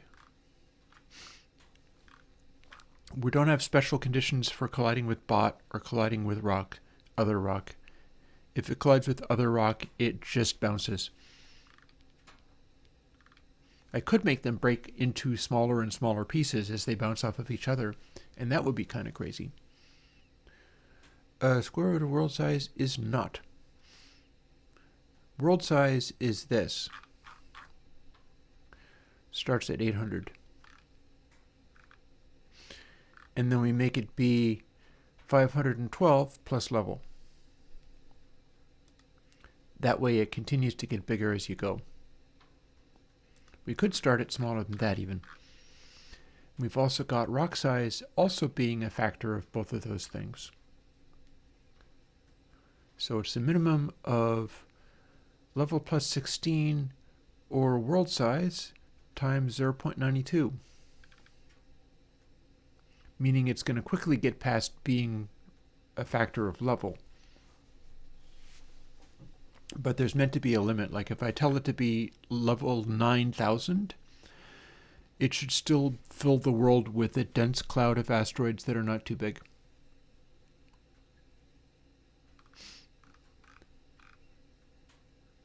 And then I was going to go back to here because I was going to do something. What was the something I was going to do? I know. And it's not there. This is closing stuff off. If you make one of the rocks go away, you also have to make all these instances go away. So if you got a notification that this is being deleted, then it's going to gradually go through and free all of those. It's doing a fairly good job of it, but it's still leaking some stuff. It didn't leak a shader. It leaked one of those. But mostly it's, the physics engine, well, I'm not surprised.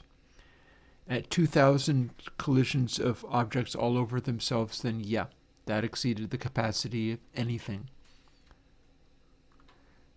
Maximum number of constraints is set to over 2,000. No, over 20,000. Still wasn't enough. So now let's see. Here's process. Here's this. Collided with zap in rock. Here's where we instance new things.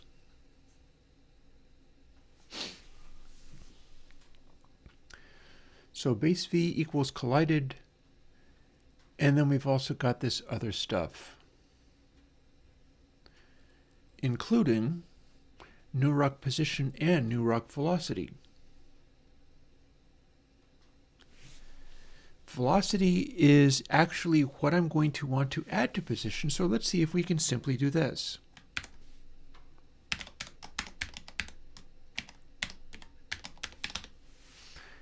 I think I'm going to take a moment to look at how that one works before getting back into our madness.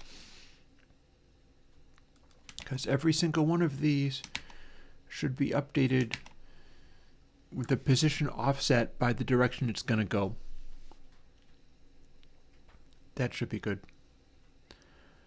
And we are actually increasing the size every step of the way. Interesting. And that is because we're reducing the size every step of the way. And then our minimum size is now 3. So if we update this, we get itty bitties. Or, no, rock size is, yeah, it has to be larger than 3. Same deal for spawning it. Rock size is larger than 2, and new rock size larger than 2.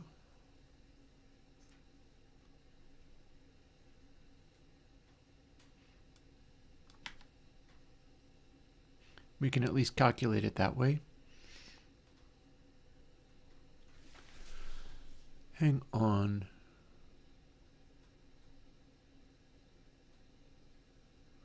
This isn't as recursive as I thought it was.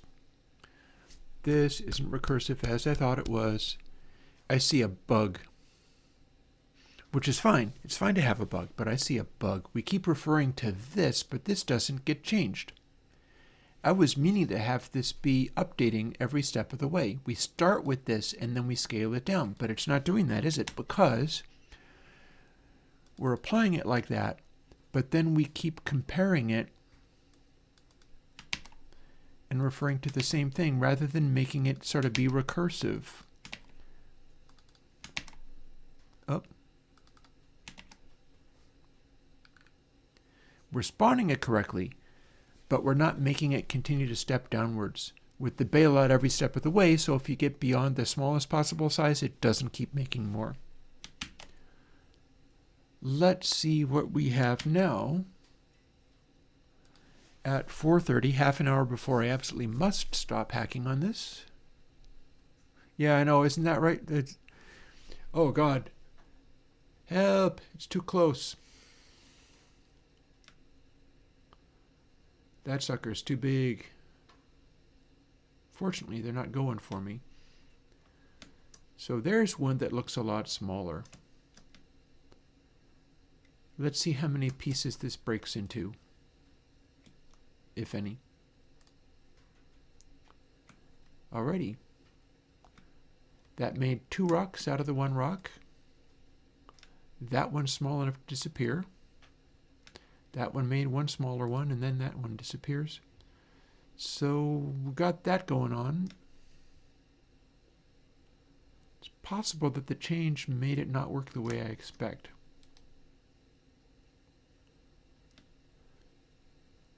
Kinda worked, kinda didn't.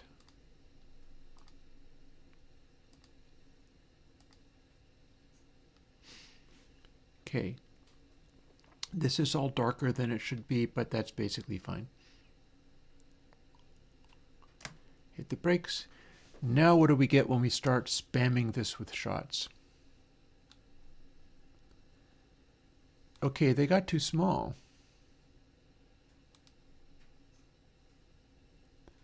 But I have some idea why. Oh, well, that one's coming right for me. Become tiny gravel, thank you. All right, that worked. You can fly directly at a giant rock and turn it into rubble. And part of that is because these are not actually getting much in the way of velocity.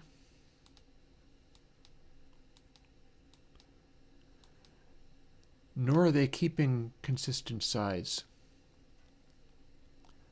Like if I fly right at one, like for instance this big mojo right here,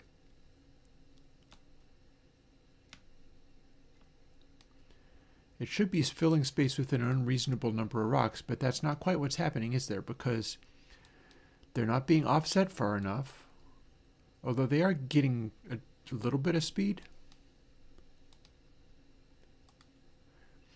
But the whole idea of how this is supposed to work, and can indeed work, we just drifted away from it a little bit, is you have your single shot, right? Here's your single shot. And if you do the single shot, things can be a little bit more manageable. But if you spam it, you should have a world of hurt. And it's not quite doing that, is it?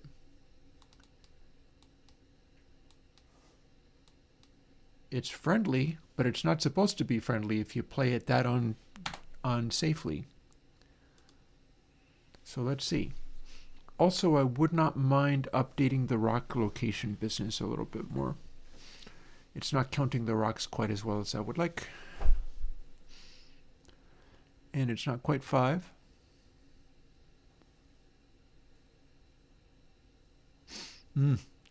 Wanted to move the square root out of the game loop. This is a 3D game. Believe me, you're not moving square root out of this game loop. Not even close.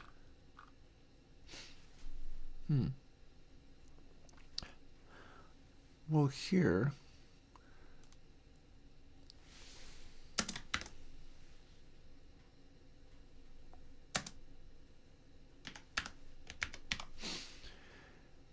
the location and speed that these things are flying off of is a factor of the speed of the zap. So we can just ramp that up, and then it should give these more velocity to move off center. Or let's just not divide it by so much. Put that back, and then let's not have this be there.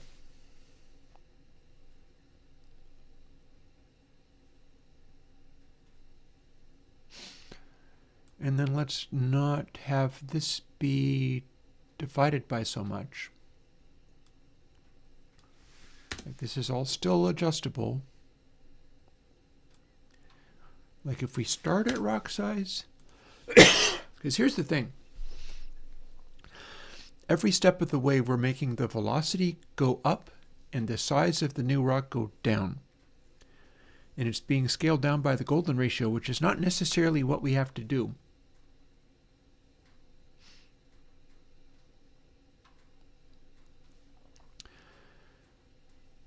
So we could eliminate that stuff and simply start it off, but then these other ones are not starting off at rock size. So maybe what we're seeing here is similarly to spawning the rocks in the first place, we don't actually want the golden ratio for this. It just becomes a question of how many times do we want to go through this loop. We're spawning a lot of rocks every step of the way. This can get messy very quickly.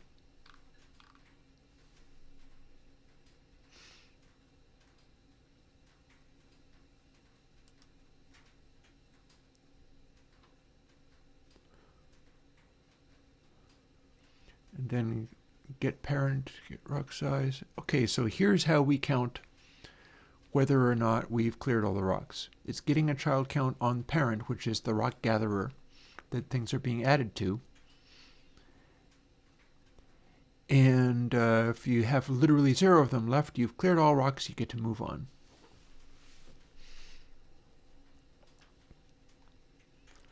Where are we up? We're updating when we fire a zap. We're updating in player. We can also update when we're doing that.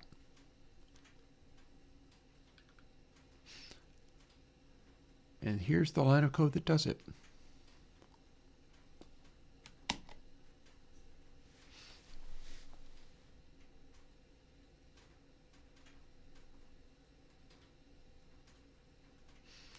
In fact, we needn't necessarily do that here. Why are we updating this when we fire a shot? We know the shot is not actually hitting the rock. It's just been fired. So we want to fire it. We want to update that thing here.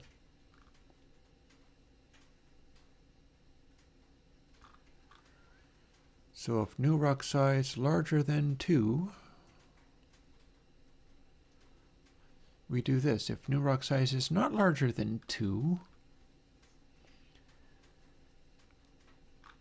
here's where the new ones get hit by zaps.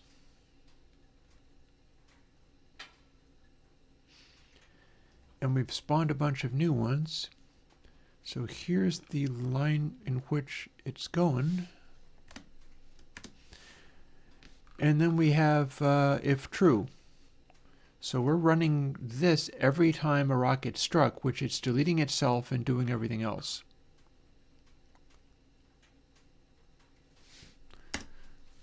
So let's go to the end of this, if we even need to have that be there like that at all.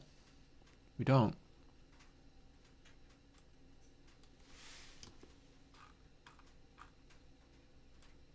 Turns out we always do that.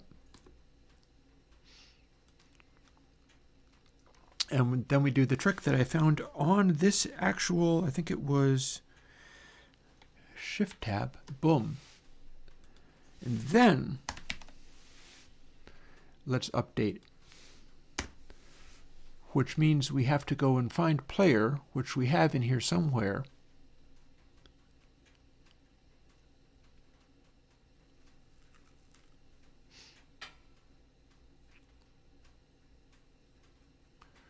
We can do that just manually. Root game player camera 3D.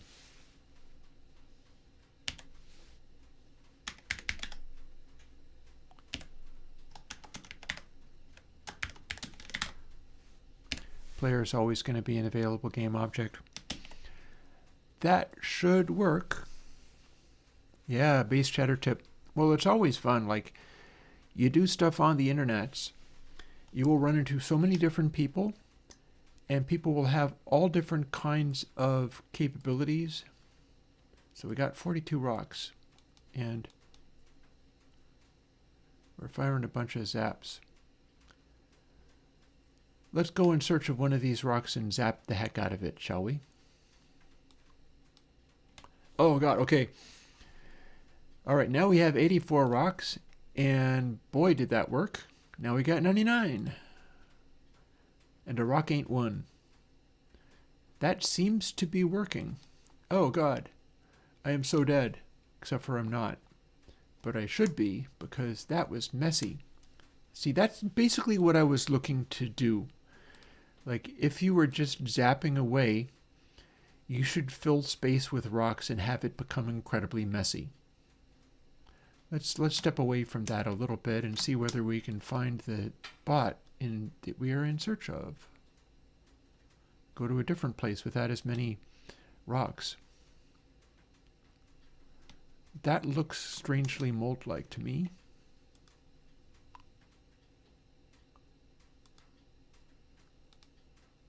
Yep, that's the one. Oh god, the bots are knocking the rocks around. Come towards me for the love of God. Sir. I've got very few seconds left. Without being... Or no, wait. Come on, you. Oh, if we got too many... We had too many zaps. That's what... There were still zaps floating around. In fact, I think I see them.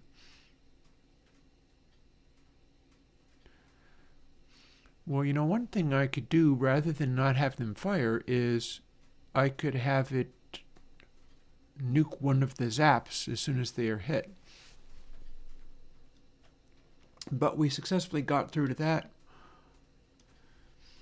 So now time to fly around, attract some of these, and then we're going to see whether we can make the entire game go to slideshow territory again. Because this time, the reason that guy was not firing at me was there were already lots of zaps out there.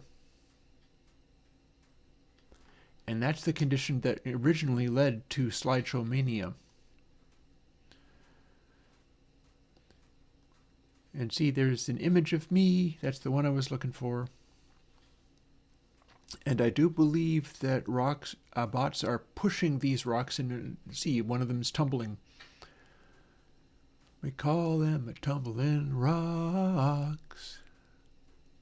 The bots are pushing in my direction, but if I scooch this away, we will lead them to where they're pushing the other rocks out of the way.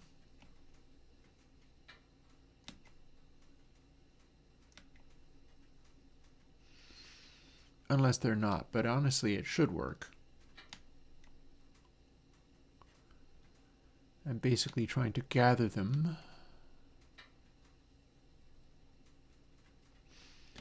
And then get them clear. Yep, see, there's a big pile of rock. There's a big pile of bot, and then there's a big pile of rock. And there's other ones on the other side of it, which is why it's moving towards me.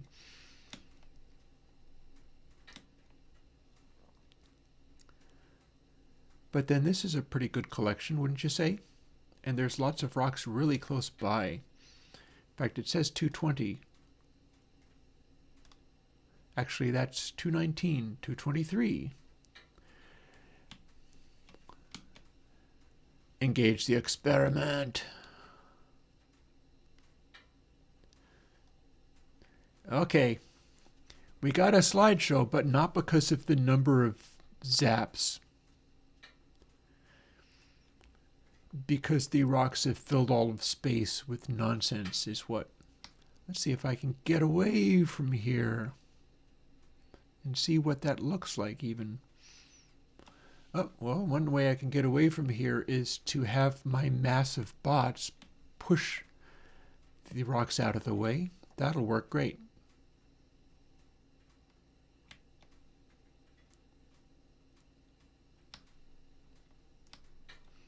There, empty sky.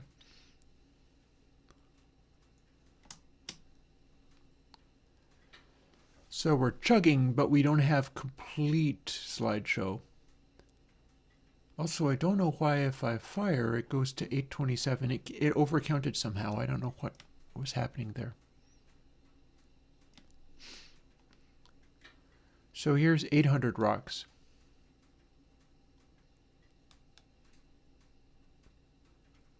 Oh, the zaps are just bouncing off at this stage.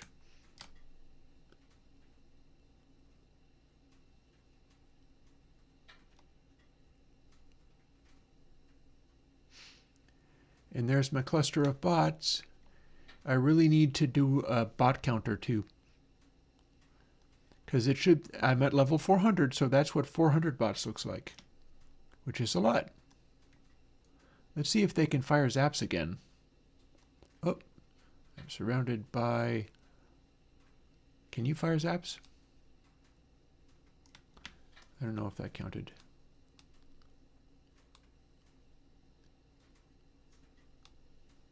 Not really.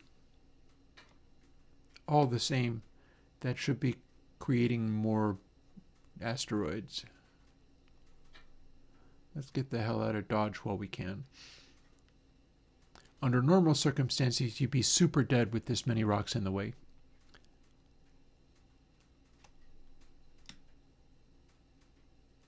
Yeah, the bot counter. FPS monitor, I don't know. If I can keep it from being unreasonable, I think that's good enough. And see how you can see instances? There's the main ones, and off in the distance you see the other instances.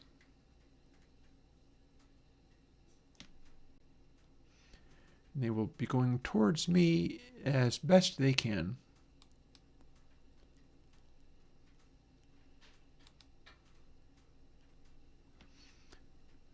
So I don't know whether we're actually able to make more rocks at this stage.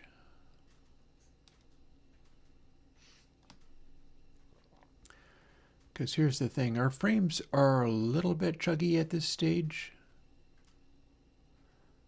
We can kind of see our way through, and then we can see this is the size of the universe. So if we get through to here, we see these are the bots, and then off in the distance we see another layer of bots. Get close enough to them, and we get to see the other layer of bots over there.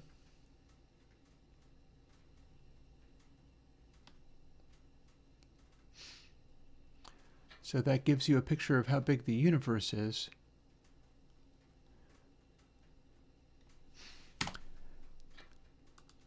And I have a further, this part seems to be working okay. I do wonder whether I can make a sort of slow update so that it doesn't, well, actually there's a way I can do that.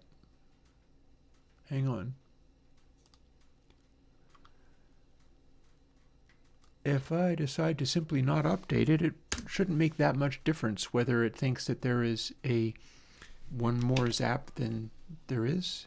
I bet I know why. I bet it did the count and then did not update until the one that had been told to queue free was in fact freed. That means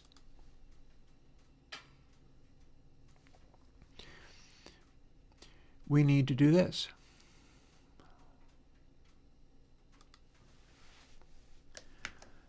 This is an int.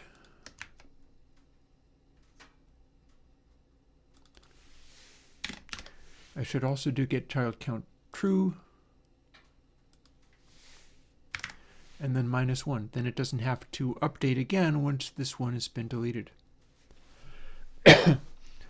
We've told it to queue free, but then we're not actually giving the correct count. That's why when I fired a moment later to produce the same thing, it went down by 1. It's because it was counting this before actually successfully deleting self. Now that should be squared away and good to go. And let's see, further thing. Here's our create.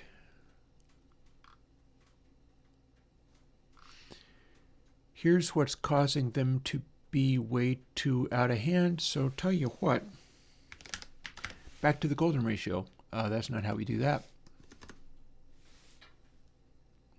Also, it should be float. Doesn't matter because it's returning to an int anyway, but it should be a float.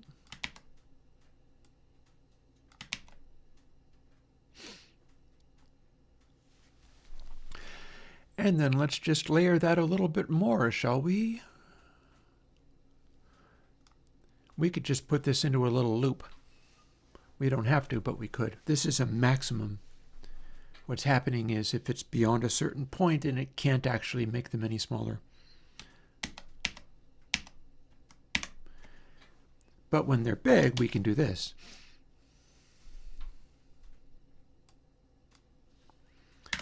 And the base level is this. And the base velocity does keep getting cranked up the more you go. That should make things interesting. Now, final burst of craziness. We're not so much worried about the bot zapping. Oh God, it's coming right for me.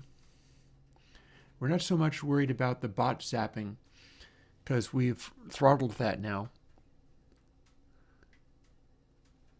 But we are interested in what happens when you fill a giant rock with a hail of bullets. You die. Okay. I do not know how I survived that. I did not survive that. Okay, we scale it back. We scale it back.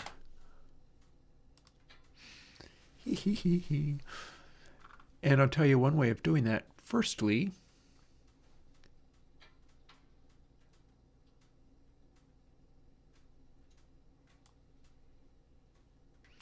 we start right off by scaling it back. We start right off by starting it at golden ratio. And then for what it's worth, that was going so hard, I don't think I need to go quite this hard. So I'm going to take one of the additional layers out. And let's see what happens. 10 minutes and counting. I promised I was going to stop before 5. It's 10 minutes to 5. Hi, Rock.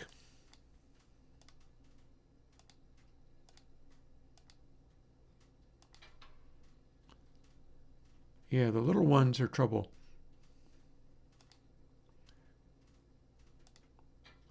Also, I'm enjoying the fact that they're getting spinnies. Okay, I didn't instantly die. What happens if I shoot at this one?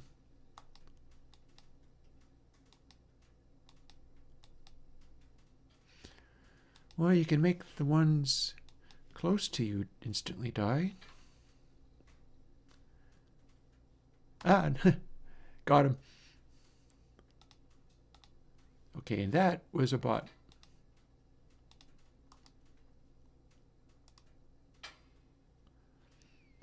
We can maybe not have the rocks be quite as small as that. That would help. Let's go and zoom in on this guy, for instance, and see how big of a mess we cause.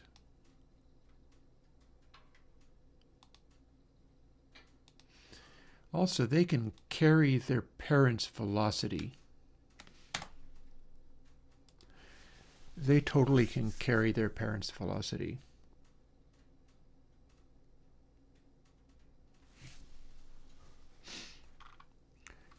fact, that's a much better idea. So tell you what, let's make the new rock size not go down so small that there's lots of tiny rubble there to kill you. But we'll leave it like this.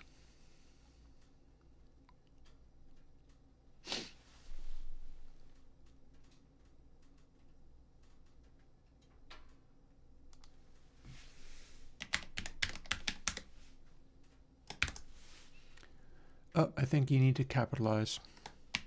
Bingo. No, apparently not.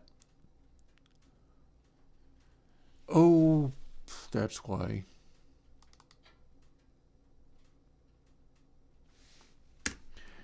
We don't actually have a 3D velocity, do we? Or do we? No, that should be a 3D velocity.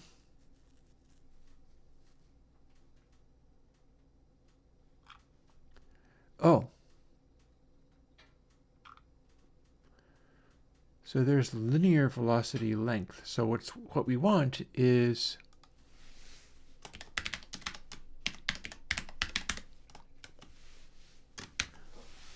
that.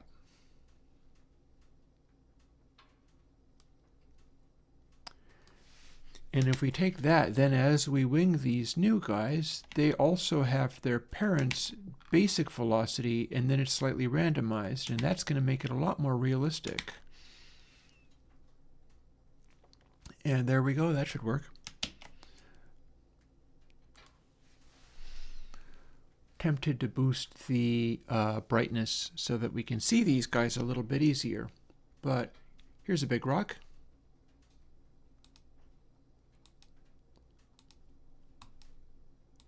Remember, they bounce off each other. That's something that I could also do, is have them collide and break up if they hit each other.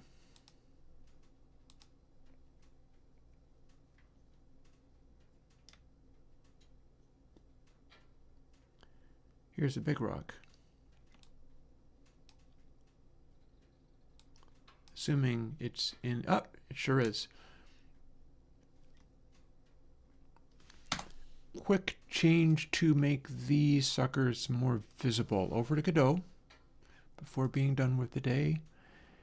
My light. No, that's in player. Here's player. Here's the light, which now lives in camera. Attenuation.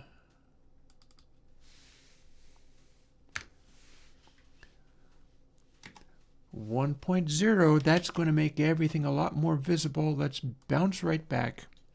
I did hit save, yes? Well, I have now.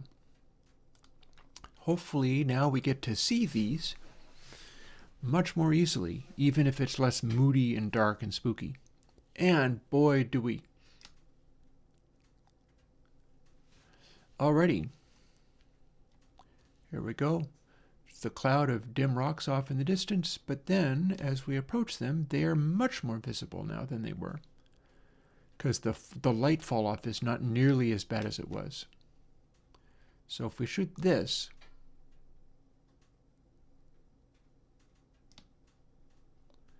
I said if we shoot this, oh, is it past? Yeah, it is. See how that's disappearing? Go a little bit closer. If we shoot that, it made that.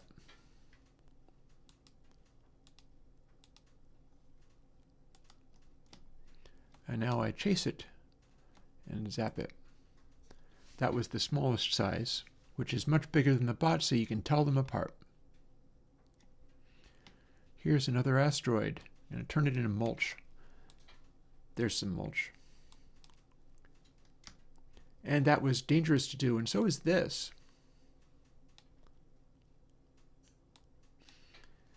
See, it's like the game Asteroids. It looks like things are getting easier as we go, but it's not actually true. I would like to be sure that it is keeping a comparable velocity, and the way that things are stepping out is arguably maybe it doesn't need to position them that far away from the source.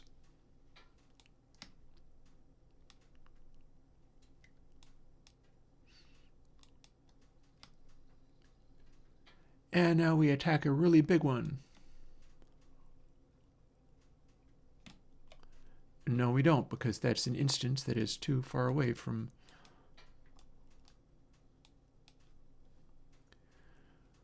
No, we have to go around in order to get to that one.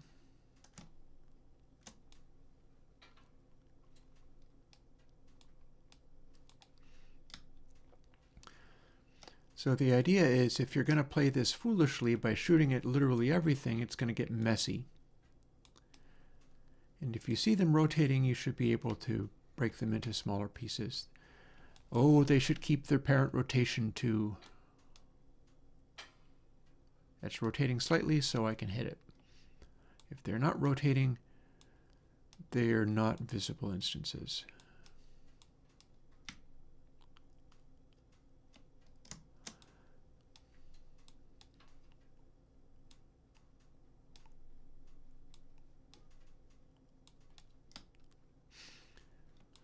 So if you're not methodical, you're going to get hit upside the head with a fast-moving tiny asteroid, much like the original Asteroids game.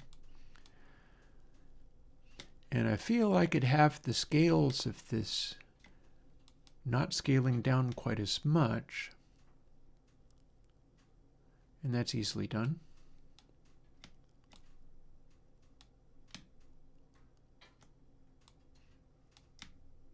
And one of them hit me. I died.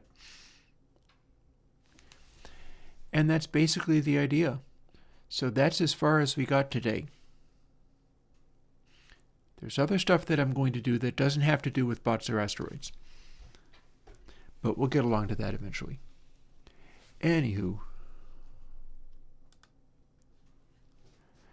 that will do for now. It is 4:59. I'll talk to you later. And by the way, Console X is ready. If you sneak on to the Airwindows GitHub and find it, you should be able to download it. But it's going to come out this coming weekend formally. Talk to you later. Bye-bye.